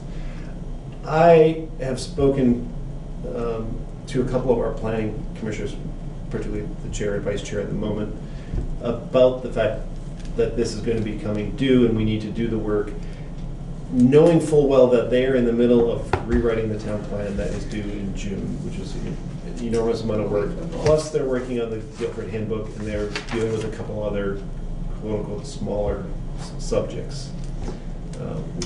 I did ask Peter to create a calendar of the process. Yes. So that we'll, and have you done that, or? Well, I'm actually going to get to that in a moment. And so they made very clear that they feel that the hazard mitigation plan is very important. However, they do not have any capacity whatsoever to tackle this project. So that's part of why I went to this training, is I suspected that I would need to take a bigger role in this. And so with that, I also reached out to our acting EMD and included her in the conversation, and then reached out to Wyndham Regional Commission to kind of talk with them, with Alyssa Savetto, about this work.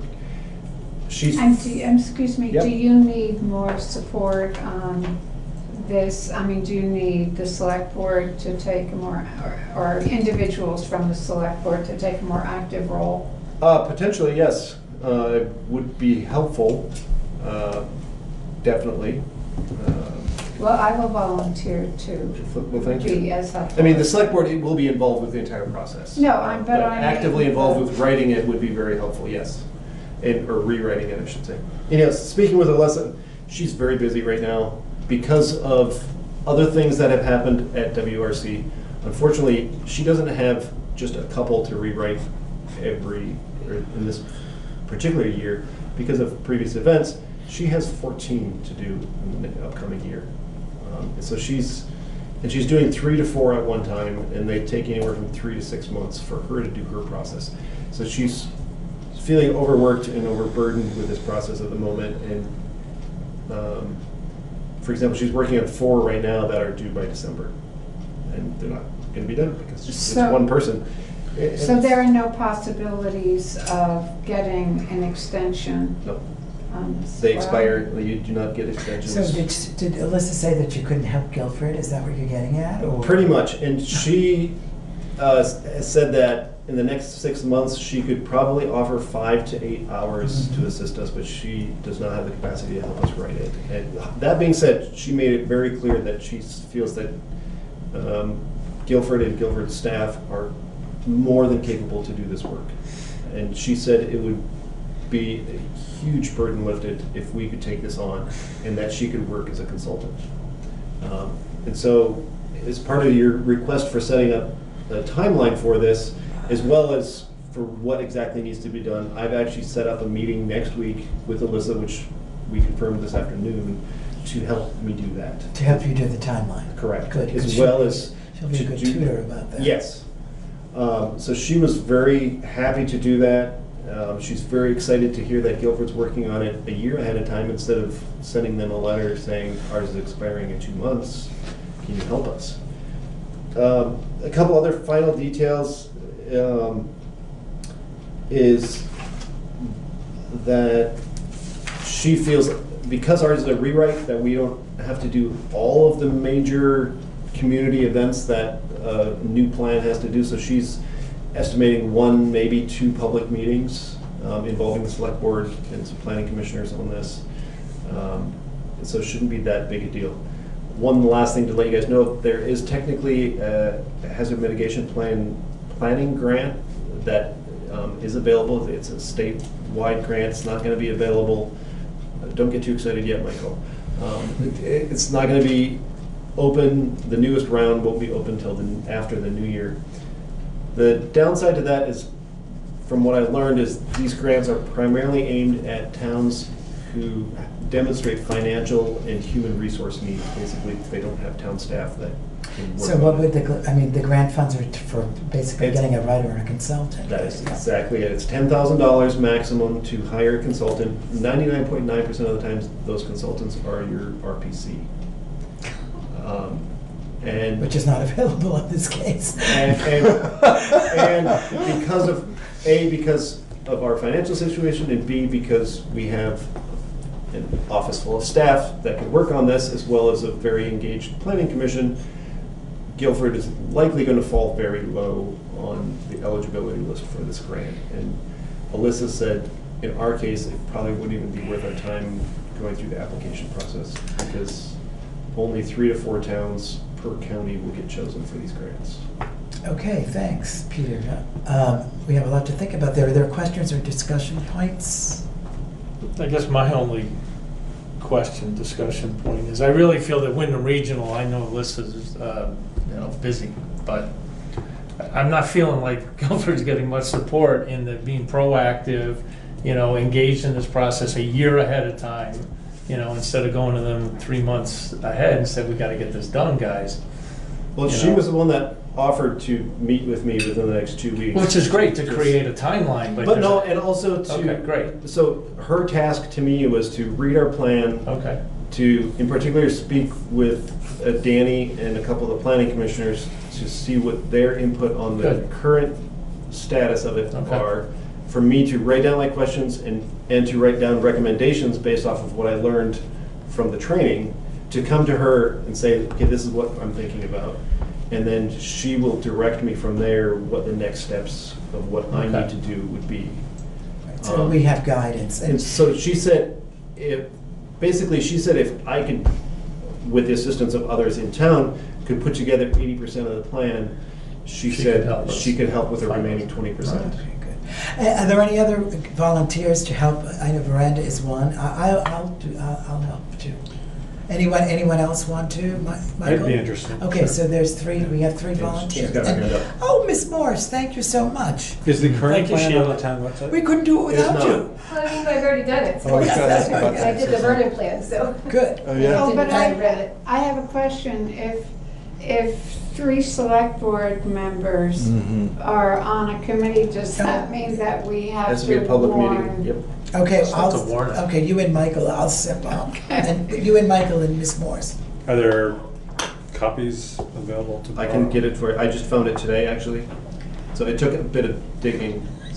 Would you like to be the coordinator of that committee as a public volunteer? I don't think so. already a I'm going to be going coordinator. in a couple of weeks away, so I'll do most things by email. Okay, I need a coordinator though, someone to actually bring the committee together and... I will do that. Okay, there you go.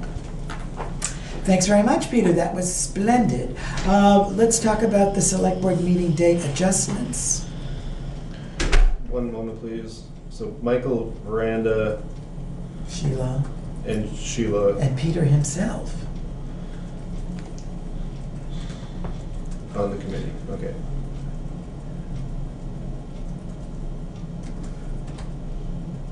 All right. So, as you folks know, every fall we have to make a few adjustments. There's actually fewer this year, to some select board meetings that fall on public holidays. And the select board needs to make a motion if you so wish to make those adjustments. This year we have 2. The first is Indigenous Peoples' Day, which is a holiday observed by Guilford on the 14th of October. Most of the rest of the country is Columbus Day. This 14th of October. That is correct. Per town policy, it should then default to the immediately following Wednesday at 6:30. That's the way we've always done it. So It doesn't have to be, it can be changed by the Yeah, select board. You but can that's change it, but that's what the the norm. policy is written as right now, per the personnel policy. So that's the first one I'm recommending you change. The second one is To from the 14th from to 14 16th. to 16. Should we Okay, do we handle want these to individually? do or do we these need each time? individually? I think you can do them all at Let's once. do it all. Good, I like Yeah. that. Yeah. The second one is the 11th of November, which is Veterans Day. It is not technically a holiday observed by the town.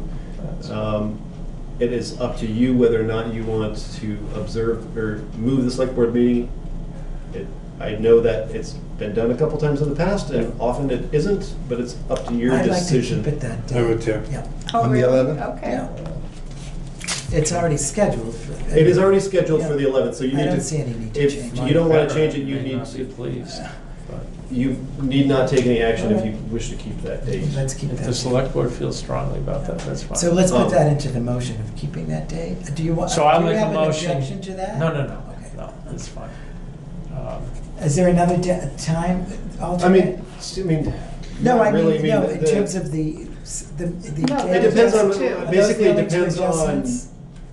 the other one is a little bit funny because it all depends on your schedules for the December holidays.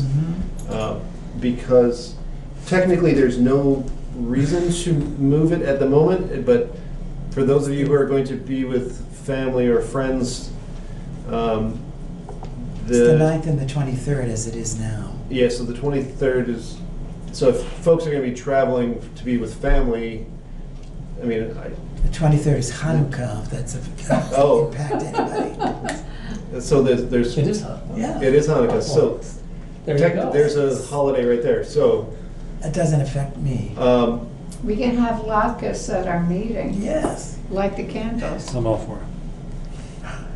So, So should we keep the 23rd? I mean, It At is this the day point, before I'm Christmas Eve. I'm but- okay. It may What, I mean, change. what would you do, move it a week later or No, something? like we that? would usually move it to the 25th, which is Christmas. I don't think that's gonna work. That's not gonna obvious because that's another holiday. So, But then we skip a week, don't we? so technically you could then. So we could do it the 7th, 6th, I guess. January Have a 6th. back-to-back on the 13th. I think we ought to just keep it. Let's keep it. If people Keep it. are gonna But what do about the 30th of December? Yeah. Yes, That's a I mean, possibility. I'm just, No, that I'm could just be, trying to you understand. could not- move it to the yeah. next, I'm sorry. New Year's Eve I Eve. kicked my Yeah. calendar I think forward. I might like it on the 30th as opposed to the 23rd, but I'm easy. Does anybody have any? I'm not sure whether I'm gonna be in Not town sure yet at this on point, either of yeah. those I'm not dates. sure. So should we my keep it on personal the 23rd? recommendation is to keep it at the Okay. 23rd. For now. Until change it. So I need a motion then. I'll make a to- motion to Just for move the- the October 14th meeting from the 14th to the 16th. Yeah. I'll second that. Any discussion? All those in favor? Aye. Aye. All right, the motion is carried. Thank And I you. suppose that later, if people have a firmer idea for where they'll be on the 23rd, i.e. not here, then we have the option to move it. Exactly. Or you also have the option to cancel it. Right. That's true. Well, or people could Skype in. That's true. Did you take a vote on that? All those in favor? I did. Yes, Yeah. it was, yeah. Yeah. yeah, It ayes, was all right. passed unanimous, Yes. did it? Where have you been? I was working on the Okay, date. all right, now we have warrants. Who's, Gordon, please? I will make a motion to pay the following warrants, payroll week ending 9/15/19 for $6,987.22. Payroll week ending 9/22/19 for $6,530.61.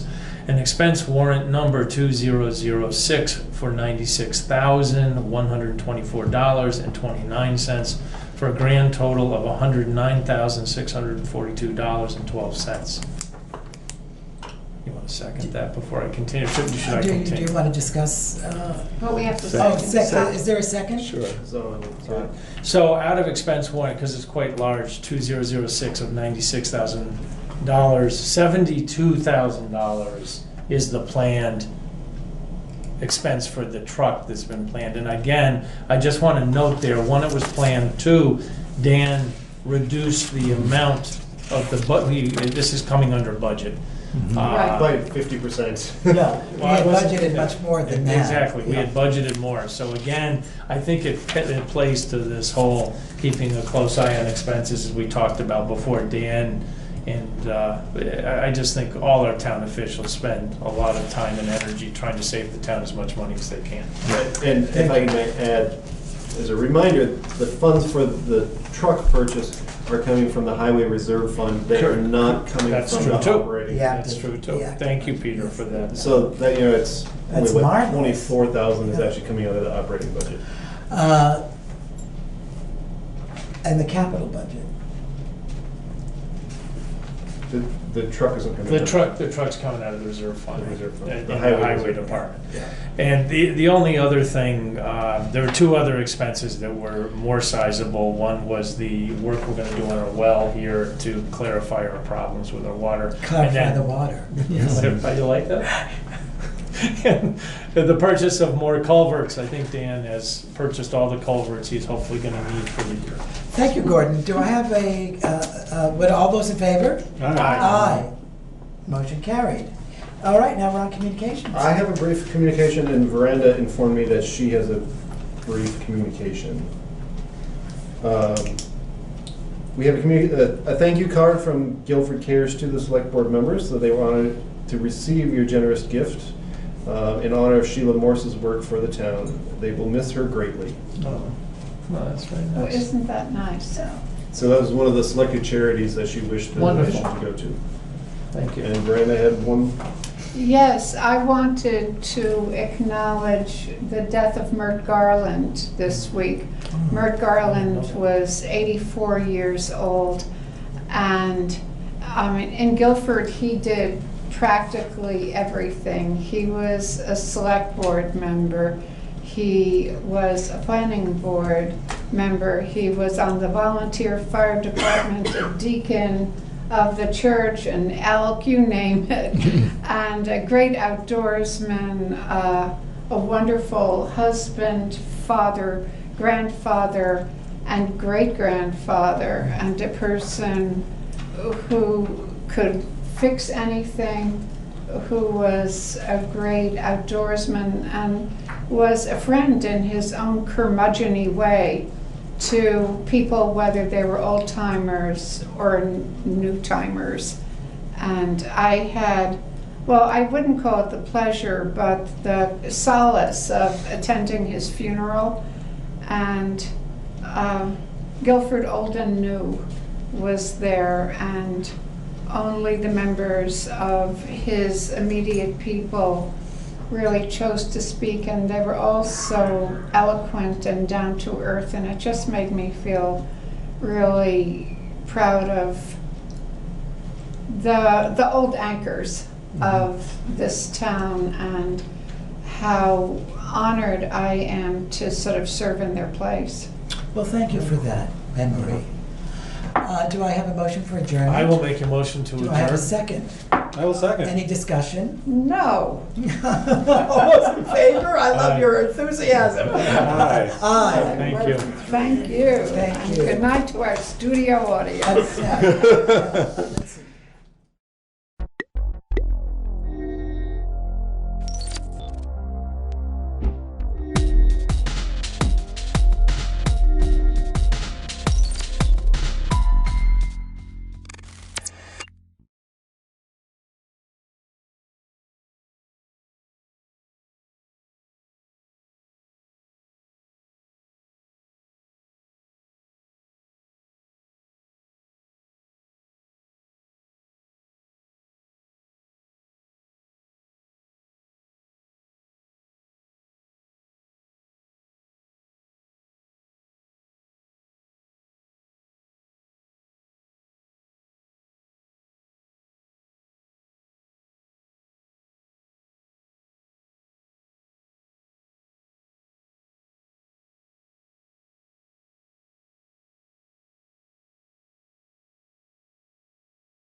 You're on the record? Okay. Hi, good morning, and I'm Representative Mike Intachka. I represent Charlotte and part of Heinsberg. And I'm on the Energy and Technology Committee, and I'm vice chair of this committee. So I think first of all, we should have some introductions, so we'll start with you, Lauren. Sure, I'm Lauren Glendavidian. I'm the Executive Director of CCTV Center for Media and Democracy and a member of Vermont Access Network, the statewide organization for the 25 access centers in Vermont. And I'm Andrea Papiti. I am a utilities analyst for the Public Utility Commission, and I'm serving on this committee on behalf of the commission. I'm Clay Purvis with the Department of Public Service, and I am serving on this committee as a member of the Department of Public Service. Good morning, I'm Dan Glanville. I work with Comcast, and I'm serving on the committee as an industry representative. And we have two other members of the committee who can't be here today, and that's our chair, Senator Rebecca Balin, and Karen Horn, who represents the Vermont League of Cities and Towns. So we'll start with just a notation that we're going to have a public hearing on 10/16 as required by statute, and that will be at 10 to 12 p.m. in room 10 at the State House, and that will be followed by a committee meeting from 1 to 3:30 p.m. in the same room. So that's for everybody's awareness. And so the rest of the agenda will have public comments for anybody who wants to speak. We'll go through the AMO financials and revenue forecasts. We'll get an update on the Comcast CPG. And then we'll look into a number of options that we might be considering for revenue generation for our AMOs. And so let's start with public comments. Would anyone like to speak to the committee? Well, in that case, we'll proceed with the first item on the agenda, which is the AMO financials and revenue forecast. So we'll have Clay Purvis and Lauren Glendavidian providing us with some information here. Okay. Well, I don't actually have much to add. I provided the committee members with some basic financial information that we put together from AMO annual reports that's available on the committee webpage. As you can see there, this is just basic balance sheet information for each of the AMOs. And I provided it to the committee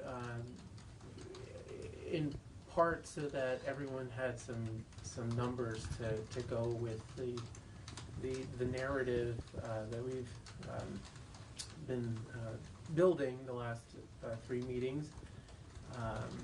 And so I'm hopeful that this is a useful tool. I don't have much insight into it other than this is what's reported to us through their annual reports. So I imagine that there are conclusions that could be drawn, and I hope that Lauren, Glenn, and the AMOs can provide some insight into their meeting.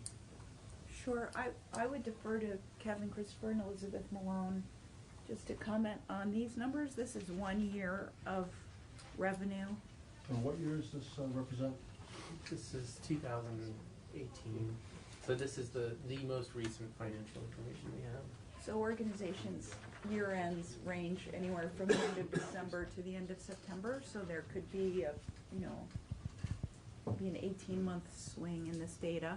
But there was another question that had been asked at the prior meeting about the trend since 2006, since the cable revenue has increased and 5% of that revenue has also increased to the benefit of Vermont communities through access. And so we did some research into that, and Elizabeth and Kevin have some remarks to make, if that's okay. Yep.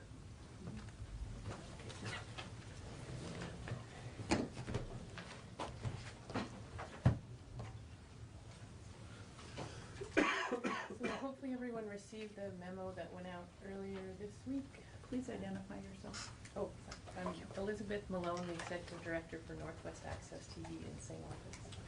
And Kevin Christopher, Executive Director of Lake Champlain Access TV in Colchester, and Van, Vermont Access Network Board of Directors President. So again, hopefully you got the memo that outlined the changes that the AMOs have made between 2006 and 2018.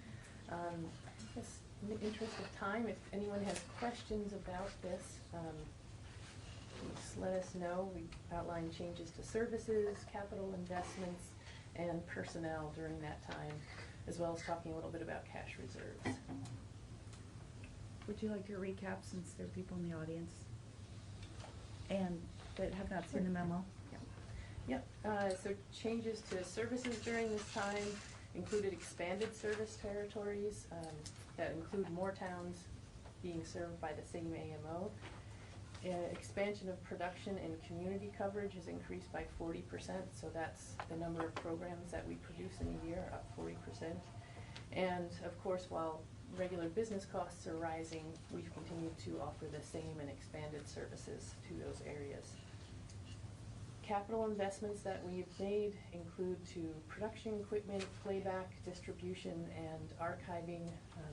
That time span, when you're talking 12 to 13 years, is incredibly long in our field. So equipment regularly has to be replaced in order to keep contemporary with what our producers need and what our communities need. And under personnel, during the 12-year period, there's been a 70% increase in the number of full-time employees that are working with the community to produce shows and also train them to produce shows for themselves. And we've also increased compensation throughout our organizations to a more livable wage. And finally, I think everyone that looks at a budget sees how much benefit costs have been going up, especially health insurance over those years. But we're very committed, as a community-minded organization, to maintaining good benefits for our staff. Do you want to talk a little bit about reserves? Yeah. So just a few words about, you see from Clay's spreadsheet that there are AMOs with cash on hand and reserves and some considerable cash assets. There's a few drivers for this. A lot of us will bank funds for major capital purchases. If we're talking about a video server system, for example, that can be an expense upwards of $50,000, which might not fit into a regular annual capital budget. So it's good to have cash on hand for that sort of purchase. A couple of us here at this table have had facility relocations within that period. So there was a lot of banking for that, saving up for that, and then huge capital outputs when that happened. I think around the state we have been cognizant of both last year with the gap reclassifications that I think this committee addressed earlier, and with what's been going on at a federal level, cognizant of the fact that our funding is being impacted and could be further impacted in the next few years, and looking to maintain operations at some semblance of what they look like now. So in terms of that, putting more reserves aside than we would normally do, so that we can continue to provide services and maintain the staffing that we have now for as long as possible in the face of whatever is to come. Okay, so I've got a couple questions. So this reflects 2018 numbers. This is prior to any changes the FCC made in terms of how the funding goes, right? Yep. Now, when you have some of the AMOs who are running deficits here and others that have some surpluses, when you talk about a reserve fund, is that what these surpluses represent? Right, yes. They do? For the large part, yeah. Yeah. Is there any revenue sharing among the AMOs? For instance, those that have larger surpluses, do they help out the ones that are running deficits at all? I don't know of any overlap like that. I think we've mentioned before the partnership between Vermont Community Access Media and RETN in Burlington and their collective efforts. So I think, and I would defer to RETN's executive director who's behind me, but I think there's possibly some revenue sharing between those two organizations, or not yet? No, we are sharing some staff, so I guess if you could call that revenue sharing perhaps, but we're supporting some staff positions together. But I'm unaware of any sort of Robin Hood scenarios where the larger centers are financially helping out the smaller centers. There are examples of services and production that we share, however. I think there's 2 points to add to that. These organizations that show a loss for the year all have equity, so they may be spending systematically from their reserves. So that would be the case at Channel 17, for example. So every year we have a loss, but that's our way of spending down what was at one time quite a large reserve. So none of these are actually in the red overall. They might be in the red for the year. Okay. Right? And then I think the second point it's important to make is that the access centers work together, and when we, for example, have a litigation, each of the centers contributes to those costs based on their percentage of revenue of the whole that they represent. So it's not cost sharing per se, but it is a kind of mutual aid contribution based on the relative size of each of the organizations. So the Burlington or the Rutland organizations will be making a bigger contribution to legal expenses, let's say, or a statewide project than the smaller ones would. So equity, that column equity, is that cash equity or is that equity in terms of equipment and things like that, capital? It looks like total current. The third column is current assets, which are probably more liquid, versus total assets, which are equipment and liquid assets. And then the equity is going to be the difference between the total assets and the liabilities. See how that works? So current. Okay, so total assets would be cash and capital. Equipment, yeah. And if I may, just as an example, like Vermont Access Media, I believe the first column, liquid assets, really is just cash like that. I think that represents a money market fund, if I'm not mistaken. So that's, 1.3 million. Okay. And then other current are, I guess, classified as things that, are somewhat liquid, or assets that can be turned into cash quickly. Can we better define what liquid is? Is that something that you can draw on? Well, it's a GAAP standard. In other words, if you look on a balance sheet, which we could drop one, you'll see that the liquid assets are going to be maybe money markets, maybe payroll accounts. Okay, they tend to be cash. And then the what you could cash in if you had to close the business is, so we maintain, for example, a current ratio, which is the current assets that you could liquidify quickly or are liquid over the money that you owe for that month or year. So anyway, in any event, liquid and current is going to go into this third column, current assets. Can I ask one more follow-up question? In the net income loss, is this if you compare this to 16 or 17, is this similar to what you would see? And what influence did the gap change have on this particular year? Gap change was about a $500,000 drop in revenue. Okay. And you would see it the next year, probably not this year, not here. Okay. Yeah. Thank you. Just for clarification, when you're talking about GAAP, excuse me, when you're talking about GAAP, it's general accounting practices, and are you using that to refer to the changes that the FCC made, or is No, that is separate. So separate. the FCC docket is over here under FCC regulation.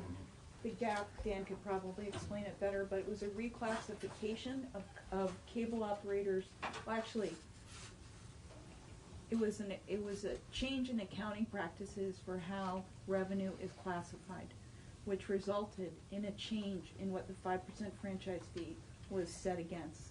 Okay. And the net effect was a $500,000 drop statewide for the access centers. And it had to do with how cable services are bundled and how they're priced and how the accountants wanted those bundled services to be priced. Okay. All right. Any other questions on this particular agenda item? And we had a PUC workshop on that question. We went into it pretty detailed. So we looked at that. Yep. Anything you wanted to add? Thanks for doing all that research. Appreciate it.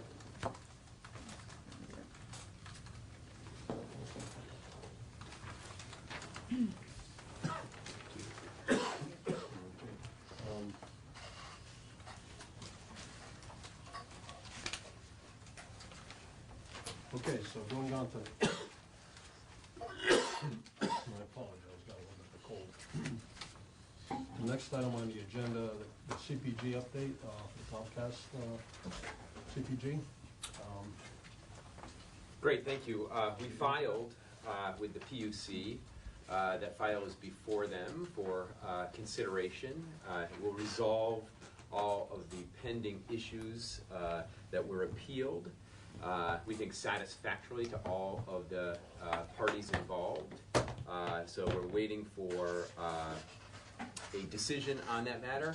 There's also a piece that was outlined in the provision that will have a outlay of dollars as well associated with this. Greater than $500,000 are associated with it and are outlined in specifics in the filing. We hope to have this resolved soon. Clearly, if there are any questions, we stand ready as parties to respond to those questions. So, is this an agreement that's already been made between the parties? Or? Yeah, so what we had to do, there's a provision under the federal court which we appealed in which there was a mandatory mediation procedure. We participated in the mediation procedure with the representative of the PUC, with the representatives of VAN and Comcast, and we had 3 sessions, 3 day-long sessions, where we negotiated over the terms and conditions. We came to agreement on those terms and conditions. The main area was some funding issues, the build-out requirements, the interactive program guide, and what we call return lines that allow for live remote origination programming to take place from the ALOs. We were able to satisfactorily resolve all of those issues. We signed a settlement agreement early in the summer. We put together a filing, which was filed just a little over a week ago at the PUC. They're taking it up for consideration. Okay. Any comments from Van? We could send that. There's a kind of summary document that we could share with the committee, so we could post here in the materials that really sums up, you know, the highlights of the changes.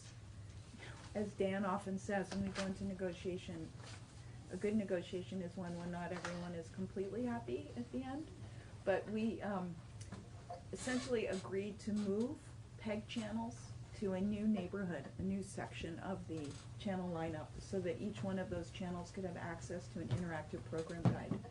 That was technically the most efficient and effective way to achieve that. And then Comcast is going to provide rebranding support for those channel changes, but pretty much all of the PEG channels in the state are going to be relocated. So that's a pretty big change next year. Regarding remote origination sites, if you would like, for example, to go to the Winooski Senior Center and go live from there, but Comcast doesn't run, or the cable operator doesn't run by the Senior Center, you could go to the cable operator and say, could you bring us a feed to that location? And they would say either yes or no, yes, but we would have to charge you because of its distance from the plant. So what this agreement does is it provides some resources for an access center to come up with an alternative solution, to use the internet or cellular banded solution, for example, rather than an expensive solution that might come from rewiring of the plant, essentially. So that that compensation is quite helpful, and there's also included in this Comcast was not willing to provide HD channels to the access centers. We can start to request those next year, but they did offer a statewide high def channel and resources to create a playback system for such a channel.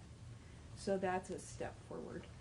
So those were really the highlights. And then the build-out requirements, the state had required, what was it, 500 miles? 550. 550, and that was reduced to 350. 350. So those are the specifics. You have anything to add, Cliff? No, I think that sums it up. And my apologies for asking this. If you did cover it, the rebranding costs, the specific costs, share a little bit about what those costs will cover and how much. Well, to tell everybody we moved. Yeah. So those, I forget the number. Is it $3,500 bucks? $3,500 per AMO, and we will we'll do a dual running of the channels for a period of time. I think it's 3 months, where it will be on their current channel as well as their new channel, which will allow for scrolls to run at the bottom or elsewhere on the screen to say, on X date we'll be moving to a new location. So 3 months is a pretty long period of time that will enable people to see where that location is. And the big benefit of this is that currently many of the access centers do not have access to the interactive program guide and cannot be handled like a commercial channel. They can't be recorded. You can't do an audio. Find channel 17. And in the case, for example, of Burlington and Richmond, if we were to put Burlington City Council on the interactive program guide, it would appear on Richmond's interactive program guide because of the design of the network. So this gives everyone their own channel, which gives them all the functionality of a commercial channel, which is what we were seeking in the docket. And you will be able to use the voice remote, even though today you could say find channel 17 and it would get you there. Oh, you could, okay. Other channels will have we will add specific wording to enable people to use the voice remote for that purpose.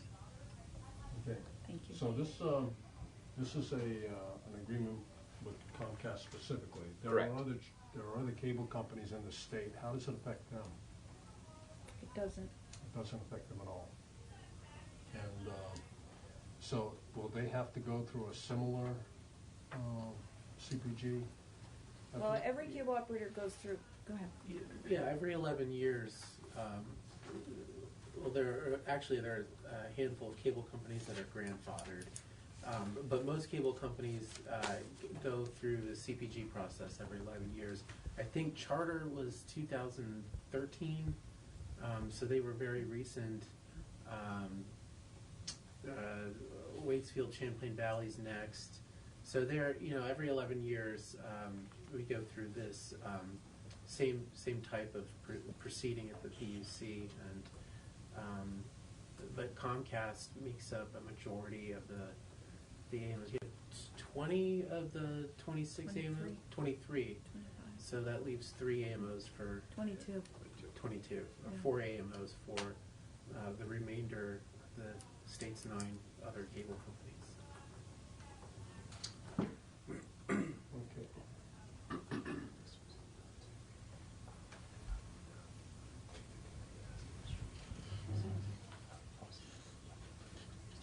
Yeah, you want to distribute them? Okay, so we have a statement of the New England Cable and Telecommunications Association to PPG Access Committee. Is anybody here that want to speak to this? Comcast is a member of NECTA, but we think that the document speaks for itself. Okay. Haven't read it, so.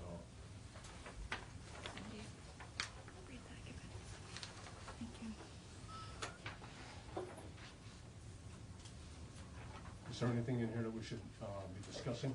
No, I think we could take it under advisement, and perhaps at the next meeting, when more of our members are present, we could have a discussion pertaining to it, if that's okay with the chair. That's okay with me, if it's okay with other members. Yes. Yep, Okay. it's okay.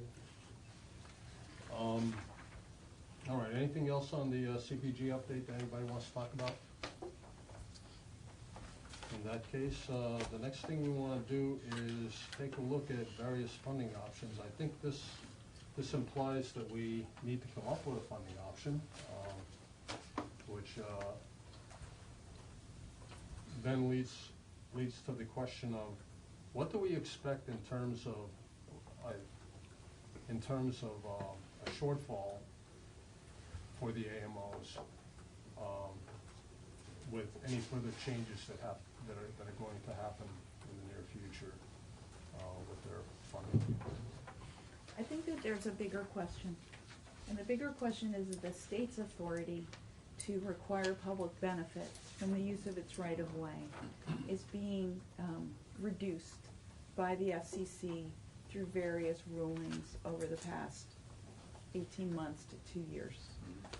And so the state's ability to accrue any public benefit from use of its rights-of-way, whether it's through PEG or through universal service, which is obviously a bigger matter, but is connected, means that the state has to look at how its ability to accrue public benefit is changing, and to think about new ways that it still has the authority to require public benefit.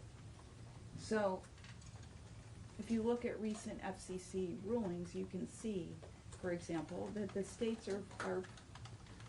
the state of Vermont their hands are pretty tied when it comes to gaining public benefit from internet usage, right? And so that's just one example. There's several, which were outlined in the memo that we put together at the last meeting. So the question is not that the access revenue is going to go down next year. It's flat, just like cable revenue is flat. It may be slowly going down, but it's pretty flat. So it's not as if the whole thing is going to implode in 24 months. But the state needs to identify, and has said that it wants to, ways that it can accrue public benefit from the rights of way. I mean, that's really the question. And so what we've been looking at is models that other municipalities and localities, authorities are looking at. Some are looking at sales tax models, like the amusement tax in Chicago, for example, or cloud taxes. Some are looking at excise tax models. Some are looking at, anyway, so there are a variety of ways that other states, other localities are looking at to recover public benefit. So what we're going to hear today are the sort of the range of authority that the state has, what it has been using in terms of taxing or fees to accrue benefit, to see if there is some way forward for the state. Okay. So yeah, that's we've talked the question. in the past about internet delivery of services as well, apart from the cable delivery of services. That is a new pathway for programming to get out to the public, and that's what you're referring to. Well, essentially, yeah. How do we make sure that that the methods of access are reflected in the funding mechanism? Right, and the state exercises what authority it does have, right, to understand what authority it has, how it's exercising it, and how that might be utilized in the future. Right. Okay, so the first option that we talked about as a possibility is a state right-of-way fees on communication providers. And Agency of Transportation, is Mr. White here? Robert White? Here we go. Welcome. Thank you. For the record, I'm Robert White. I'm the Agency of Transportation's right-of-way chief.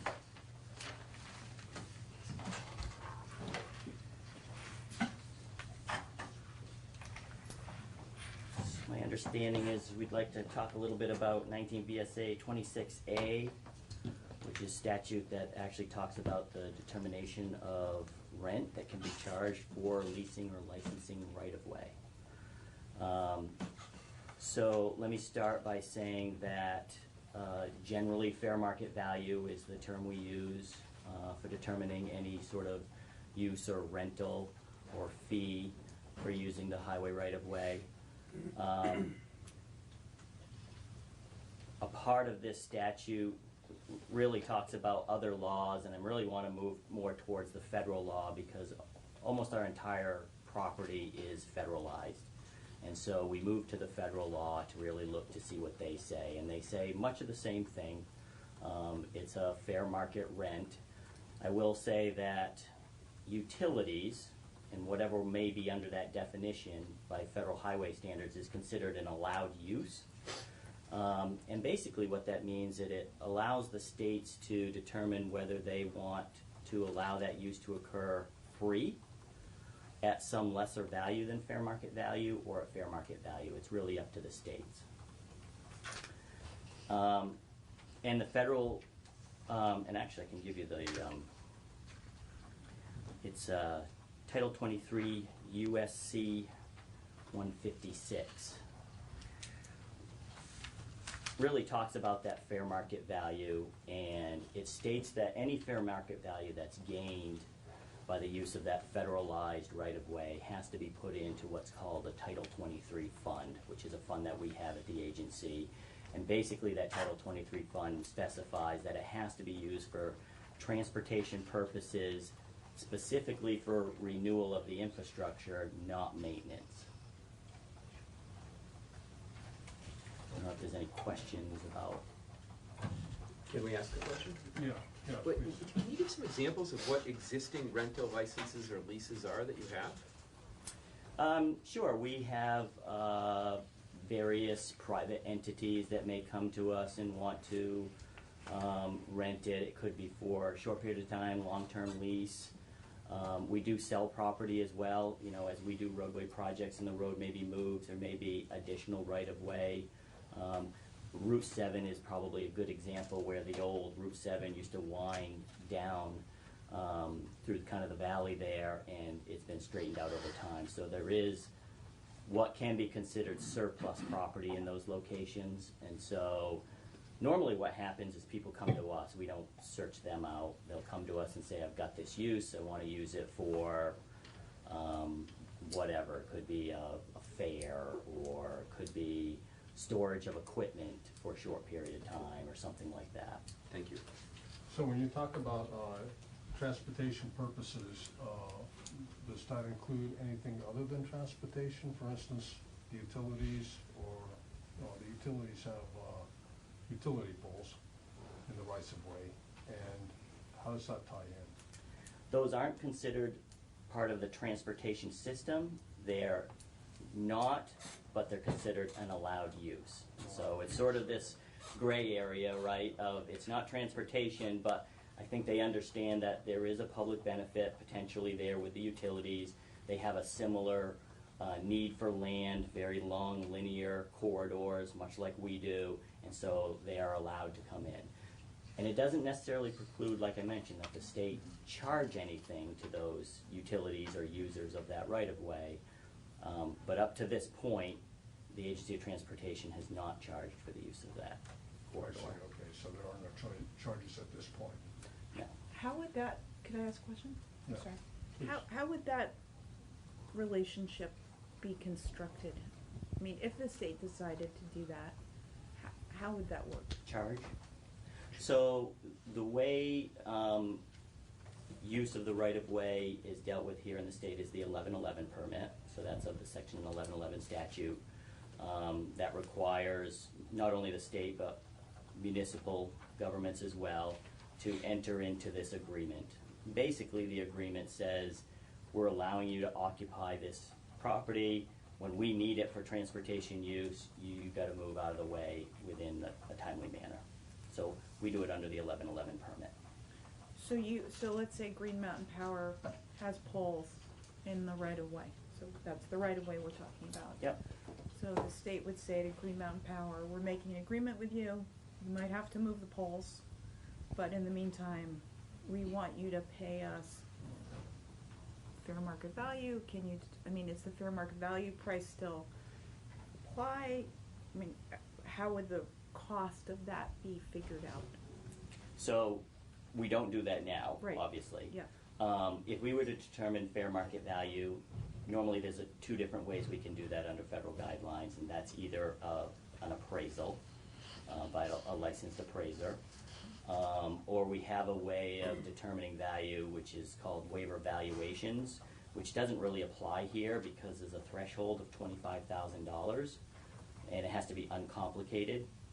This is complicated and is probably going to be over that amount. So we would hire an appraiser that has an understanding of those type of facilities, our type of land, and they would do an assessment of the market and determine what that value is. And is there a prohibition from adding a premium onto that cost? I would say no. The federal government actually says we have to charge at a minimum fair market value. So, utility poles are there now, you're not charging a fee for them. When a broadband subscriber, the utility poles are there primarily for electrical distribution, right? Glenn? Yes. And landline, probably, right? Yes. So if, depending on who the pole owner is, if it's the utility company, they can charge a fee to broadband providers or for telephone providers, right? The pole attachment fee. Pole yes. attachment fees, right?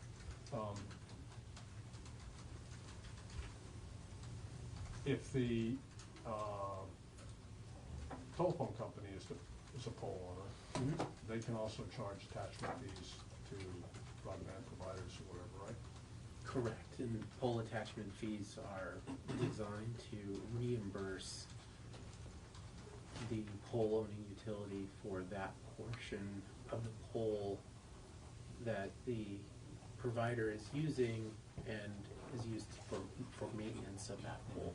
So to reimburse for the ongoing operating expenses. And this is totally apart from any right-of-way fees, because we don't charge right-of-way fees.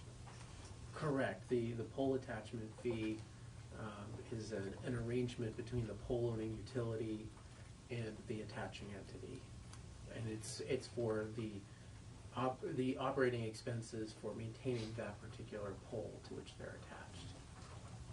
And so if we were to choose this option as a funding mechanism, this would be an entirely new fee structure attached to go with the right-of-way fee. I would say it would be. You know, I do want to point out that you use the word broadband, and I tried not to use that, but when you're talking about broadband or wireless communication specifically, under the same statute, Title 19, VSA 26, subsection B, it specifically calls out that infrastructure, broadband and wireless communications, and says that the agency shall charge a reasonable rate. We do not currently, but we know this statute is in place and we're trying to wrap our hands around it. Okay. You mentioned that federal guidelines require fair market value, so that you have to charge fair market value. Are there federal guidelines that, or not guidelines, but rules or statutes that govern what happens if a state diverts money from the transportation fund for non-transportation purposes? So let's say this fee is levied, but it's not going to the transportation fund for transportation purposes. Is there anything that does that put the state at risk? It does, and I will say I don't know of specific language about if we don't actually divert that money to the Title 23 fund, but generally Federal Highway is pretty clear that if you're using a funding mechanism inappropriately, they could potentially pull all Federal Highway funds from the state.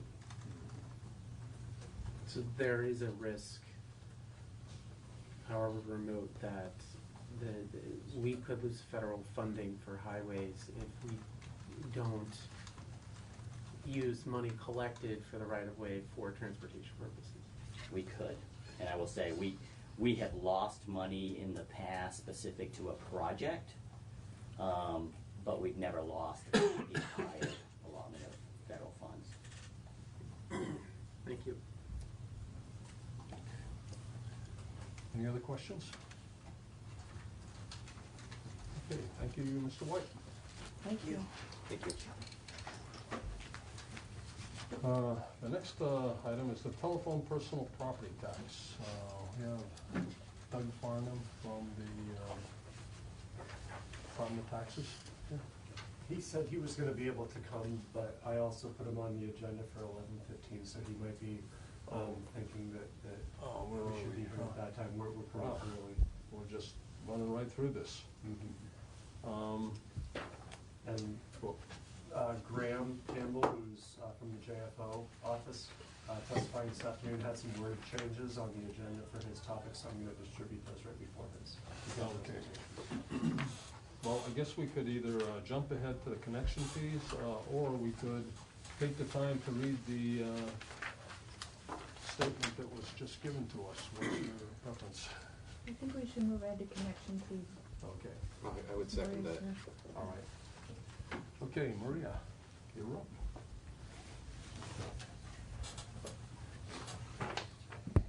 Strip these new agendas now. Thank you. Thank you. It's just that that page just changed. It was just some naming.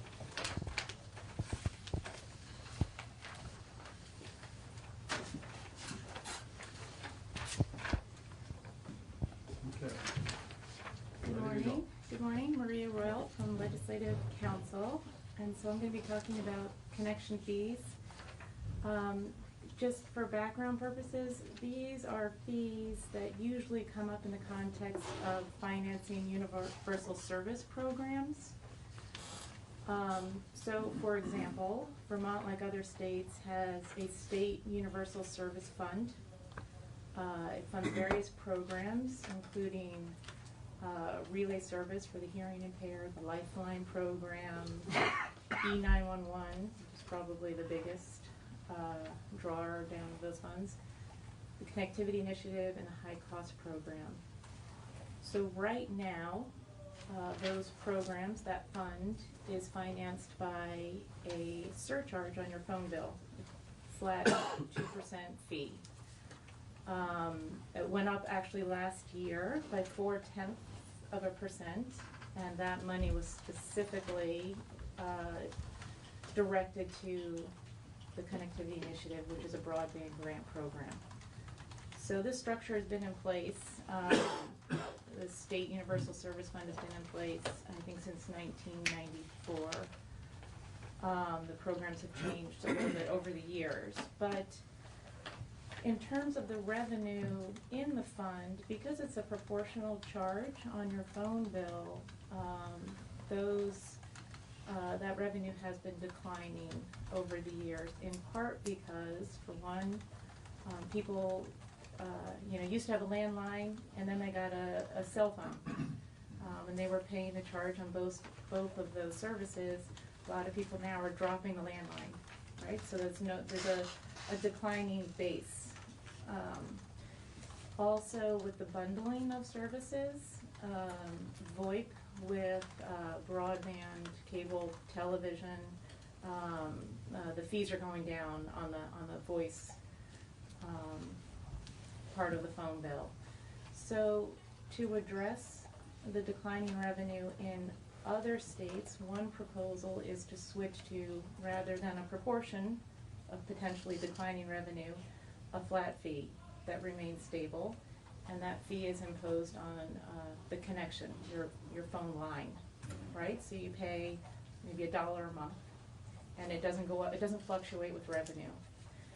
And so that's one methodology for funding universal service programs. So I think you heard maybe earlier In terms of financing PEG access television specifically, maybe making that another program that's funded through the Universal Service Fund, but then you also heard those revenues are going down, the state's having a hard time funding the existing programs. So I think the issue came up, well, do we just overall change the contribution method to a per line charge? Does that stabilize the fund? Potentially allow for expanding the distributions to other services. So these are all policy choices.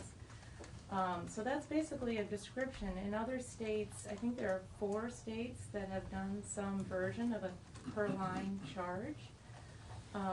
Nebraska may have been the first state.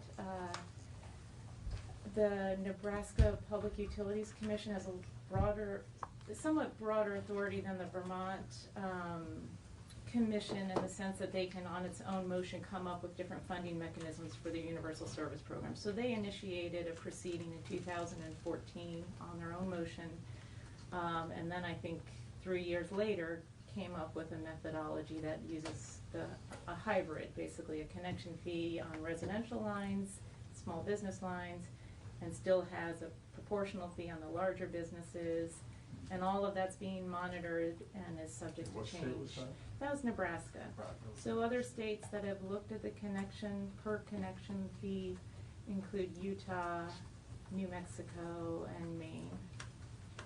So I can't tell you in Vermont exactly how many lines of service there are, what the line count is, or what the possible, what the fee might be to raise revenue sufficient to fund the existing programs or the existing plus additional programs. But that is certainly something that you could consider. So when you talk about a connection, are you talking, people are dropping their landlines? Right. You're assuming they still have a connection because they might have cable or fiber or whatever? They might have VoIP, through cable service, voice over internet, or they might have just a cell phone and not have their landline anymore. They have sufficient cell service, so they just use a cell phone. So those voice services would be considered a connection. And then some households have many connections. Family members might have several cell phones or. But right now, it's just on landlines. No. No? Okay. Nope. Right now, it's on cell phones. Cell phones and VoIP if it's interconnected with the public switch network. Is there anything that could stop the state from applying it to broadband?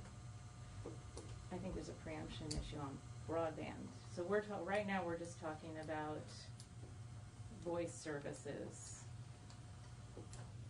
Right, but now I'm talking about broadband services. So, but a connection charge on a broadband service may not be preempted, or is it preempted? So, make the pool bigger. Right, expanding the base. Right. I think you run into the same problem that you would as applying the universal surcharge on broadband. What if it was all carriers? So it's, you're raising probably one of the most problematic areas being faced by states in the telecommunications industry. Yeah. And when the FCC in 2016 reclassified broadband internet access as an information service, it also specified that to promote broadband deployment, states were preempted from regulating or imposing taxes on broadband. So I don't see that, and that's a problem. If all of your services are migrating to broadband and you're losing your revenue base, clearly I think that's something that states are grappling with. But the preemption is a big issue, and I'm not sure. I think how you get around that. So, did I understand you to say that the USF currently applies to landlines, cell phones, and VoIP? And VoIP is voice over internet protocol, so that applies broadband. It's used on an internet platform, yes, but it's a voice service, and it interconnects with the public switch network. You can have a, So is that like an exception to this, you can't tax the internet thing? I don't know that it's an exception. The FCC has never classified VoIP service as either an information service or a telecommunications service, and has allowed states to continue imposing the fee. Clay, correct me if I'm wrong, I think. No, I think that's correct. I mean, the way to think about it is the service being provided. So yes, it's over a broadband connection, but it's a voice service. Okay. So, in the case of Comcast, it's not simply an over-the-top service that is just treated like every other internet traffic. It's a specific and separate service. It is interconnected with the PSTN, and those providers do pay into the fund and have been, and make up a large portion of the fund. So, I have a question. The programs that are funded by the USF, are those mostly health and safety related programs, or do they have a different public benefit that would be more comparable to the service provided by the access networks? I think public benefit, we can go over each of them. So there's the relay service, which is for hearing impaired. So that's more of a health related, to support their It's communication. to ensure that folks who can't use a regular telephone are able to participate in society and use the communication services. So relay service, we hire Sprint. Allows a deaf person to interact with a Sprint call center, who can then use by sign language relay information to the caller and back. So that's what that's for. Lifeline service. So there's a federal Lifeline program that's a credit on your telephone bill for low-income consumers of telephone service. We have an additional credit. So the federal credit reduces the cost of telephone. Our state credit reduces that cost even further. So that's a $4.25 credit, in addition to the $9.25 credit offered by the federal government. And then 911 makes up about 83% of the fund. Okay. That's a clear public safety function. And then the last is broadband internet, so the connectivity fund, which is spending money to build broadband facilities to locations that don't have it today. That helps. So really, people that are benefiting are low income, hearing impaired, and then also the E911, which is a public benefit for everyone. Yeah. Okay. The fund is about. I'm sorry. I was going to say, but we don't want to lose sight of the fact that we're also trying to build out broadband with it too. Yeah. Right, and that's a pretty small portion. And Yeah, why was the funding allocated for that? For broadband? Yeah, not why necessarily, I understand why, but how was the original structure was that, so there's an order of priority. That's an important aspect of the way the Universal Service Fund is structured. First comes relay service, so we're paying for that first. Got it. Followed by Lifeline, then followed by 911, and last is the connectivity fund. So the connectivity fund has traditionally been kind of a sweep of kind of whatever's left over. Yeah. And so that's fluctuated greatly. But I would say that it's, in recent years, it has been between $200,000 and $500,000. So it's not a big draw on the fund. This past year, the legislature increased the Universal Service Fund from 2% to 2.4% and segregated that 0.4% for broadband. So 0.4% of the fund is guaranteed for broadband. All the other programs draw on the remaining 2%, and that order of priority governs. And how much is that fund? FY19,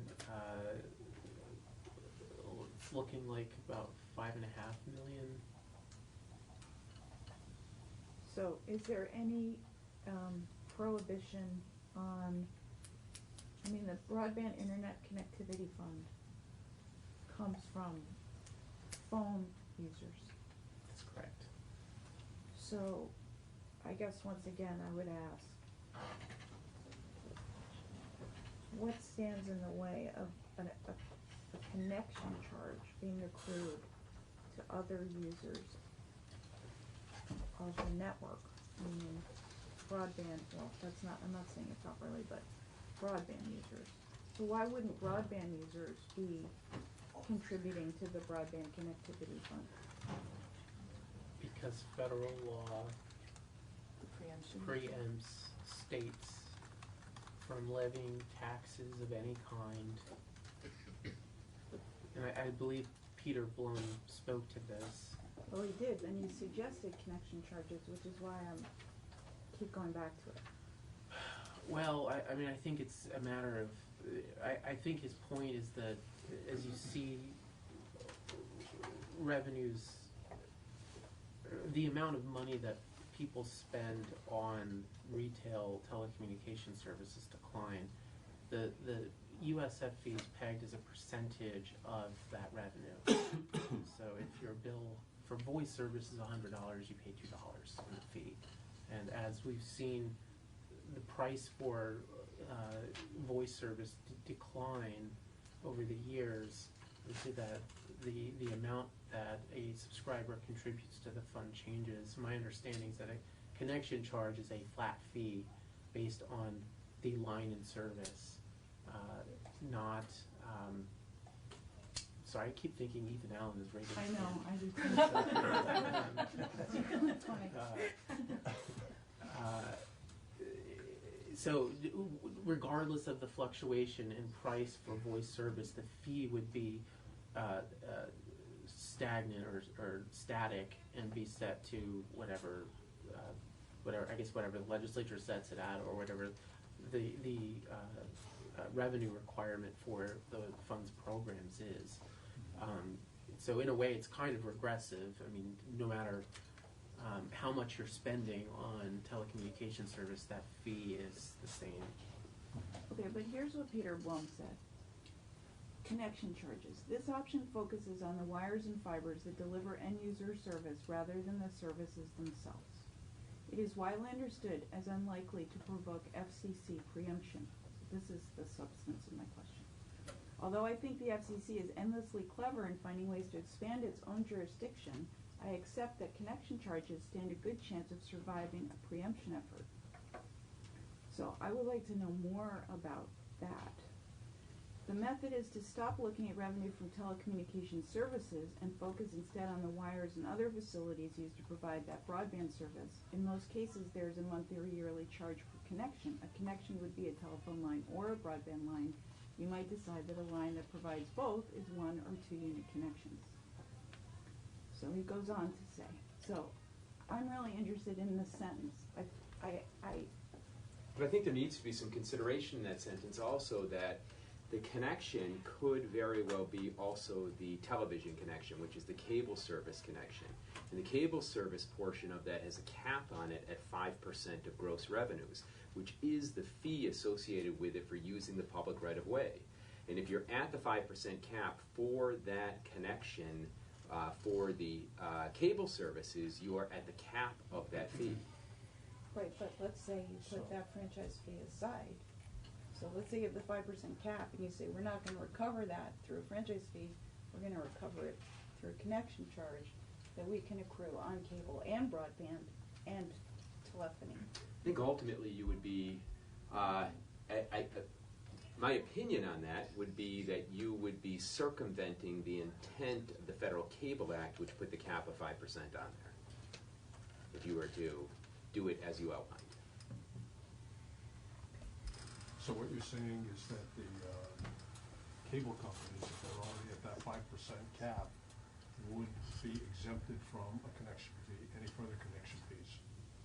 Well, I think I think that's correct, but I want to be careful that I think what we're doing is we're just intermingling language. And ultimately, it is a fee or a tax associated with the use of the public right-of-way. And there is the limitation on that from the cable service perspective that limits that at a 5% cap. So my answer is yes, but I had to explain it. Yeah. Right, but if you could accrue it on broadband connections, I guess that's where I'm going. I mean, this language suggests that you could we could research this further to find out the implications of connection charges also apply to broadband. Yeah, respectfully, that's the only place I'm hearing that. I'm not hearing that anywhere else in any of the presentations we've had before the panel. Right, well, I'm curious about that. Okay. So I was hoping you would bring some research that spoke to this a little bit more specifically. I'm not sure exactly what he's saying there. In the context, I think that I've looked at, the connection charge has been for a voice service. Now that might be delivered over broadband. That doesn't address the problem that was just raised if you're paying, because ultimately it's the customer that's paying. They're paying 5% on their broadband connection, which happens to come over a coaxial cable line. You know, would they then also be subject to $1 or something per month surcharge to pay for universal service programs? And that's a legal question. I don't know that I can answer that. But I think Peter was talking about, you know, only a connection charge on wires and fiber, and I don't understand that, because does that mean the wireless providers would not be paying? So I'm not sure exactly what he's getting at there, and I would need to speak with him. Okay. Maria, thank you. You mentioned 4 other states, Nebraska, New Mexico, Utah, and Maine. Do you know if any of those 4 states are levying the fee on broadband connections? Specific, just to broadband. Or to anything other than voice, yeah. Other than voice, I don't know. I will look further into exactly, you know, what states are doing. But my understanding was it was on a voice service, so if you offered VoIP over it, you might be with the understanding that there may be offsetting issues. I just haven't looked at it that much. And, yeah, I think there are challenges and concerns that are being raised in this context for this new methodology. You know, in the last couple of years that we've really seen it take hold, and so I would expect there are going to be concerns raised. So the key to doing something like this would be in trying to thread the needle in terms of the federal requirements and what we're trying to accomplish. Okay. Yeah. Thanks, Maria. You're welcome. Okay, thank you. Okay, I think Doug? Yes. Barney? Pick up the state, let's say the telephone personal property tax here.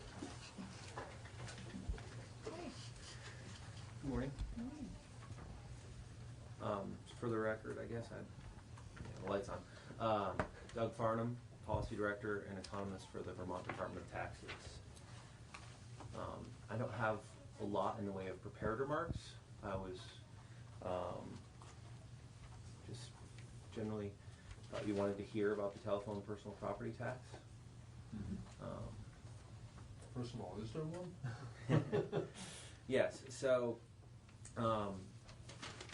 basically the telephone personal property tax, and I would also talk about the telephone gross receipts tax at the same time.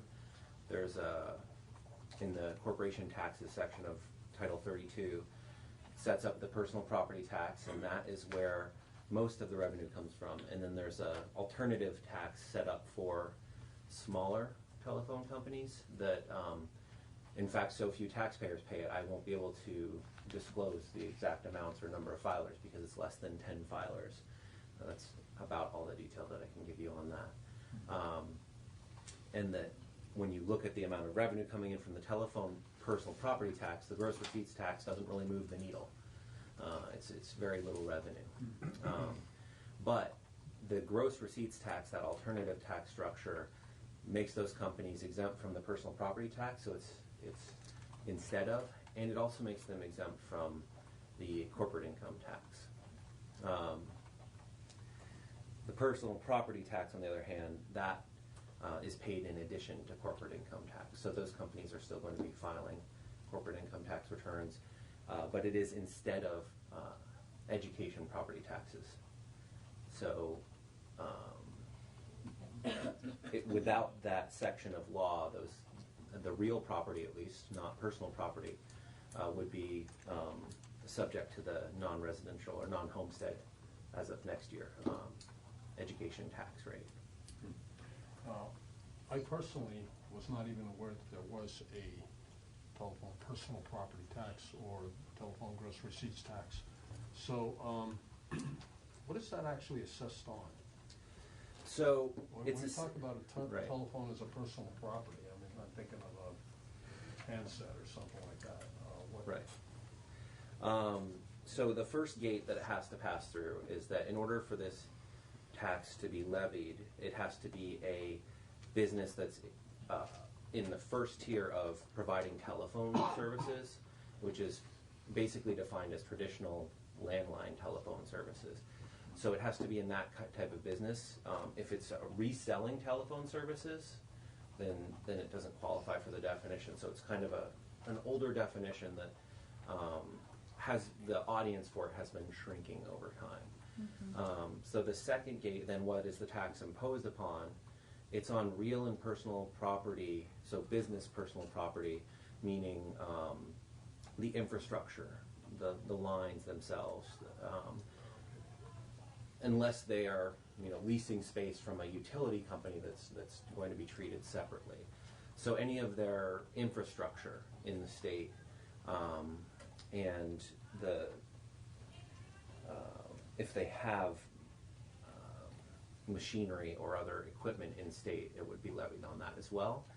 And then it's imposed at a rate of, I may get the rate slightly wrong, I think I'm right, but I think it's 2.37% of net book value.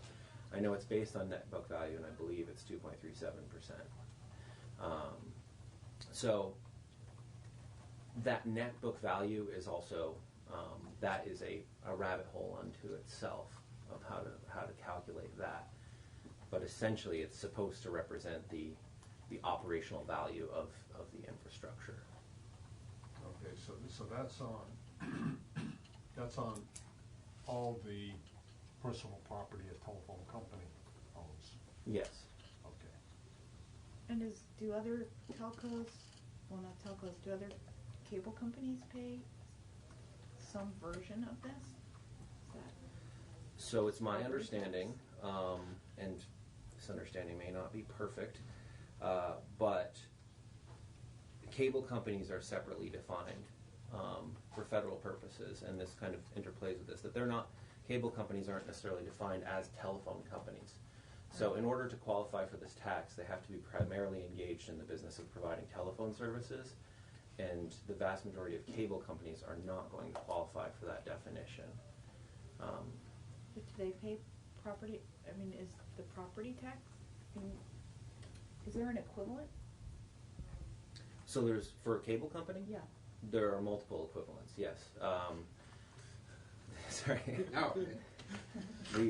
Sorry. So getting into the treatment in general, broad terms, of a cable company, they have no exemption from corporate income taxes, meaning they would be subjected to corporate income taxes.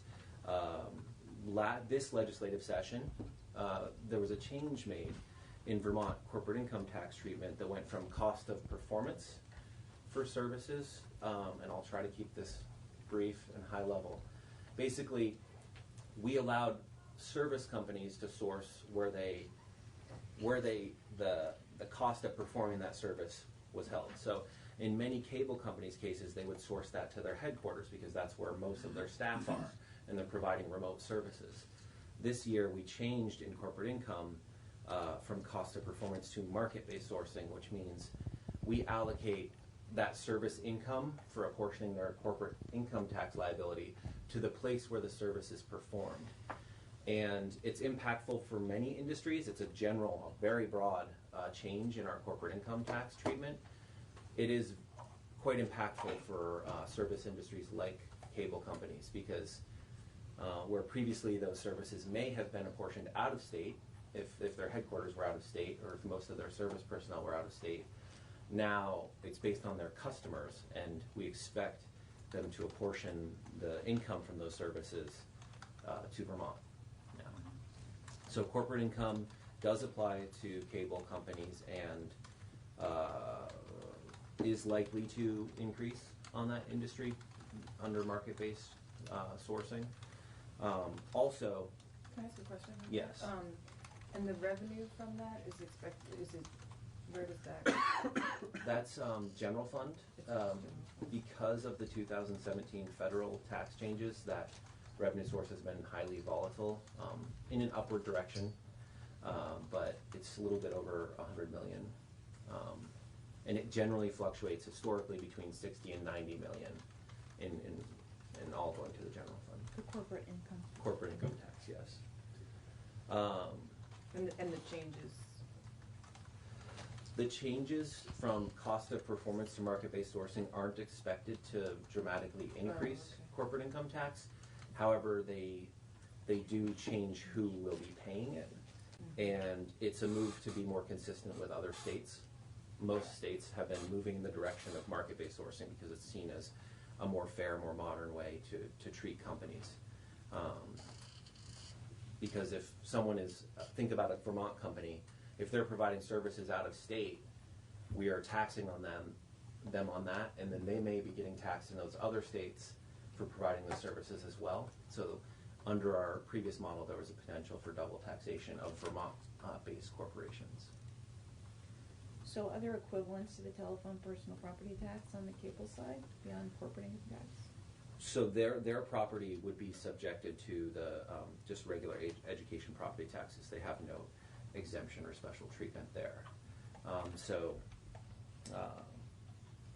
The primary thing that the personal property tax takes the place of is the education property tax. So the way it would work functionally right now is if you were to say just repeal the telephone personal property tax, just take that subchapter out of Vermont law, then they would revert to non-homestead education property tax, and that's approximately $1.59 on the fair market value, which has some correlation to net book value, but I could not explain that in less than a day, probably. And is I just have a. Yeah, go I'm ahead. sorry. Did you? Go ahead. Okay. Just a really basic question. Certainly, when you start talking about taxes, I get lost easily. The telephone personal property tax, the revenue generated from that, does that go into the education fund? No.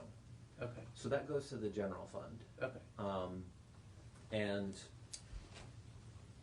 the money that is raised through assessments on cable companies for their properties, does that go into the general fund as well? no, that would just go into the education That goes fund. into the education fund. Okay. Yeah, Thank you. I believe it's just because the telephone personal property, and we also have sorry, I don't want to deviate too much, but railroad company tax. We have a couple of kind of older taxes that are on these an industry basis like this, where they go into the general fund, but they pre-existed Act 60, and I just don't know that they became part of any conversations. Could I ask The another? question you just asked about the cable company assessments, that's property, you're talking about property tax there too, right? Just property. Education tax doesn't apply to personal property. But looking at how some towns can still tax personal property, they have the authorization to if they choose to. Not many choose to do it. But most of the value in the telephone personal property tax I wouldn't label it as personal property because it's real and personal, and most of the value comes from the real components. Okay. installed infrastructure. And that goes into the general fund, and the telephone gross receipts tax Is also general fund. is also general fund? And, I'm sorry, just to clarify, you said the gross receipts tax. Telephone gross receipts tax, it's an alternative to the personal property tax. Okay, sorry, I was thinking of another gross receipts tax. yeah, I it's, got confused. it's very confusing. So are all telcos subject to the telephone personal property tax? How is that defined? Is it you're a telco, you're regulated that way, or you're a cable company and you have VoIP lines? How does that work? So the definitions are older and they're not necessarily cross-referenced with how we regulate companies, so I could not point in the statute to a direct relationship between how we regulate a telephone company and how we tax it. It's got a kind of a standalone definition. Maybe you could specify who pays the telephone personal property tax, which companies? I definitely can't do that. Could you let us know? Could you let us know? I can tell you that it's paid by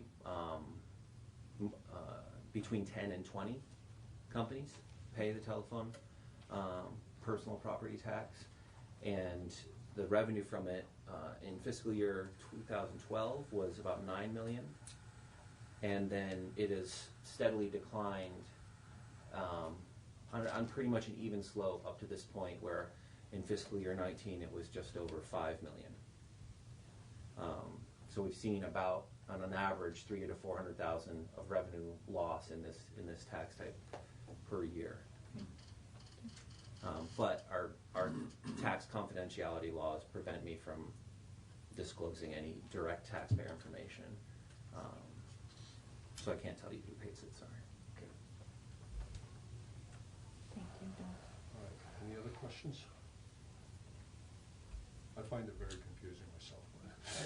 I just want to make a comment that telephone and cable companies also pay the gross receipts tax, which is a tax to the Department of Public Service and the Public Utility Commission that is in addition to these other taxes, and that's usually levied on gross revenue, I believe about 0.5% of gross revenue for the state, for both the telephone and cable. So, Well, we saw in that memo last month, how many, it's actually kind of incredible how many taxes are on telecommunications providers. I mean, there's every flavor for cable companies. Yeah. Okay, well, thank you. Thank you. thank you very much. Okay, so I guess the next thing on the agenda would be the sales tax on pre-written software accessed remotely. That's otherwise known as The cloud tax? a cloud tax. I guess Graham Campbell. I don't see Graham in the room. Joint fiscal office. Is that in the building?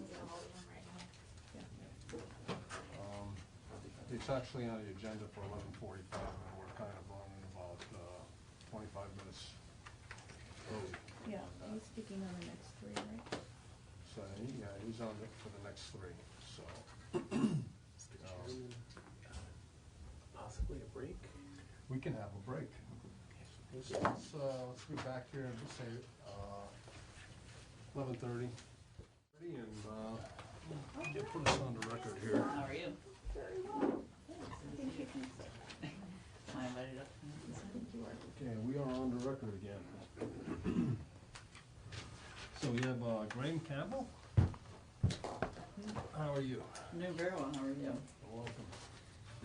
So we got three items here that we'll talk about. I guess sales tax on pre-written software, taxes on video streaming services, and satellite TV tax.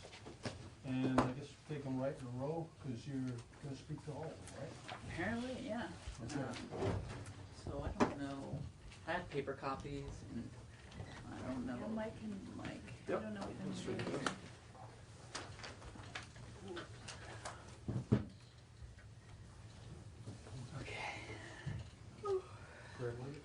Oh, Yeah, we're doing.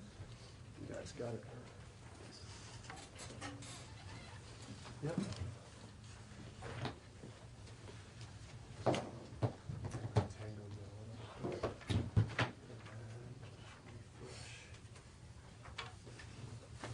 you go. Awesome. You're the man, Mike. Okay, so my name's Graham Campbell. I work at the Vermont Legislative Joint Fiscal Office. In our office, I handle mostly non-property, non-transportation revenue sources. So the big ones, income taxes, personal and corporate, sales and use taxes, and then a slew of all other types of taxes. So I was asked to come here and speak about taxes on pre-written software, both accessed remotely and not accessed remotely, and I'll go into what that means essentially. And then Dan Dickerson helped put together some materials on satellite taxes. I'm not super familiar with that area of taxation, but I'm going to sort of kind of sum up what Dan said, and if there are any questions, then I can forward them to Dan Dickerson after the meeting. So when we talk about pre-written software, tax on pre-written software, that's what has been referred to as a cloud tax, right? Or is that different than? So the cloud tax, as it's been colloquially called, is the sales tax on pre-written software accessed remotely. So pre-written software is broken down into two areas: pre-written software that's downloaded or not accessed remotely, and then pre-written software accessed remotely. Pre-written software accessed remotely is what you consider the cloud.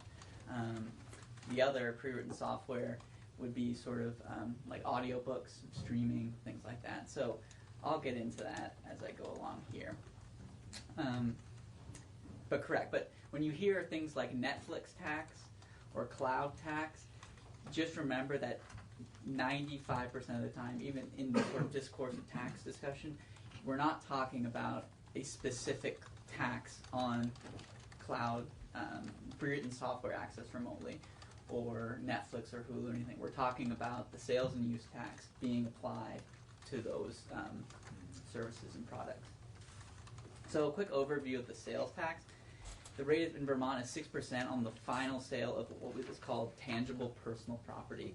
In sort of layman's terms, what that means is things that you can touch or things that you can see. Largely that means goods. In Vermont, we don't really tax any services. There's, I think, about 35 services that we tax, but the idea of services is usually not taxed in most state tax jurisdictions that have a sales tax. Some localities in Vermont have a 1% local options tax, and usually it's collected at the point of sale, so at the final point of sale. Like usually the consumer, it's collected there, and it's remitted to the Department of Taxes by the retailer, whoever sells it. And the big thing that's been happening in sales and use taxes is we can now, because of the Supreme Court decision in 2018 against Wayfair versus South Dakota, we can now collect sales taxes on sales from remote sellers, so online sales. There's no longer the requirement that the remote seller have an actual physical presence in the state for us to collect sales tax. A key point that I'm going to emphasize here is that sales taxes, 100% of that revenue right now is dedicated to the education fund. So any sort of proposal to use sales tax money would need to be diverted out of the education fund, specifically written into any sort of statute. And to give you a sense of how much we collect, we are projected to collect about $436 million in fiscal 20. That is, I think, probably the third or fourth largest revenue stream in the state. So this gets to your question, Representative, on pre-written software. So I'm going to kind of combine my presentation here for cloud taxes and streaming taxes. I should call them the sales taxes on those two things. I'm into one presentation, and then I'll talk about the satellite tax on the back end.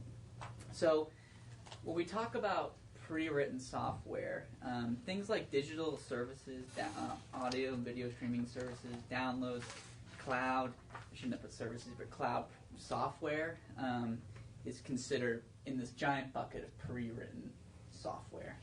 And in Vermont, we currently consider certain types of pre-written software to be tangible personal property. So something that is considered tangible personal property is taxable for the sales tax, and therefore we currently collect the sales tax on that. So generally, if you think about software that's downloaded from the internet and installed on a computer, that's like the key thing, installed on a computer. If you're downloading it, you're purchasing it, it's installed on a computer, or if you're buying a disk from Office Depot and installing a computer, that is currently considered tangible personal property and is taxable. The same goes for any software delivered, like I said, on a portable disk or a USB.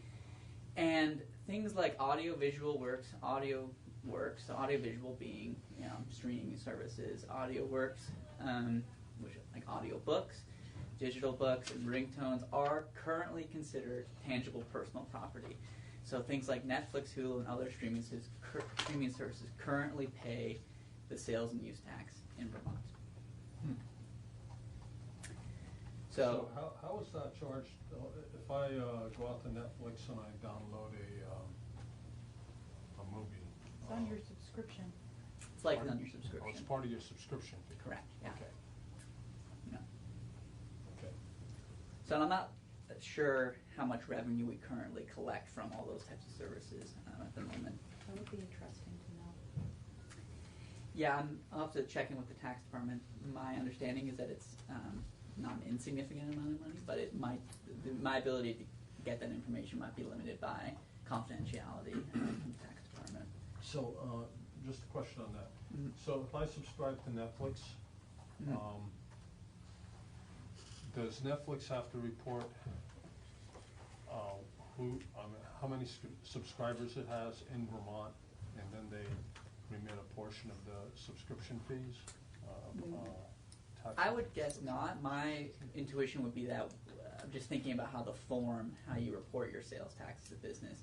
You essentially report your taxable sales. So Netflix would report how much in taxable sales they would have in Vermont. So that would include, for the quarter or month, I can't remember how it's remitted, but they would remit in that month or quarter how much in taxable sales they have. So you would, from tax part, would not know, I don't believe, how many subscribers Netflix would have based upon their information. What they would know is how much in taxable sales they would each have.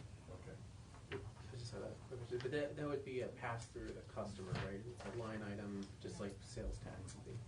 Yeah, I mean I don't believe they're required to put on the bill that it's a sales tax, but in theory it's passed through.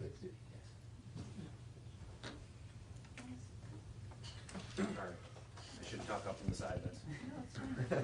I'm going to be looking at some of these.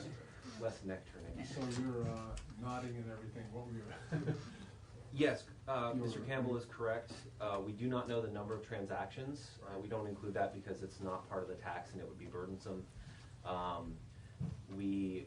As long as we had more than 10 streaming companies, then we could share information, but if it's less than 10, we can't share direct information. And then, I'm sorry, what was the last thing? The line item, whether they're... They are required to separately state it. So if you look at your Netflix bill, they do break out the 6% sales tax. Okay. Just out of curiosity, the confidentiality agreements, as far as, if there's less than 10, you can't talk about it. You can't say who they are. Is that something that's an agreement between the state and those companies, or is that just a general rule of law or something? That's an excellent question. So in Vermont law, it says that the department is not allowed to disclose any return information. And there are plenty of exemptions from that, but they're specific for certain situations and for certain tax types. For instance, property transfer tax returns are public.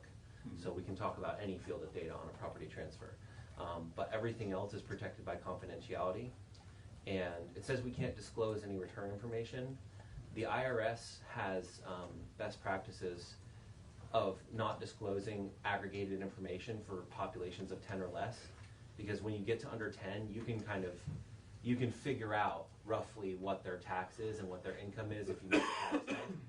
So that rule of 10 isn't in a rule or law. It's a policy at the department, a policy that we